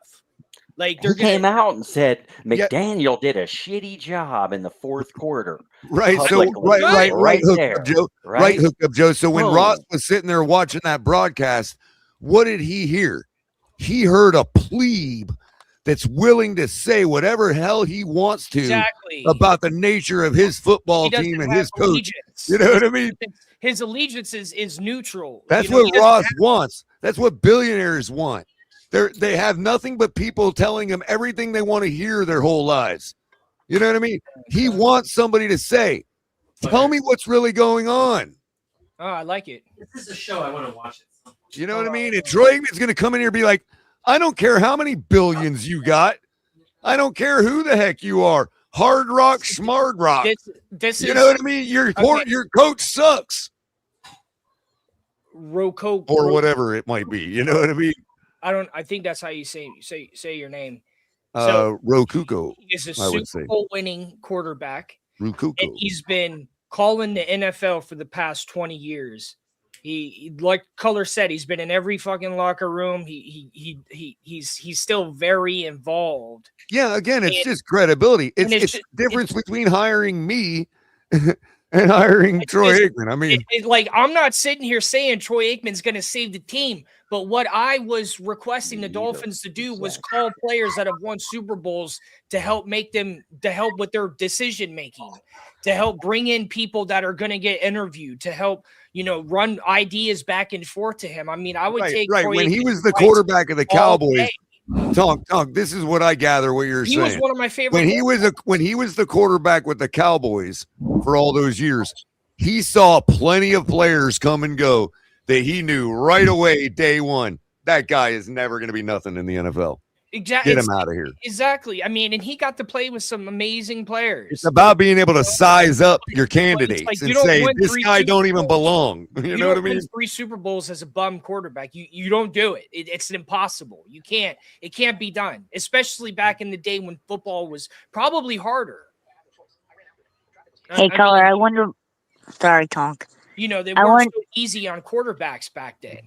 Right. Go ahead, Liz. Hey, Color, I wonder what Aikman is saying about Tua. He said Tua's going to be gone. No, Tua's not even a factor. Yeah. I mean, Tua, I know, but Tua's like vaporware. None of us. As I reported when the clock hit 0 today, as I reported, that is the last time Tua will ever wear a Miami Dolphin uniform. See, there you go. I like that, Ghost. It's just a change. It's just someone else to come in and give their input. That's all it is. Right. And that's all we need. That's all we're looking for at the moment. He's not going to have one bit of decision like power. He's just simply, it's a matter of me giving Ross advice or Troy Aikman giving Ross advice. What if he could give some advice to Quinn Ewers? Would you take advice as a QB from Troy Aikman? Would you? Yes. Fuck it, I would. Are you kidding me? Well, it's obvious. It's obvious the way Ewers runs his play action that he obviously got advice from one of the Mannings because they invented that. Okay, well, I'd take Manning's. I'd take a Manning advice any day of the week. Right. Yeah. And it probably came through osmosis through Arch over at Texas. You know what I mean? Like he probably didn't get right with Peyton Manning, but one of the brothers, I'm pretty sure Peyton taught his brother the whole stretch handoff, put the whole ball in and take it out. The greatest, you know what I mean? And catch in Super Bowl history. Eli Manning has that with David Tyree. And then Peyton Manning won a Super Bowl with 2 different teams. Well, specifically, Tonk, Peyton Manning himself literally invented a style of play action, dude, where like he takes the risk because of his trust in his own hand strength and his own grip strength. He takes the chance and puts the whole ball in and yanks it out at the very last second. That bought them all kinds of time on a defense when it comes to getting them in a half step, you know what I mean? And was a big part of the reason the Colts offense could just march right down the field. Yeah, I mean, and he literally invented that. And now I'm watching Quinn Ewers like play that way. You know what I mean? Like that has to come through Arch.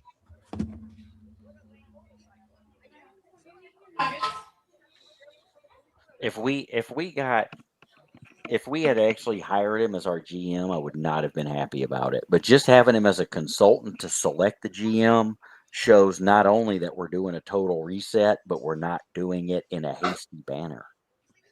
And because in 2026 is a loss anyway. What are you going to do in a rush when you don't have any cap space or right? Are we really going to rework everything? We're not in a hurry, right? I think this is like a very good strategic move. We don't need emergency management. We don't need it. Right. That's why Greer had to really need to blow the entire team up per se. Yeah. It's not like they're good. They're good. Keep them. You know, Tyrell Dodson, keep them. I mean, there's nothing wrong with keeping guys either. I mean, if it wasn't for this network, I wouldn't pay attention to the Dolphins even remotely this hard. So, but I'm sorry, Achane could solve every bit of our problems on the books. Achane trade alone could erase what Chris Greer did with Tua. I'll see you guys later. I'm gonna go listen to the game. Take care. Hey, can I ask a question, Color? If that'd be okay. This got brought up in a space earlier, and I'm just kind of I was doing some background check on Troy Aikman, right? And let me just read what I've come up with and what I've read so far. Troy Aikman, outside of his NFL career, because everybody knows what he did in the NFL, right? Won a Super Bowl, all that. So we're going to skip that part about that. But this is what I will just quick tidbits on that real quick. I was going to skip it, but let me just give you a quick tidbit. Elite understanding of pre-snap reads, excelled at operating time-based precision offenses, known for ball placement, anticipation, and managing games rather than chasing stats. That sounds like somebody we know. That's kind of scary. Strategy and scheme. Strong grasp of route combinations, protection schemes, and situational football. Right? That's some of his football that's what knowledge. made Dallas really good. Hold on. This is just some of his football knowledge. Let's actually talk about his leadership and preparation. He's a film junkie by reputation, calm, authoritative presence, trusted by coaches to make checks at the line. All right. This is all of his football acumen. Now we're going to get to the NFL connections. And this is kind of interesting. Dude, everything you're saying is what we want. I get exactly what Dallas was known for back then. Yes. But this is what's interesting about it. Played under Jimmy Johnson, one of the most influential coaches, executives of the modern NFL era. Maintained strong relationships with former Cowboys staff, many current head coaches and coordinators throughout broadcasting. Front offices, deep ties across the league. Hall of Fame career, year of Fox leads NFL analyst, regular access to GM owners and team decision makers, often hears leagues thinking before it becomes public. All of this going into this, and then you talk about his vast network of players, veteran and young, that Rolodex, as I called it earlier, Ali, his Rolodex. His Rolodex. Yeah. It's almost like this guy should be a GM, to be honest. Yeah. Really think about it. Yeah, absolutely. Absolutely. So, I've always been a fan of Troy. Would you be opposed to him being named the GM? I'm not. Who, Aikman? You think hiring him as a consultant is just a flag up the flagpole, you think? Maybe it's maybe it was a smoke screen for McDaniel, because maybe McDaniel is going to lose his job. You know what I mean? Here's the thing. Here's the reason why I'm bringing this up, right? And everybody that has ever watched my show or listened to me in the in the spaces, I've been banging the table for a football guy in this room, in this front office. This guy is a football guy. He played the game, knows the game, has a huge network, and as it says, he supposedly knows what the NFL's thinking before it becomes public, right? That's everything we wanted. And who made him the quarterback he is, Ali? Jimmy Johnson? No, I mean player-wise. At Oklahoma. For a game manager, as you described. What was his name? He played at Oklahoma. No, he played at the University of Miami, and his name is Michael Irving. That's right. He just so happens to be back down in Miami right now, getting things going on with our Hurricanes.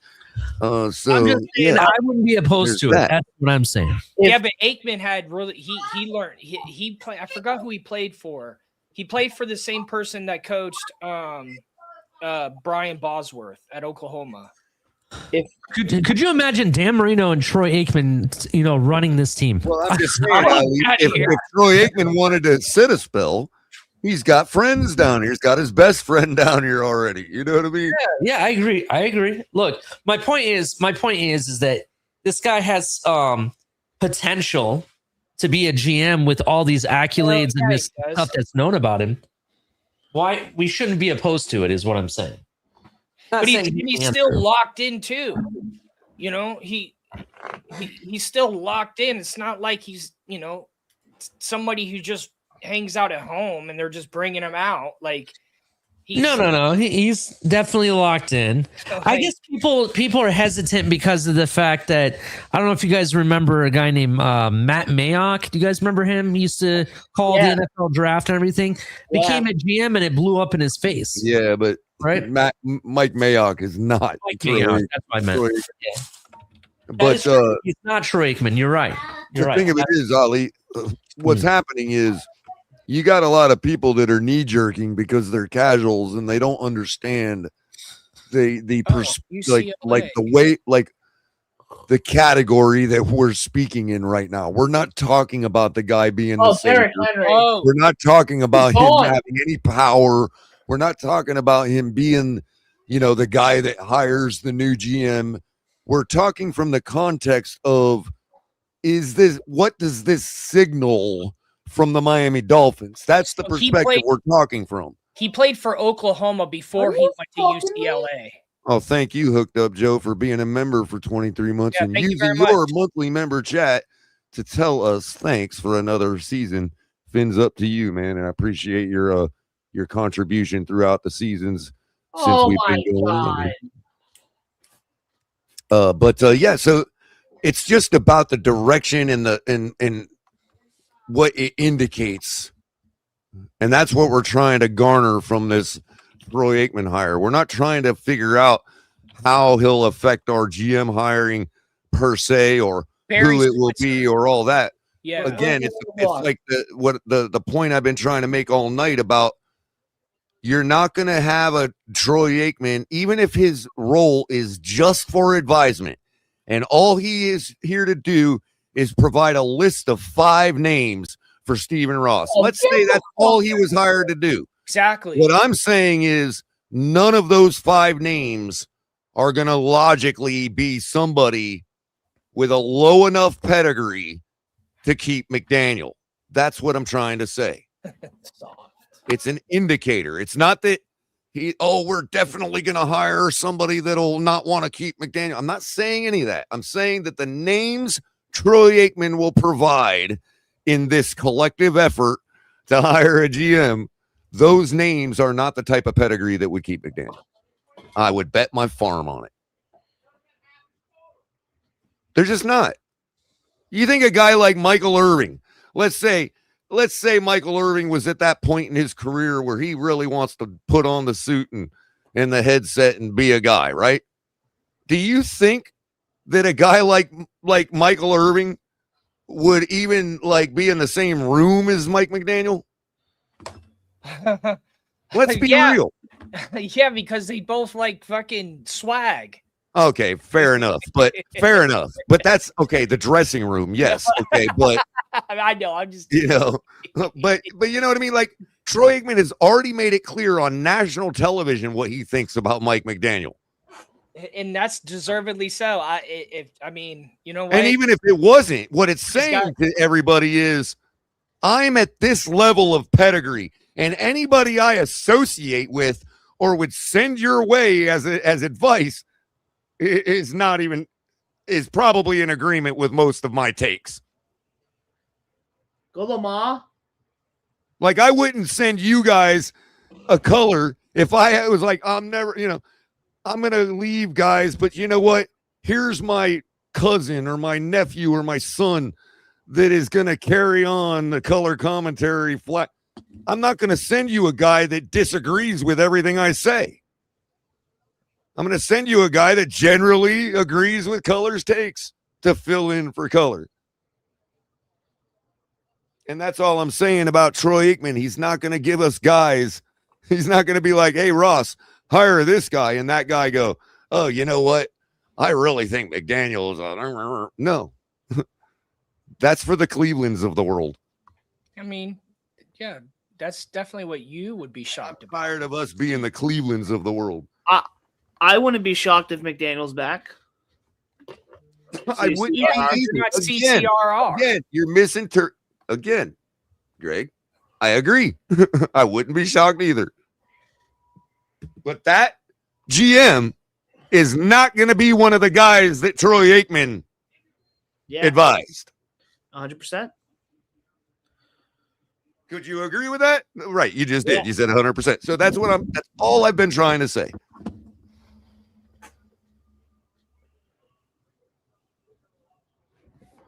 Well, I have to over logic guys everything and jargon everything, and so it gets, But really, the simple point was that those guys that keep McDaniel are not going to be the guys Troy Aikman advises we get. So I really see it as kind of pointless to hand Troy Aikman a bunch of money to give us advice for to advise us on a bunch of guys that we're never going to hire because they're going to not keep McDaniel.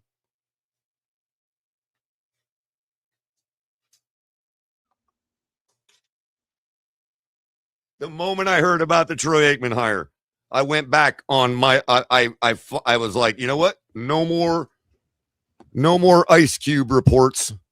You know what I mean? I do not believe, I really think, as much as I think, like, on one hand, the people that think McDaniel is going to be fired because of lack of performance or whatever, no, they're all wrong. If it's just based on all that, McDaniel is keeping his job. He's got the coldest seat in the league. I firmly believe Ross likes him. But as soon as I heard, we hired Troy Aikman for advice, we already know what his advice is going to be. Like, that changed right there. That changed my whole take. I no longer think Mike McDaniel is going to be our coach next year. Doesn't matter whether I think we would keep him or should or we're gonna. Maybe still could. I don't know. Maybe. But the Troy Aikman thing alone, I'm going to put my name on McDaniel ain't going to be our coach next year.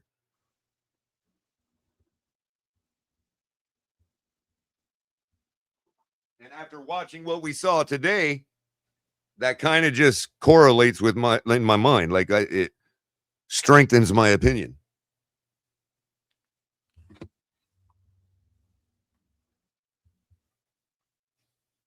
I mean, when the second half hit, we completely shut down.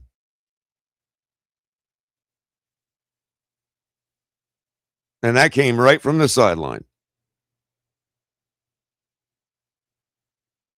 Who that was ordered by, why, who knows? But with the reports about the idea that a bunch of people are liking the idea of McDaniel in Cleveland, coupled with us hiring Troy Aikman, coupled with the lackadaisical coaching performance in the second half today. Like, we did enough in the first half to show Cleveland, I can do it. I'm the coach. But the second half was, hey, guys, I'm going to Cleveland. Go fuck yourselves. That's what that looked like to me today.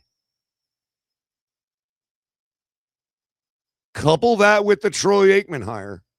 He's not our coach next year.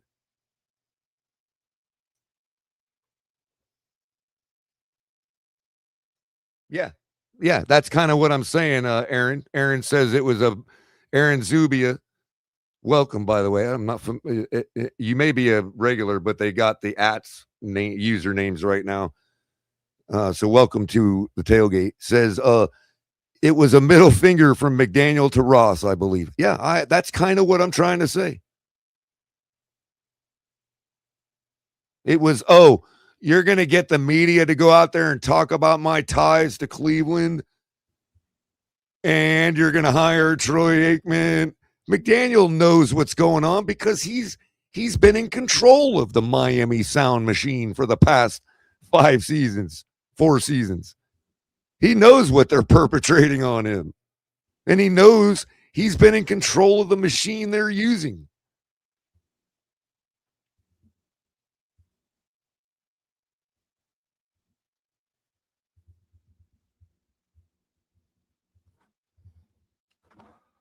Well, we got a crazy offseason. We got a crazy offseason. I'm excited to see how things go. I think I'm really excited. And we're probably not going to know one piece of new information other than little tidbits changing our opinions here and there. Good. It'll give we're us not going to know one bit of concrete information until after the Super Bowl's played. For on like the GM front. how many weeks? Like 30 weeks. Well, Yeah. we have to get this GM situation because we're about 2 months away from free agency. Right, but the GM thing ain't going to happen till after the Super Bowl is over. It may happen quick, but it's not going to happen till after the Super Bowl is over. Why do you say that? Because really do things like that major. They won't. It's not proper for them to try to upstage the NFL during the playoffs in the Super Bowl. You know what I mean? That's a big network haul for everybody, and nobody wants to touch it. So they don't usually make big blockbuster announcements and shit during this period of time. You know what I mean? Not that anybody would really care about Miami GM hire, but but you get what I'm saying. I guess they could. I mean, it's not. It's what is that, like 2 weeks away? Like it's fucking. Well, we got 3 rounds of playoffs. It's about a month away, I guess. Yeah. But here's the thing, Tonk. This is why I said earlier, if we fire McDaniel right away, that could be an indicator that we're pretty sure about who the guy already is, and we just learn everything as a fan base in delay. You know what I mean? Like we could have already hired a GM last month, and we don't even know it. Yeah, and they're just playing out the histrionics now. You know what I mean? Yeah, I mean the problem is if you fire McGee tomorrow, you at least get a kind of a head start on things because you probably going to be fighting what against. I'm describing, Tonk, is time dilation. You know what I mean? I mean, we're going to be competing against other teams for coaches. It's not like there's any good ones out there. Like nothing ever happens at the same time for everybody. So what's the difference if it's a month later and we just think it's all happening right now because that's when they're telling us? Yeah. So Troy Aikman played for Barry Switzer when he played at Oklahoma, one of the greatest head coaches. And he also followed that up with Barry Switzer after Jimmy Johnson left at Dallas. Yeah. Good point. Oh yeah. Right. So it's like, he's got a good pedigree, man. He's got a good was also a coach of the Hurricanes, was he not? And Aikman was one of my favorite head coaches. I mean, quarterbacks growing up. I remember I was super young. Barry Switzer be our new GM? How old is he now? Oh my God. Is he right here? I'm jumping on it right here. Is he able? Barry Switzer, colors calling it. Barry Switzer's the guy. How old is he though? 90. I mean, I read that respectfully. I don't mean that. Can he still talk? Can he still sign a check? He's 88 years old. 88. All right, no way, dude. Damn it, man. Why'd y'all have to say that? Is he spry? I would love Barry Switzer to be our GM, but it's just like the poor guy, like Roger. Is he still spry? Just give him some Viagra. That'll pop him up. You know what GM we need? Him and Ross can go play golf, you know? The GM we need is a GM that they have down there in Jacksonville, a nice, young, handsome man. And I would throw my name in the mix. Put me at wasn't Barry Switzer one of the heads in the vat on Futurama at one point? Oh, I don't probably. Just put his head in a jar and hook it up to a computer. We'll be fine.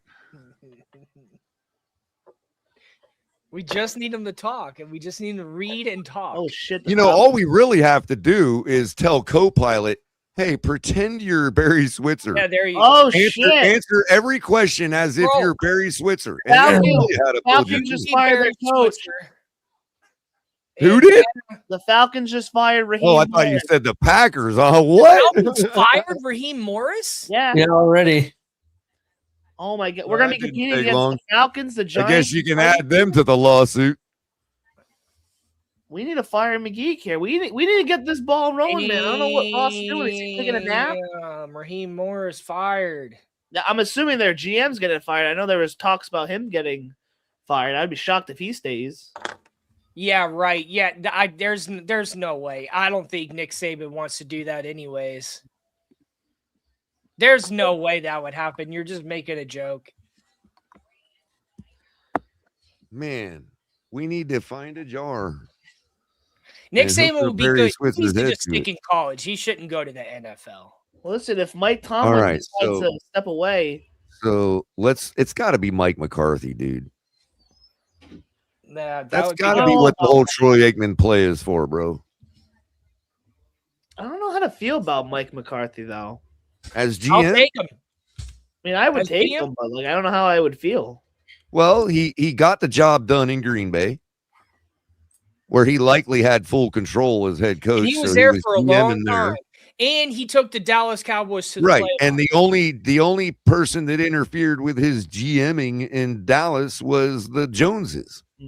Right, exactly. That's what And we that's know why all I they make cared that- about were the big that's time why- positions. that's So why I everybody make else that was built point. by McCarthy. That's why I make that point about him going to the playoffs with the Cowboys, because it was Jerry Jones who he had to. And that's who stopped the train. It wasn't Mike Exactly, McCarthy's fault. It was the exactly, Joneses sticking their exactly. nose in everything. It- As maybe always. maybe it's because of the Dallas situation. That's kind of why I'm feeling iffy.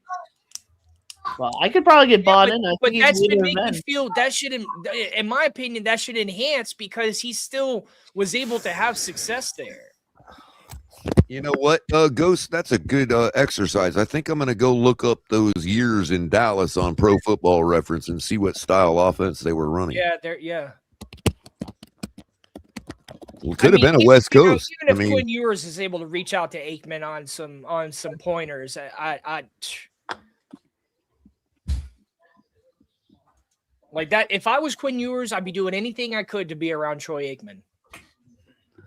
He's there? Okay, Right. I'm on my way. Oh, I just happened to be there today working out. Oh, hey, Troy, I just happen to be throwing the ball right now while you're out here on the field. Well, you had mentioned Brady earlier and what Brady thought about Tua or something, but it reminded me, though, that we just picked up that guy off the Raiders practice squad who was supposedly favored by Brady out there. Yeah. I'd take McCarthy in a heartbeat. I think he's a good All right. So when was Troy Aikman in Dallas? Let's see. 92, won the Super Bowl. That's got to be then with Jimmy Johnson. All right. We'll go with that one. No, not Norv Turner. No, I don't know about Norv Turner. That's probably Yeah. true. You talk about 80. That Look, dude's like 105, man. What are you talking about? He had his stint. It didn't work out when he was a good But offensive at the time, the OC coordinator. was Norv Turner. So I Yes, see well, why they that's what brought I'm him saying. up. Yeah. He was a good offensive coordinator. I'll give him that. I mean, Their defense I'm not gonna alignment was say he would. I wouldn't their want him as a head defensive coach. alignment was 4-3. I wouldn't It want him doesn't as a say head what their coach, offense was. but I wouldn't necessarily give him. I would be okay with considering him as a GM. Defensive alignment 4-3. Still, they still don't show what their offense was. Let's see if it shows in 93. Norv Turner was Aikman's offensive coordinator. I didn't know that. Yeah. I know. That's why I give him credit. Oh, and by the way, it wasn't Barry Switzer I was thinking about as a Hurricane. It was Butch Davis. What about Butch Davis? I don't know who that is. Talking about the Arkansas State coach? Oh no, that's Butch Jones. That's what I'm thinking. Wait, Color, was Butch Davis already here? Well, Butch Davis was the Hurricanes head coach for a while.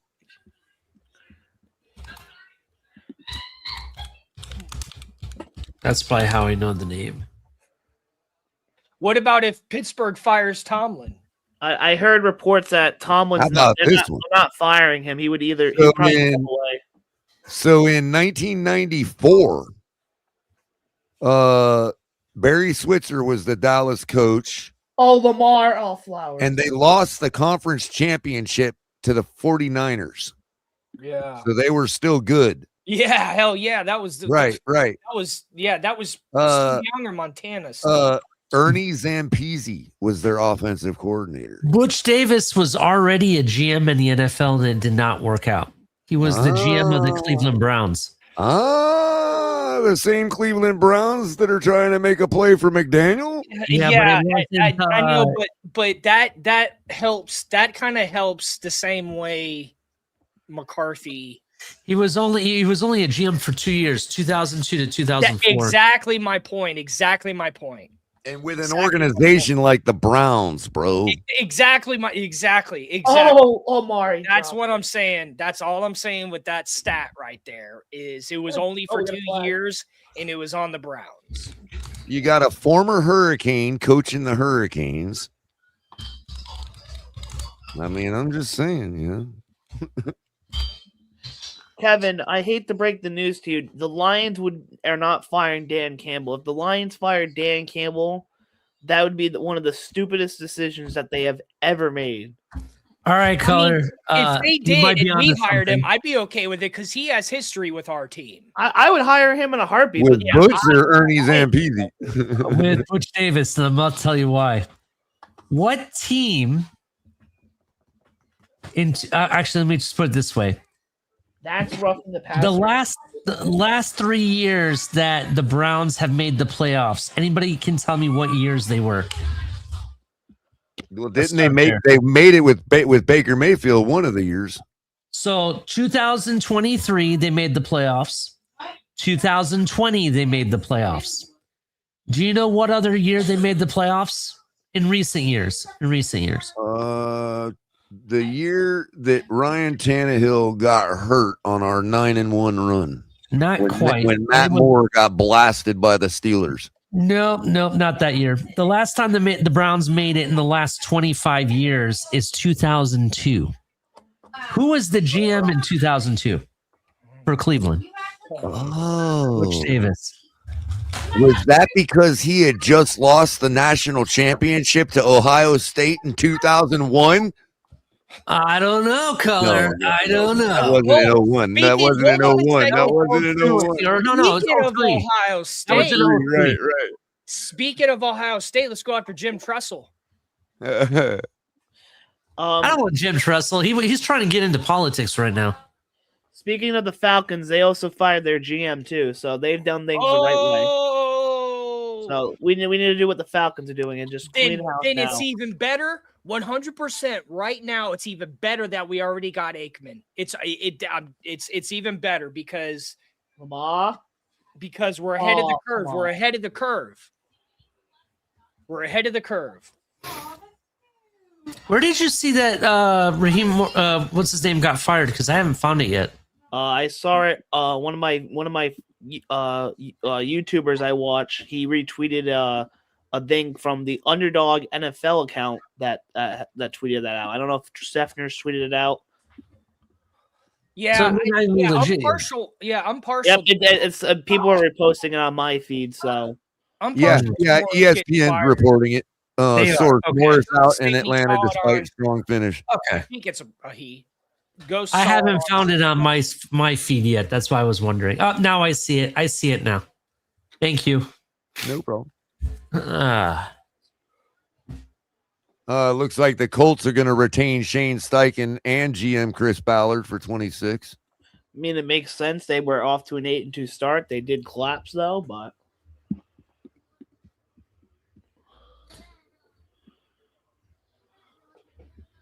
Myles Garrett got a sack record. Broncos are the number 1 seed in the AFC.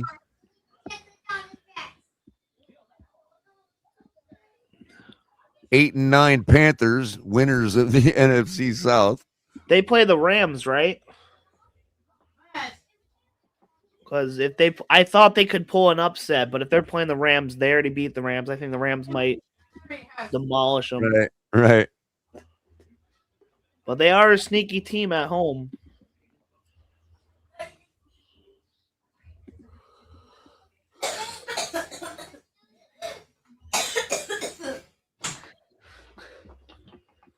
See, I didn't realize the Packers couldn't move one way or the other. That's why they look like such crap today.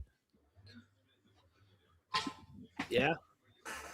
Same with the Eagles. They didn't need to win or lose either. It's going to be a good playoffs. Even though the Dolphins, aren't in it, it's going to still be good. I just hate, sitting around, moping around, watching 16 other teams have fun while... I hear you, bro. I hear you. 25 years, man. That's why I got into betting, dude. It's literally why I got into betting. Yeah, I hope Flores goes. I want Flores in Cleveland. Lamar Jackson finding Devontae Walker for a 38-yard touchdown on the opening drive. Ravens already leading the Steelers 7-0. I didn't realize it got so late so quick, man. Game's already going. Yeah. 4:59 left in the first. Yep. Steelers have the ball at their own 26. Oh Anyway. shit! Never mind. Jets have the number 2 overall pick. I quoted that wrong earlier. Let me see if it's updated already. Yeah, it's Raiders, Jets. So they have the number 2 over pick over Tennessee. Yep.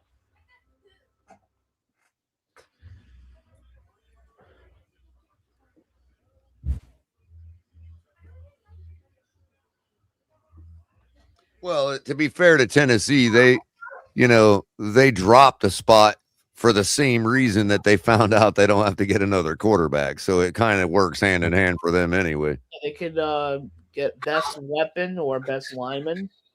Yeah, exactly. They're going to stack it up for Cam Ward. He showed just enough towards the end of the year where they're like, yeah, okay, we did all right. We just need, Jets getting Burrow? That'd be crazy. I don't know if he wants to go to the Jets, to be honest. Are they going to build him an O-line? Because his career is going to end quicker than it would in Cincinnati. Although his personality certainly does fit New York, man. Like, apparently Justin Fields is getting released, too.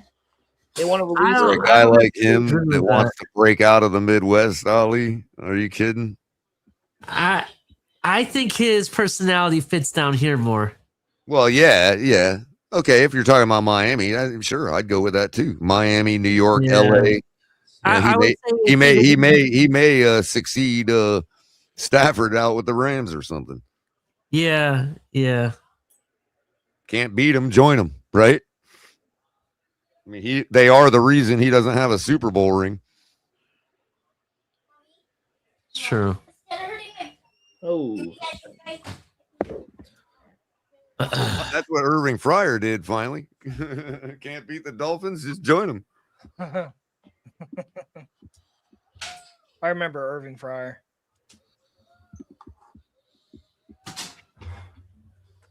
Like, and it was so cool because, like, the Patriots were bad back then, but they were still a division opponent, and they would still play us all tough. So it was like nail biters playing them. And it was like nail biter because of guys like Irving Fryer. So it was like when he came to the Dolphins, it was like, yeah, finally. And he actually loves us more. Like he identifies as a Dolphin in retirement. So good for him. All right, gentlemen, you all have a great night. Yeah, I'm going to shut it down, Ali. Tonk, Greg, you guys got anything left to say? I pray to God that when I wake up tomorrow, I can celebrate Mike McGeek firing. Because when we fired Flores, I was instantly upset. So I hope I can wake up to good news tomorrow. Well, if the news is already starting to roll out tonight, we might get the news tonight. We go like the Falcons went. I'm with that, Kevin. Oh, that's Kevin Haunts. Isn't that Sure. By another name. All right, y'all. Anyway, thanks, Tonk. Appreciate you chilling with me all day, bro. It helps. Yeah. With a game like we, Right. like we had. It's the last day. We'll do shows, but hey, we'll see y'all next. When I guess when the draft is coming, we'll do some shows and. Oh yeah, we're gonna keep it going. News is gonna roll out. We'll try to find something, hold panels like we do every year. It was just really hard last off season, Tonk, when we're facing the same redundancy again this year. You know what I mean? But this off season, I think we're gonna get the spark back in us. Bench in a pinch. That's what I was gonna say, Kevin. Bench in a pinch. Yep. Who is that referee you got? It looks like Alan Jackson in 1994. It does. Oh, Gone country. Who was There it? you go. Tonk, did you see the other day? I saw a meme where they did a, you know how they've been doing those CGI extrapolations of what ancient figures look like, you know? Oh yeah, the one of like Vin Diesel. They had one. Yeah, there was one. I think it was supposed like Hulk to be Hogan, Judas that came out yesterday. Who did it look And it like? looks exactly like Kirk Herbstreit. There's one that looks like just like Hulk Hogan. Oh, I gotta pull that up. We And there gotta was have one some looks fun like Vin at the Diesel. last second. The Yeah, last it's second yeah. before we shut it down. I gotta find this Kirk Herbstreit. It's funny. Yeah, What? it's funny. Those. Yeah. I mean, we're humans, so we're gonna look like each other, you know. Right. Regardless of how long ago it was. Of course. And if he's a mixture of, let's say, Greco-Roman Semitic, which was what kind of people were in that region, you know what I mean? Who knows? Let's see. Where was it? Was it? I don't know if it was Judas or like. Oh yeah. Oh, was it Napoleon? Yeah, here it is. Here it is. Yo, this is hilarious. They did one of Napoleon recently, I think. Okay, here we go. Check this out. They did one of Jesus too. This is supposedly what Judas looked like. It looks like Caesar the fucking 25th. You know what's funny? It looks like the actors that they've traditionally had played Brutus. It's Kirk Herbstreit. It's freaking Kirk Herbstreit, dude. Like the AI just like really failed them. They're like, I'm just gonna pick Kirk Herbstreit. They'll go with it. This is hilarious, man. All right, well, Fins up, Fins Nation. We got a good offseason. We're heading into it on the right track, I believe. So Troy Aikman's going to be cooking, and let's see what we got coming up for GM searches. Yes, sir. We'll be on here. And thanks for joining us all. Hit the like button. Yeah, thanks for out. calling the last game of the season. Pleasure, as always. All right, y'all. Take it easy, Tonk. Fins up, everybody.